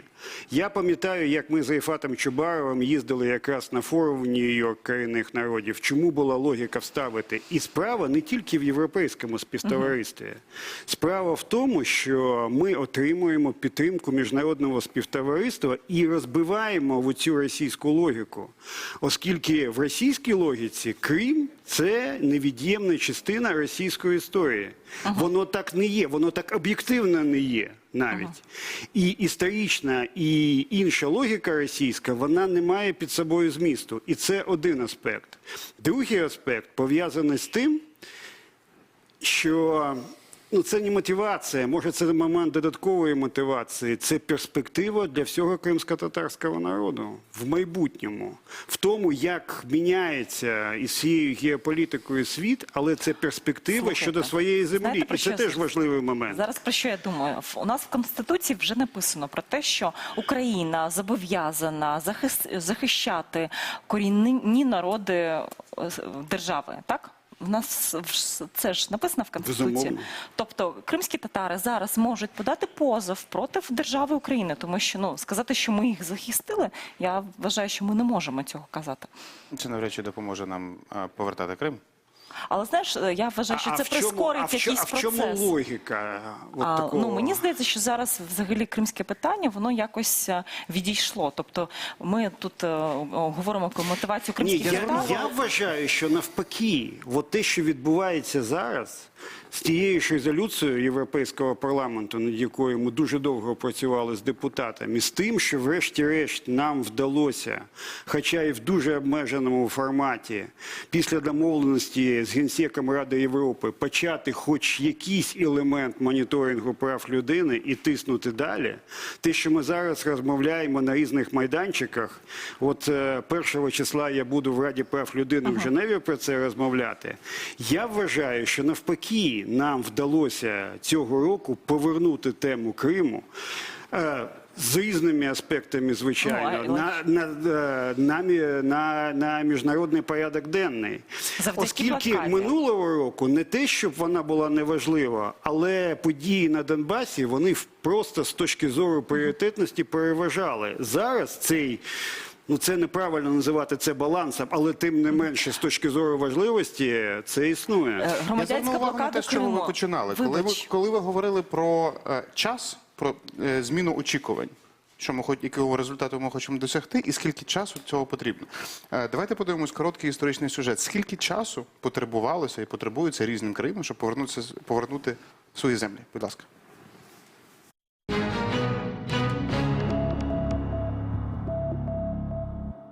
Крим – не перша анексована територія після Другої світової війни.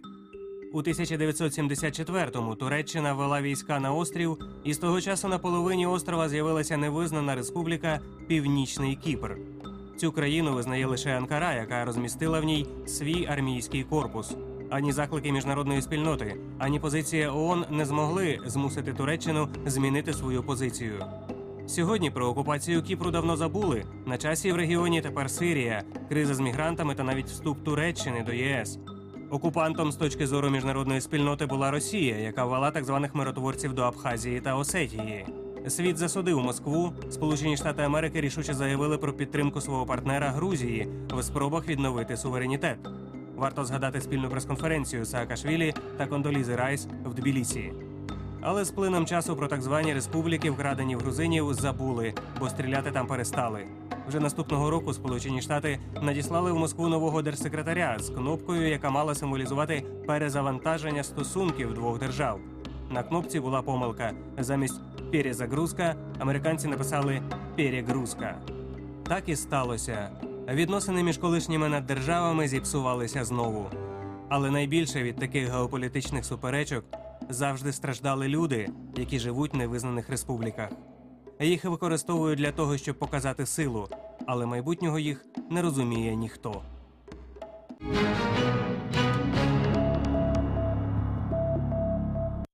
Пане міністр, ключове питання. Чи є бачення того, як можна залучати міжнародну спільноту до допомоги людям, які там живуть? В дуже тривалий час. А чому в дуже тривалий час? Ми маємо це робити зараз. І логіка полягає в тому, що ми маємо затягнути міжнародне співтовариство туди. Спочатку для постійного моніторингу за правами людини. Це пріоритет саме на зараз. От саме на зараз. Через майданчики Ради Європи і ОБСЄ. Ми маємо затягнути через цю присутність міжнародного товариства пресинг на Росію через ці механізми. Ми маємо зберегти солідарність світу щодо невизнання окупації і через це блок санкцій. І дуже чітко його тримати. І, звичайно, маємо ще тиснути на Росію відповідними судовими позовами. Але ми маємо, звичайно, працювати через механізми і не тільки через кримсько-татарський чинник. Я от чому вдячний, зокрема, Меджлісу. Активісти Меджлісу завжди турбуються про всіх, не тільки про політичних в'язнів кримсько-татарських. Тобто от це саме і є те, що ми маємо починати. У нас є там 2 мільйони, умовно, українських громадян. І вони всі знаходяться під пресингом. Яким всім поки що ми кажемо, ми маємо, ми зобов'язані, ми хочемо, але поки що не можемо чого запропонувати. Ми не можемо запропонувати з точки зору нашого доступу, оскільки Росія найближчим часом це не зробить. Але ми маємо завести туди міжнародне співтовариство. Одна місія була парламентської асамблеї Ради Європи. Це була перша місія. Я дуже сподіваюся, що буде продовження цього. Зараз ми про це ведемо розмову з Генсеком Ради Європи. Ідея полягає в тому, щоб встановити там постійну місію і встановити контакти цієї місії з громадянським суспільством і з активістами, оскільки це буде і прямий, і опосередкований захист. Хто проти цього? В Європі чи в Росії? Ні, звичайно, тільки в Москві проти. В Європі всі абсолютно за. Там погоджуються на постійну місію, яка буде перебувати? Рада Європи минулого року, якщо я не помиляюсь, 8 разів Комітет міністрів Ради Європи розглядав це питання. Були відповідні рішення. Це вже рішення не просто окремих країн, це рішення Ради Європи. Воно було підтримано одноголосно щодо постійного моніторингу за правами людини. Зараз нам потрібно тільки це здійснити. Але Росія, звичайно, не буде цього робити і буде відбиватися. І саме тому нам потрібен постійний пресінг. І в мене одне ще запитання щодо ролі Туреччини в цьому процесі. З одного боку, вона останнім часом активізувалася. Це і в риториці прем'єр-міністра Ахмеда Давутоглу було чутно, і Мевлюта Чавушоглу, вашого колеги. З іншого боку, Туреччина сама зав'язана на одне з невирішених питань по Північному Кіпру. Яка роль цієї країни може бути в кримському питанні? По-перше, я взагалі дуже обережно ставлюсь до будь-яких паралелей. Я би не робив будь-які порівняння між Кримом і Північним Кіпром. Це абсолютно інша історія з абсолютно іншими елементами розвитку. Туреччина ніколи не залишить на призволяще кримських татар, оскільки це питання, звичайно, і внутрішньої політики для Туреччини. Але от моє враження від контактів з президентом Туреччини, з прем'єр-міністром, якого я знаю ще коли він був міністром закордонних справ, з Мевлютом, що це питання в тому числі для них і особистих цінностей і особистого розуміння, що кримських татар потрібно підтримувати. Тому ми мали, до речі, таку непросту дискусію з нашими друзями щодо які форми гуманітарної підтримки. От Туреччина наполягає на тому, що потрібно продовжувати тримати ці контакти. Звичайно, ми за, але ці контакти мають здійснюватись відповідно до логіки і відповідно до українського законодавства. Тому і відповідно турецькі авіалінії літають у нас відповідно до Херсону. От ця вся логіка, вона вибудовується. Але контакти, і я так розумію, що Туреччині можуть допомогти інші країни щодо кримських татар, безпосередньо допомога, вони мають продовжуватись. Господин Лаводе, я звертаюсь до вице-президента постійного форуму ООН з питань коренных народов.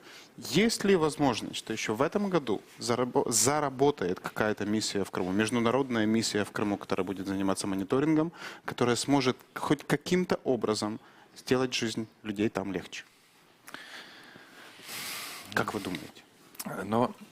Да, миссия может быть разная, но я думаю, вот один такой механизм, чего стоит обсуждать, это возможный визит специального докладчика по правам коренных народов ООН в Крым. То есть это один из 3 механизмов ООН, который занимается с коренными народами. Это один человек, ее зовут Виктория Таули-Корпус, кто сейчас на этой должности. И одна из ее функций, функция специального докладчика, это именно такие country visit, то есть визиты в страны, да, где живут коренные народы. Почему и не дать ей возможность вот такой визит или, можно сказать, миссию провести и сделать свои выводы. Но, с другой стороны, я могу вам сказать, что в общем ситуация понятна, что всем, кто занимается с вопросами коренных народов в мире, что Россия грубо нарушает права крымско-татарского народа. В каком-то смысле даже для этого не нужны дополнительные миссии, чтобы понимать ситуацию. Например, если сейчас есть угроза, что оккупационные власти запретят крымско-татарский меджлис, да, представитель институт коронован крымско-татарского народа. Это очень грубое нарушение коллективных прав крымских татаров. И этого уже достаточно, чтобы вот это мировое сообщество реагировало на это. Мы хорошо помним докладчика о правах человека в Донецкой и Луганской области, но ощутимого результата, кажется, это не принесло. Хотя результат был презентован в Совете Безопасности ООН. Кстати, я звертаюся знову до міністра Клімкіна. Чи є можливість використовувати активніше Раду безпеки ООН, якій ми ніби зараз маємо більше представлення? Ми не просто використовуємо це. І було декілька обговорень, на яких наш представник порушував тему, зокрема, і Крима, і Будапештського меморандуму. Питання в тому, що ми, на жаль, не можемо притягнути конкретні рішення, оскільки Росія, як постійний член Ради безпеки, має право вето. Але участь нас в Раді безпеки анонсувалася як щось, що допоможе процесу. Безумовно. Воно і допомагає з точки зору можливості нашого тиску. І не тільки по нашому порядку денному, але й по іншому. У нас є можливість, створюючи там точки тиску по інших питаннях, просувати наше. Але це теж не буде сьогодні на завтра, ми це прекрасно розуміємо. Є певний час, коли ми маємо утримувати тиск на Росію. Цей тиск, він обов'язково спрацює, оскільки інакше Росія ніколи не побудує ніяку, не те що успішну, а будь-яку соціально-економічну модель на території сучасного окупованого Криму. І, в принципі, це стає зрозумілим також і в Росії. Але ми прекрасно розуміємо, що в нашій, якщо так хочете, стратегії має бути два ключових, я не знаю, напрямки. Один напрямок – це створення системи міжнародного тиску, і другий напрямок – це показати всім українським громадянам, що європейська, сучасна, демократична Україна – це єдиний шлях вперед. І це насправді для тих, хто там знаходиться під шаленим тиском пропаганди, це теж дуже і дуже важливо. Цього хотілося б і українським громадянам на контрольованій українським урядом території побачити. Если можно, один вопрос, господин Володя. Вот когда речь идет о защите прав коренных народов через механизм ООН в таких странах, как Россия или Китай, которые постоянно члены Совета Безопасности, вот мне вспоминается Тибет. Вот там тибетцы тоже коренной народ. И как это помогло вот признанию их коренным народом в защите их коллективных прав? Я даже не знаю, насколько тибетцы сами официально себя самоидентифицируют как коренной народ, но точно знаю, что по политике Китая у них нет коренных народов. Это их политика, и по политике России может не стать коренных народов. Скажем, в Китае представителей коренных народов Китая, например, на площадках ООН не видно, их там нет. Я думаю, нам не нужно сейчас переживать о Китае. Что я хотел сказать, что вот вопрос был, вот, поможет ли как-то статус коренного народа вернуть Крым раньше, да? Это, возможно, актуальный вопрос в таком прагматичном плане, но и краткосрочном плане, но здесь скорее вопрос такой, какая страна, какое государство хочет Украина быть? Сама для своего населения, своих людей, а также в международном плане. Хочет ли Украина быть государством, которое уважает права человека, в том числе права коренных народов, своих коренных народов, а также коренных народов в мире? Хочет ли Украина быть одним из лидеров в сфере соблюдения прав коренных народов в регионе, который называется Восточная Европа. А именно это регион, который в системе ООН является, скажем, как бы одним из геополитических регионов. До сих пор, последние 15 лет, Россия доминировала этот регион. Везде, где механизмы ООН по вопросам коренных народов из Восточной Европы, всегда там представители из России. Как будто в Восточной Европе больше нет коренных народов вне России. Но есть же, например, крымские татары. Спасибо большое. На превеликий жаль, у нас уже нет времени, у нас закінчився час телевізійної програми, закінчився час марафону. Ми протягом 4 годин обговорювали кримські питання для того, щоб навчитися на помилках 94-го, 2014-го, щоб зрозуміти, що відбувається зараз. Все, що ми розуміємо, що потрібно працювати всім для того, щоб повертати Крим. І ми не знаємо, як ми виграємо, ми програємо точно, якщо нічого не будемо робити. В студії для вас працювали Роман Вибрановський, Осман Пашев. А нашими гостями останнього блоку були Олівер Лоуда, віце-президент постійного форуму ООН з питань корінних народів, міністр закордонних справ України Павло Клімкін, наша колега Анастасія Рінгіс. А для наших глядачів я хочу лише нагадати слова Ахтема Чийгоза, який більше року сидить у російському СІЗО. Він звернувся нещодавно з відкритим листом. Що б не було зараз, головне залишати гідність.